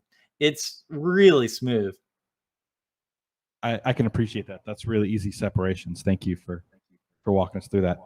We do have one final question, I think. So you've been a teacher. When it comes to enterprise software, almost nothing is taught in schools to prepare students for enterprise work. If you could revamp the education system so that someone could do what you just did during your demo, like, yeah, is that even possible? How can you give this kind of enterprise level experience to students? That is a great question. Part of what makes school different from enterprise is they have different motivations. In school, our goal is to impress the professor. In business, that really doesn't work. Impressing your boss is interesting, but the goal of business is to make money. So we have a whole lot more pragmatic things. The analogy that I like to say is, you did so well on your homework, you do his homework too. Some of the things that we miss in school is source control and team collaboration. I would love to get those topics into schools in educational programs in ways that where they're taught programming. I've seen some programs where they have team projects and collaborative experiences where you get to push and pull code and have merge conflicts. Those are great experiences to have in school so that when you meet those problems in enterprise, you can handle them in a really elegant way. Ultimately, though, maybe contribute to open source, maybe work on hobby projects. You'll start to get similar corporate-like experience while you're in school. And then once you get your first gig, then hopefully it won't be too much of a transition to be able to start providing value for your employer and your users. Love it. Thank you. That was the Impress Your Professors landed well here. You got laughs from the crowd. So, well, we'll close it out there. What's the best way for people to get a hold of you after this, Rob? You can grab the code from robrich.org/presentations, click into Level Up Your DevOps, and you'll get straight to the GitHub repository. And hit me up on Twitter at Rob_Rich, and let's continue this conversation. This was so much fun. We're so glad to have you. Take care. Yep. Thanks, everyone. Our next call is in our last speaker is in 6 minutes. So hang out and we'll be right back. Thank you.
Welcome back to 200 OK. We're glad to have you. We're here for our final speaker. Before we get them on, I wanted to run through some last quick announcements. If you have not yet done it, upgrade your ticket and get an awesome t-shirt and some cool stickers and some other swag from our sponsors. We'll mail that to you after the conference. Go over to 200ok.us and make that upgrade. You have until the end of the conference to do that. All right, our next speaker is PJ Haggerty. He is the founder of DevRelate.io. He's a board member of the Open Source Sourcing Mental Illness, the osmihelp.org, and a senior developer advocate at Mattermost. He's an organizer of DevOps Days Buffalo, Code Days, and Elixir Days. Additionally, PJ is a developer, writer, speaker, and musician. He is known to travel the world speaking about programming and the way people think and interact. He is also known for wearing hats. Everybody give it up for PJ giving us the Pony Express and how technology doesn't last. Thank you, PJ.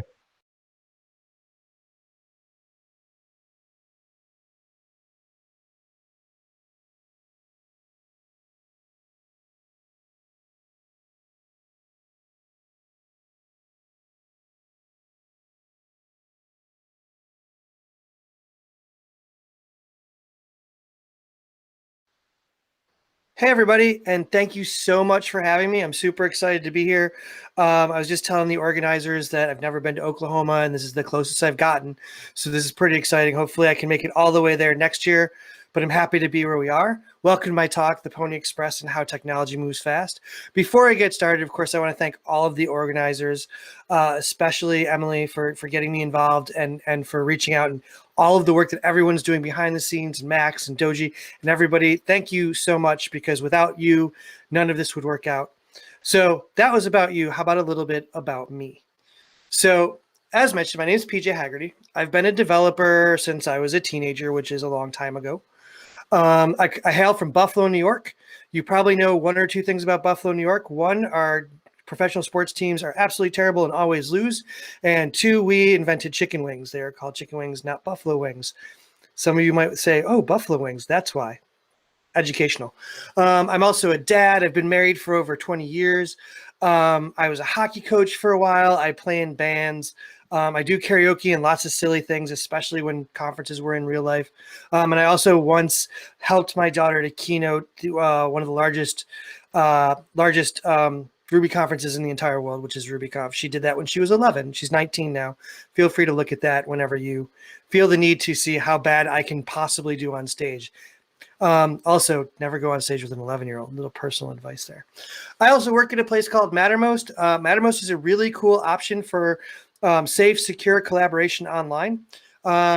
The simplest way to explain Mattermost is we are an open source alternative to Slack, which means you kind of have something going on in Slack, but you could actually do it open source behind a firewall, on-prem or in the cloud. It's all kinds of optimizable, customizable. You can build anything you want and integrate it into Mattermost. So I highly recommend checking it out, because it is an awesome, awesome platform. But, and we will talk a little bit more about that during the talk, but that is not really the main thrust of why we're here. So you probably saw the catchy title and thought, something's going to go on here, and I don't know exactly what's going to go on here, but it should be pretty exciting. We'll see what happens. So I'm going to start with a history lesson. I'm sure a lot of you watch movies, look at TV, read books, and a lot of people who watch Westerns or modern takes on the romantic American Western movement believe in certain things. The good guys always wore white hats, and they always won the day. Everything west of the Mississippi was lawless. Some bank robbers weren't such bad people, and the Pony Express was how mail got delivered. To many people, these are facts, irrefutable, unbelievable. There's no way you could ever say that that is not true. These are dearly held beliefs that have been allowed to become the stories that we build other stories on. I mean, how many Westerns do you watch where at some point in time a Pony Express rider just rides into town and is like, got the mail here, sir. Western Union telegram. But if you start to look closely, there's some holes in the story, and there's some really big ones. So let's start to understand the history. So before even the Civil War, some folks decided to head out west to seek their fortunes. The United States was trying to achieve a goal called Manifest Destiny. We all remember that from high school history class, expanding from East Coast to West Coast, fully across the continent. For some people, this meant opportunity, be it to find farmland, to establish new freedoms that they hadn't experienced anywhere else, maybe to find gold lying in the hills across America. And when that happened, when prospectors found gold on the California coast, towns began to pop up all along it. It was necessary for people and companies who owned the land or paid prospectors and families of these adventurous souls, they needed to get their mail as quickly as possible. These remote locations were growing and fast. Between 1848 and 1860, the population of California grew to 380,000 people. That doesn't sound like a lot right now, but when you consider that in 1848, the population was about 1,500 people, that's a lot in 12 years. With very few ways to get information from one end of the country to the other, we had to find a new solution. So some of you are like saying, well, what about the railroad, PJ? And that's a great question. Well, railroads could get messages a good portion of the way across the continent. They couldn't make it much farther than Missouri. When the United States gained New Mexico and Arizona as states in 1853, we could only just start to consider bringing the coast together via rail. On the north side of things were too hilly. They were too mountainous. We couldn't get a train through them. But once we had those kind of desert plateaus, we were able to kind of push through. 1853, that took a long time. But let's be honest. The railroad back then was no guarantee of speed or safety. It was kind of like having, I don't know, a server in a closet being maintained by someone with a general idea of how to run Linux or Ubuntu and making their own Cat5 cables with one of those little slicer crimpers that we used to have back in the day, all of which were entwined in extremely unsafe ways through this closet that had no ventilation. Sound familiar? Unsafe, unstable. In the case of the trains, prone to robbery. The railroad could not be the right answer for this growing country. Then we kind of have to add to these aggravating edge cases and these issues that are popping up. People are very far away. The railroad can't do it. And then there's this small inconvenience of who exactly was doing all the work. So a lot of people wanted to bring the country together, but others kind of wanted to remain on top of the pile, and they wanted to do that by oppressing other human beings, which is kind of very, very, very, very wrong.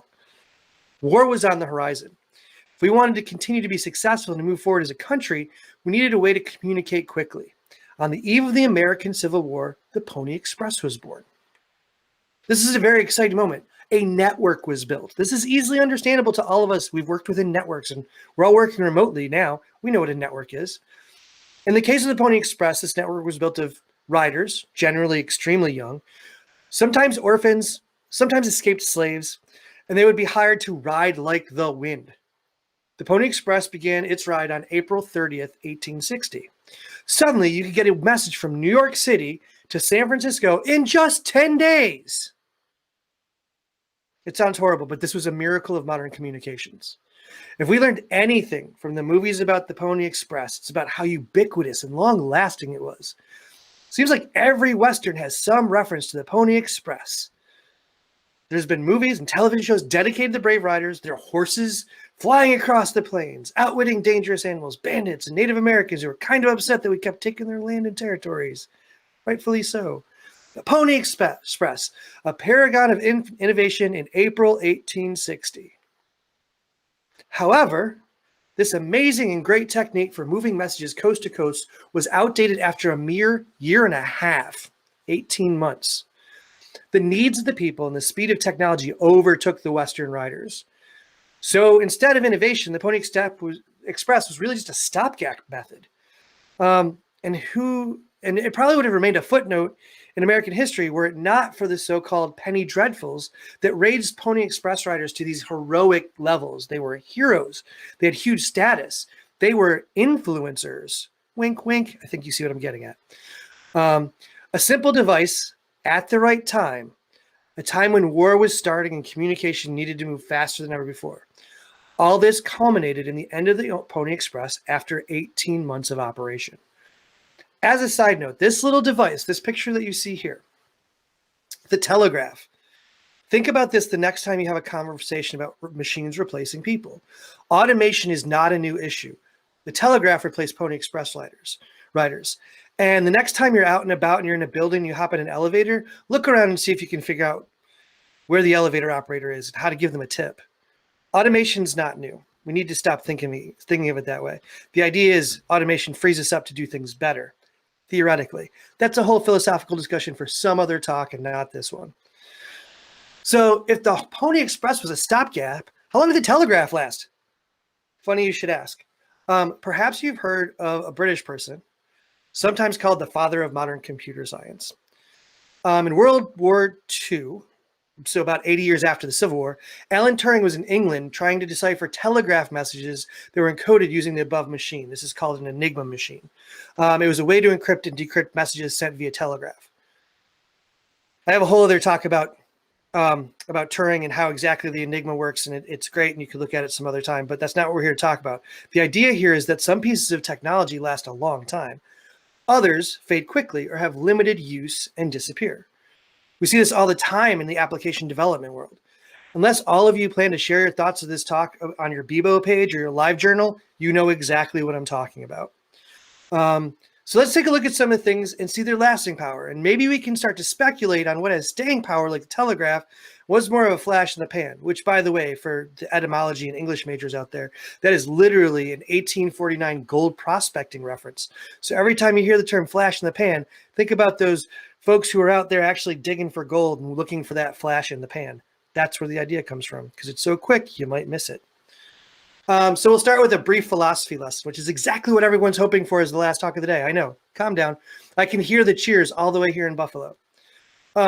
Philosophies around technology are not a new phenomenon. Whether it's ideas that mainframe computing is the only true computer science solution to the idea that DevOps can be certified and assigned as a team. There have never been a shortage of ideologies that accompany the work we do. Most philosophies are really meant as a set of best practices to allow us to work more and flow more easily, produce better applications, or run better networks, or better data centers on the earth, in the cloud, behind firewalls, wherever. That's kind of the idea. Some are only suggestions because something worked on my machine, so it must work for everyone else. So let's take a look at some common modern era philosophies, see where the strengths and the pitfalls might be. Waterfall. This is near my house. Not near my house, but it's like close. This is Niagara Falls. Waterfall is probably one of the most well-known and much maligned development methods in the world today. I don't know how we're going to show hands. If you want to just jump into Slack and feel free to raise your hand or wave at me. How many of you have been involved in an organization that uses or is using or used at some point in time the waterfall technique? For those of you that don't know what that is, because there's some young people out there that may not have this lovely experience, this is the literal definition of waterfall. The waterfall model is a relatively linear, sequential design approach for certain areas of engineering design. In software development, it tends to be among the less iterative and flexible approaches, as progress flows in largely one direction, downwards like a waterfall, through the phases of conception, initiation, analysis, design, construction, testing, deployment, and maintenance. Whew, that's a good one. Pretty thorough for an idea that was first developed in, anyone? The 1950s. A mere 10 years or so after Turing was dealing with the telegraph, we're trying to find computer engineering techniques in computer science. Innovative for its time, though shortly afterwards, people pretty much saw the flaws. Waterfall is simple. No one can argue that. I would just like to thank Doji for singing TLC in the chat and Slack. I appreciate you. So as our programming teams began to build applications for business and scientific inquiry, we need to establish how to do this in an organized way. How are we going to build things and have an organization that makes sense? So is it in any way that it was surprising that our first thought was to take a page from modern manufacturing techniques at the time? To build a car, you establish requirements.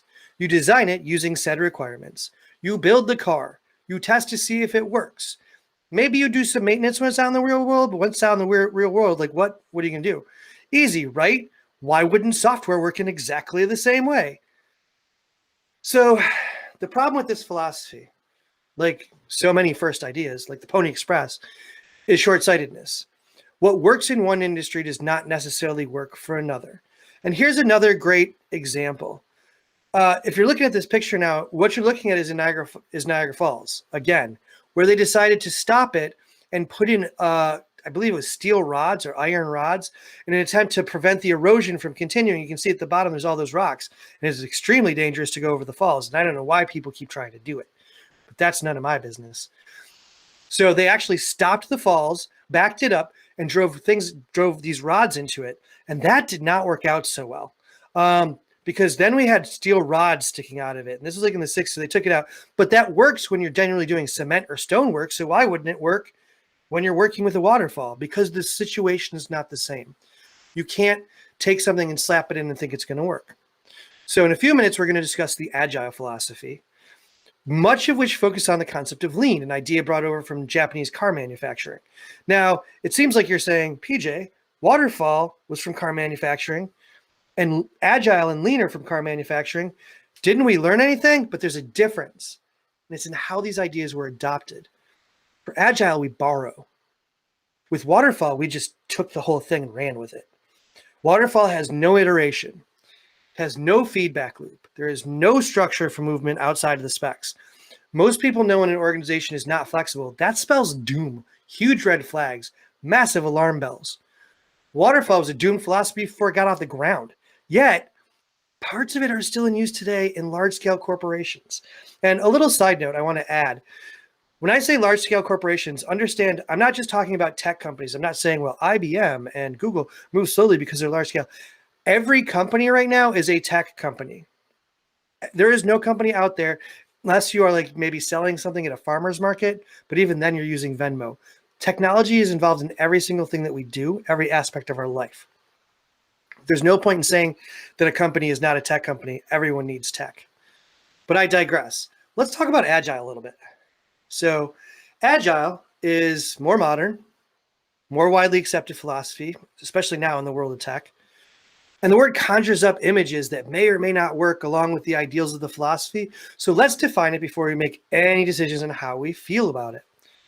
Agile is an approach to software development under which requirements and solutions evolve through the collaborative effort of self-organizing and cross-functional teams and their customers or end users. It advocates adaptive planning, evolutionary development, early delivery, and continual improvement, and it encourages rapid and flexible response to change. That sounds awesome! Oh my God, so amazing. This is so much better than Waterfall. Self-organizing teams, iterative development, customer input. What could go wrong? So I had this conversation with this dude, Martin Fowler, who happened to write the Agile Manifesto. It's a space age solution. Everything that we are looking at here is great. Iteration, collaboration, flexibility.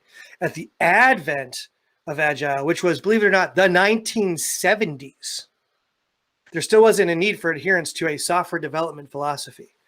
Most software was still built in and for large-scale corporations. Computers weren't common in homes, and even entertainment systems like ColecoVision and Atari were only coming into being a thing. Agile was a sleepy philosophy for a while. Then, as more modern application development and deployment grew in the 90s, began to take off.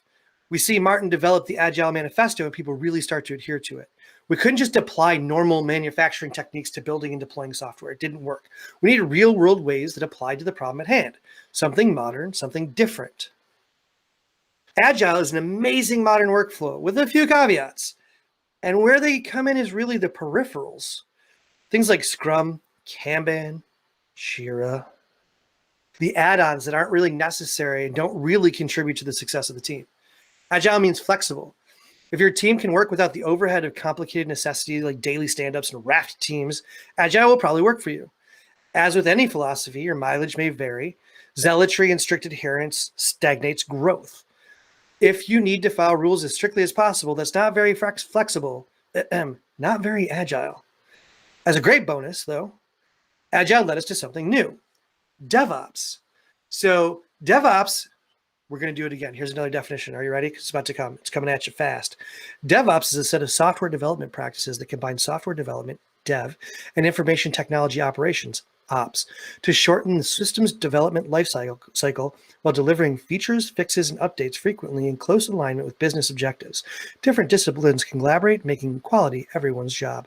Personally, I love this definition. It's amazing. It's really what the other philosophies are striving for as far as how a tech team should function.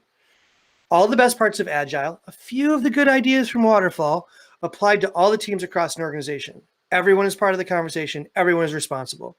This is our modern answer to how best to deliver software. Mobile, web, OSs, doesn't matter. We've learned from the past, and this is what we have. DevOps, according to some, should be the end-all be-all of development. Kind of like Kubernetes is the only way to deploy an application. And if you don't believe me, then you just don't deserve to be working with computers anymore. You should stop. That was sarcasm. Please note the sarcasm. I have real problems with Kubernetes.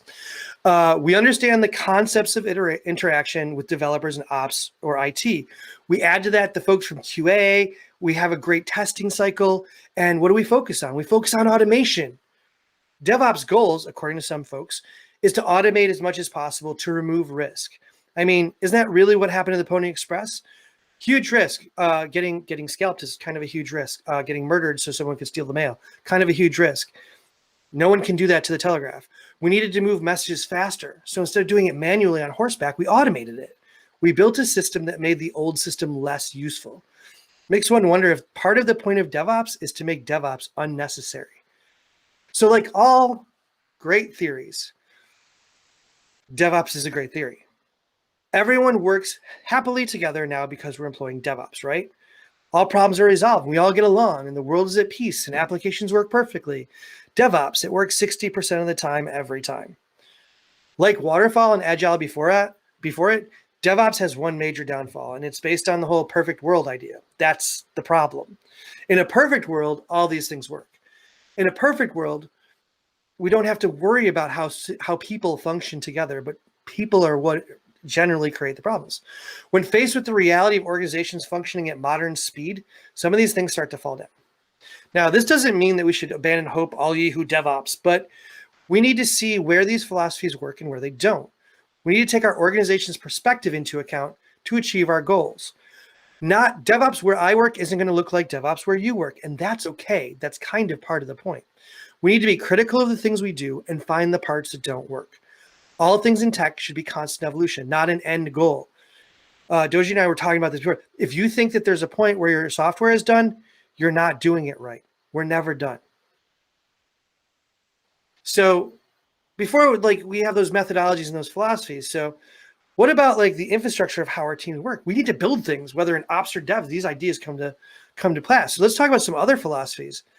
We'll start with test-driven development. This is a concept that everything you build, software or hardware, application or infrastructure, database, doesn't matter, must be thoroughly tested before going out into the world. Great idea, except that it takes nearly twice as long to build literally anything. Additionally, since you never really know how people will use a thing out, what's out in the world, it can be needlessly pedantic. So maybe we replace that with behavior-driven development? Unlike test-driven development, behavior-driven development is based on how users interact with and break the things we do. Forward thinking, right? Let's see how users do things and build what we need based on that information. Brilliant. Less time than TDD, right? Theoretically, maybe. But it also leaves a huge possibility of failing and falling over again and again. Luckily, the BDD movement, DevOps culture, has been able to kind of adapt and adopt the concepts using things like chaos engineering to see how things will actually function in the real world and make systems more resilient. And this is great and behavior based. So even out of misguided philosophies, we can pull some good parts out. That's awesome. Let's talk about what we really do. What really goes on in the world, in every organization, in every team, is what I like to call shame-driven development. People only write as many tests as they can get away with so the next developer doesn't think they skipped it altogether.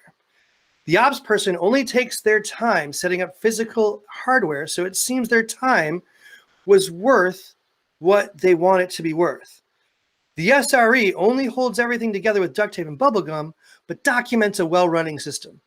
This isn't lying. This is just shame-driven development. Whether DevOps or Agile or what have you, we generally build things so we won't be shamed by the next person who sees it. This is the truth where most things in life, in the world of tech today, this is where they live. Kind of like how the Pony Express was built good enough for what the United States needed at the time. We innovate, but often we focus on what, I'm sure everybody's heard this term, minimal viable product, minimal viable setup. And focus on those two words, minimal and viable. That doesn't actually sound good. So even just the language that we develop and comes with philosophies and ideals that matter to some, but seems to be less important as time marches on. Compiled languages versus non-compiled, open source versus enterprise. I always land on open source, but I mean enterprise languages, and by that I mean like C++ or .NET. We're seeing now a return to functional programming practices, while also seeing the growth of JavaScript as the absolute end-all be-all of everything that we need for single-page web applications. So these choices, they lead to things that are not like, like not leading a proper server, deploying to a GitHub page with like Jekyll or Middleman or Gatsby or whatever. So you don't even need like an ops team, right? Like that's possible. But these aren't innovations so much as like iterations on the same circle of concepts. We aren't really building new things. We're just solving the same problem in different ways. And that's okay. That leads to innovation sometimes. And then you have like a lot of these other things. These are all concepts. They're ideas. But a lot of them are based on the idea of others. Like, what's it like to truly innovate? How do you change an industry that's been moving in a certain direction with a certain momentum for so long? When I first started DevRelate, the process took 2 years to consider and 7 years of experience before I ever even thought about it. We're the first developer and community relations as a service company. Now there's a handful of companies that do it. So like we were able to innovate, but now there's other people building on the same model. I won't say they're the same, but like they're competing in the same space. It's the same at Mattermost. Mattermost started as a video game company. Then they decided that they needed to change a little bit. They needed to build something. So they actually took the speech pattern, the communication chat thing that they were doing that was very successful, and made that into a completely open source product. Now we have like a whole bunch of tools like playbooks for your DevOps teams, and we have Focal Board for keeping track of things, which is like an open source Trello or something along those lines. We continue to innovate and find new ways to fix things. The most interesting thing about most of innovation that we hear about and see is that it's about technology.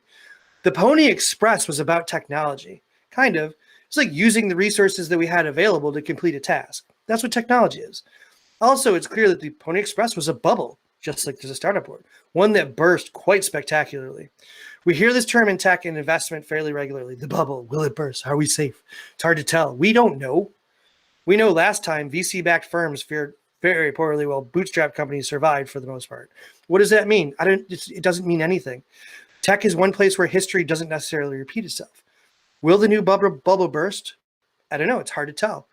But it seems that we may have learned from last time, and hopefully we know how to keep our heads above water if things start going south. The issue, however, isn't only resiliency through a bubble burst or playing it safe so that we can make sure to rake in the cash with our investments. The issue is innovation. We need to continue to push forward. And I hate to say that, but it works.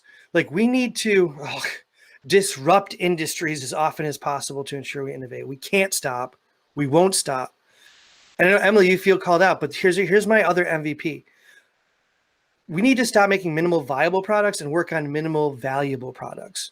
What are the things that we build that actually help the people that we're trying to reach? A lot of companies say they're building the things they build in order to see a better world, but they can't even define what that means if you really ask them.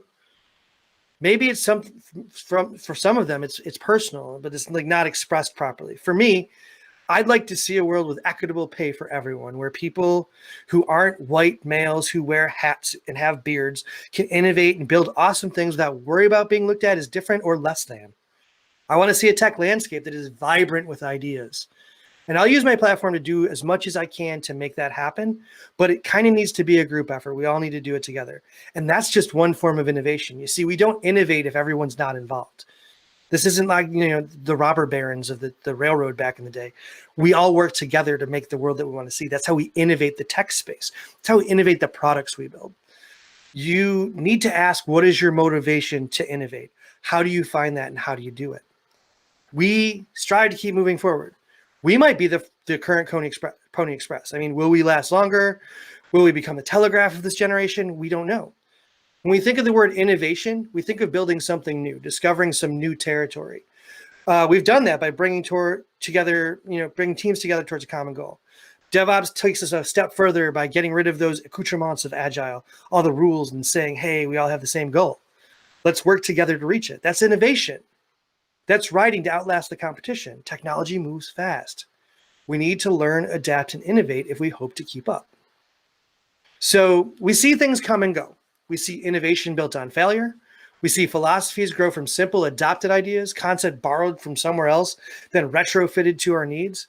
We see what was the best solution today might be outdated tomorrow, and that's okay.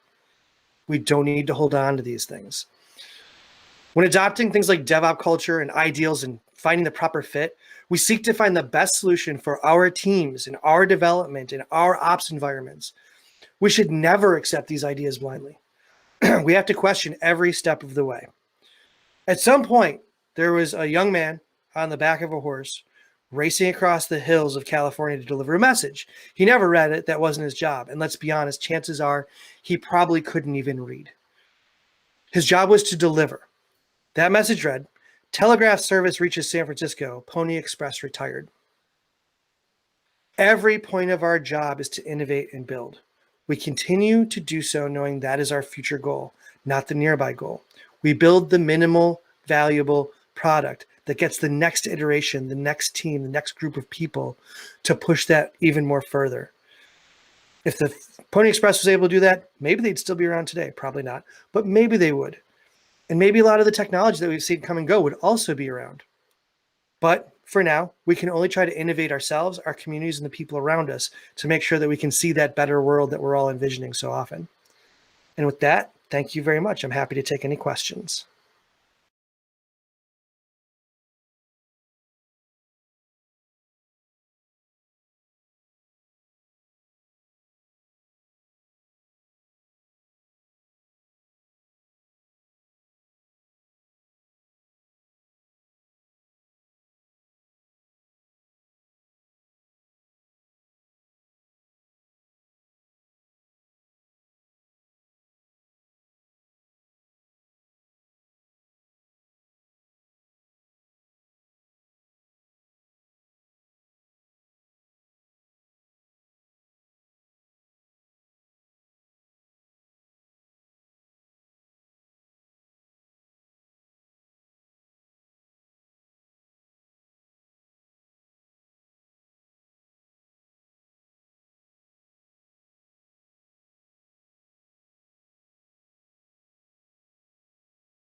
So I'm gonna host my own QA because that's innovative, folks, and that's the whole point. So there were some questions that were in the Slack, and I'm going to go ahead and answer them. First of all, Doji had the question, and I'll just read it straight up. One thing that gets heavily preached and pushed in organizations is the concept of the 3-week sprint. However, you might be able to get something to production in 2 days, or it might take 4 months. How would you bring this up with Scrum Masters and leadership, and how can development teams get flexibility instead of being pigeonholed into 3-week sprints? Great question, Doji. I actually really like this question because this is exactly what's wrong with Agile. The whole idea that we need to wait and we need to have builds done at specific times, or it needs to take X number of days and then we push every time Friday at 5 o'clock, which is terrible. Don't do that. But it's kind of ridiculous. Like, I think that the way to kind of work with this is to go to a Scrum Master and say, listen, you're a Scrum Master, so you understand the Agile philosophy. Theoretically, they should say yes. In saying yes, you should say, then you should understand that Agile means that we are able to move at different speeds, that we are able to get something out for 2 days.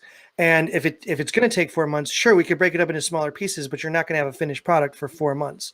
I think that if a Scrum Master is properly trained and leadership understands that that's the goal, then they should be able to be more flexible and have what we might call micro deploys, where, the thing that you fixed in 2 days, because maybe it was like a little bug or a feature that, changing the color to light blue instead of lightest blue. I'm not good with colors. I'm a terrible person on colors, but like, it's a small change. You should be able to micro deploy. And the example that I always use, and feel free to bring this up, is I'll see if I can find the actual presentation, but I saw a presentation from a gentleman at Etsy where they talked about how they deploy up to 50 times a day. Even though they are agile, even though they're working, everyone has access to the build system. And to be honest, if you're using modern systems with CI/CD and you're making sure that everything works and tests are going together, things are merged properly before they get deployed, there's no reason why you can't deploy as soon as you finish something, whether that be 2 days or 4 months or 3 weeks or whatever. So I would talk to your Scrum Master or your manager or whoever's in charge of this, making these decisions, and explain to them that there's better ways to do it. And if we want to be flexible, then we need to build that into our systems and not say 3 weeks or whatever it is. 3 weeks is just the example. It's 3 weeks or nothing, because that doesn't add up to being an agile team. Let's see. Emily says, is a minimal viable product okay as long as it's temporary? MVP to get through the trudge for a bit, then innovate from there. Okay, so I think I know where you're going with this question, Emily. And part of it is, yes, you kind of build a minimal viable product to say, like, hey, here's my proof of concept, or here's, the way I think it's going to work. And that's perfect. That's exactly what you want to do. There's nothing wrong with that. Where the issue comes is a lot of companies make a minimal viable product, and that's all there is. They don't really iterate except to find new ways of finding revenue streams off the original MVP. Or they pivot and start making video. I don't know. So yeah, like, there's nothing wrong with saying as long as it's temporary, an MVP is perfectly logical. Because as I mentioned in the presentation, and I think that it's appropriate to say pretty much anytime, software never gets done. And if you're striving for perfection, like, never go for a minimal perfect product. That's not a thing. But when I say minimal valuable product, what is the least thing that adds value to your customer base or to the people who are using it? And I think that's the key. So yeah, MVP, as long as it's temporary, not a problem. Hey, PJ. Howdy. Hi, PJ. I'm here for Q&A, but I hear you're running with it on your own. Yes, I am. It's totally okay. I'm down with this. Thanks for rolling with it. I had to commute home, and so now I'm back here. We'll let you. I saw there was one more question if you want to take it for yourself. Yeah, sure. That was about the one from David. There's a couple questions from David. I'm going to answer the non-technical one first. Okay, go for it. Was I upset Firefly was canceled? This might be the most complicated question that I could possibly be asked. One, yes. Initially, I was super upset about it. I had never seen a show that had combined such seemingly disparate topics as, like, psychic, super sci-fi abilities, and you're in space, but also cowboys, but also like some weird government political stuff, and it's kind of punk rock, and how do we handle the way that we treat sex workers, and should we respect people, and women are more powerful than men. Like, there were so many things at play that we got out of 13, 14 episodes. I was super upset when it was canceled. Looking back, I would not want Firefly to come back.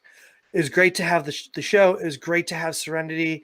These are wonderful things. Unfortunately, we did recently find out that Joss Whedon is like one of the worst people on earth, which kind of sucks, because I really looked up to him as a good person. It's disappointing.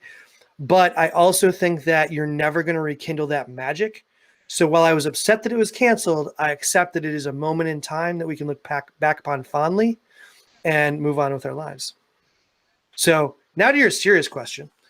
Do you believe a merging of development ideologies like combining Agile and DevOps is viable, or is just heavy dependent on product? No, I don't think it's heavily dependent on product.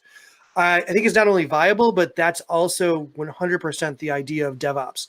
DevOps is not a solution that can function on its own. In a lot of ways, I think of DevOps as kind of like Agile's like little cousin, like little buddy, like, hey, like, Agile's cool and everything. Like, we all love Agile, but the cousin's a little bit younger, but also very cool. And we can adopt the things that we need. And as I said, it's less heavily dependent on product than it is dependent on organization. I know organizations that are 6 people that use DevOps as if they're a 100-person organization, and I know 150,000 people organizations that are using Waterfall. And it works for them. I don't know how or why, but it seems to work, and that's okay. That's okay. None of these, I've yet to see the piece of technology or the technology philosophy that has come out that has made me say, boom, we got this golden solution now. The golden hammer has been dropped. We 100% don't have to do anything else. We can stop innovating on the things that we do because we've got, Ember.js. And that's going to solve all of our problems from here on out. Ember.js on a serverless Lambda on AWS. The rest of our application is served by a Kubernetes cluster. We're good. We're golden. There's no, what else? All we have to do is sit back and collect the cash, everyone. It just doesn't work that way. Everybody's working towards a different goal. Everyone's building a different product, even if they're in the same space. Everyone iterates differently. And so I don't think that, it's so heavily dependent on product, but it is definitely dependent on how you organize your people. And I think that's it. There's nothing more permanent than a temporary hack, Kyle Simpson. Thank you, Jacrees Keith. I hope I'm saying that right, but you're 100% correct. I actually had a conversation with a person that I worked with I left the job in 2011. I talked to them like 3 weeks ago. And they talked about how a hack that I had done in a piece of academic software was still there because to get rid of it would actually take down the entire connection to the database. And I was like, that's right. That temporary hack is the most permanent thing I've ever built in my life. So it's always interesting to see. Always interesting to see. I feel like that was it'll happen to you, said the old guy standing at the microphone. I think so. Well, PJ, thank you, one, for closing out the conference, but also for doing your own Q&A. I really appreciate that. Oh, yeah, no problem. I'm all about community. Communities work together. That's what it's all about. Yeah, you asked yourself questions and they answered them great. It was fantastic. Nothing like self-moderating. All right, well, we're going to close out the conference. Again, what's the best way for people to get in contact with you if they have follow-up questions? Yeah, I'm super easy to find. It's pj.haggerty@mattermost.com, or you can find me on Twitter @Asplenic. That's ASPLEENIC. Because I lost my spleen when I was 19. If you want to DM me, I'm happy to tell you that story. It's not as exciting as you think it is. Well, thank you and have a great weekend. We appreciate it.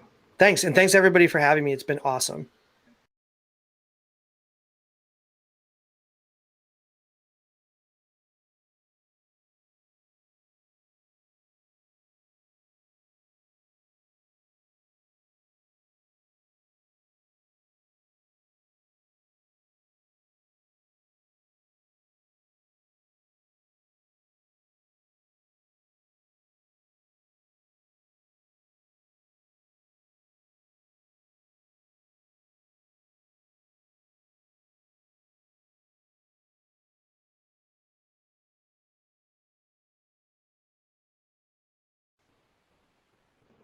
Well, PJ, thank you so much for that. And like I said, for doing your own Q&A, we really appreciate it. And for closing out the conference, thank you all for watching today.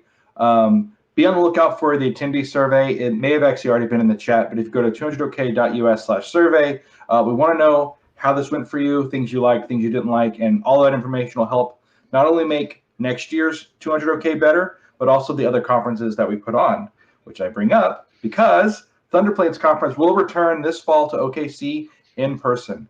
So check out Thunderplanes Conference, and we're excited to have you there. So we're getting back to it, IRL.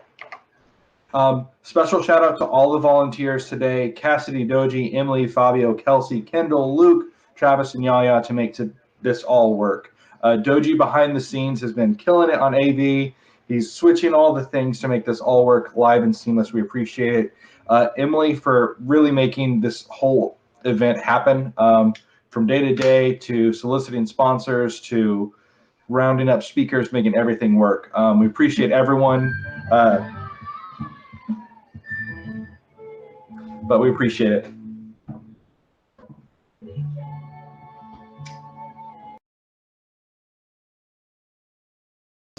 Good old alarm fail. All right, that's how we'll leave it. Again, if you're sticking around for the networking, go to 200ok.us/meet. It'll bring you into the Zoom conference. Emily's running that. She'll drop you into the right Zoom room you want to be in to hang out, meet fellow attendees, and everything. So check out Slack for any more information on that. Other than that, we're so glad we had you. Don't forget to upgrade those tickets if you still want it. Last call. Y'all have a great weekend. Thank you all. Take care.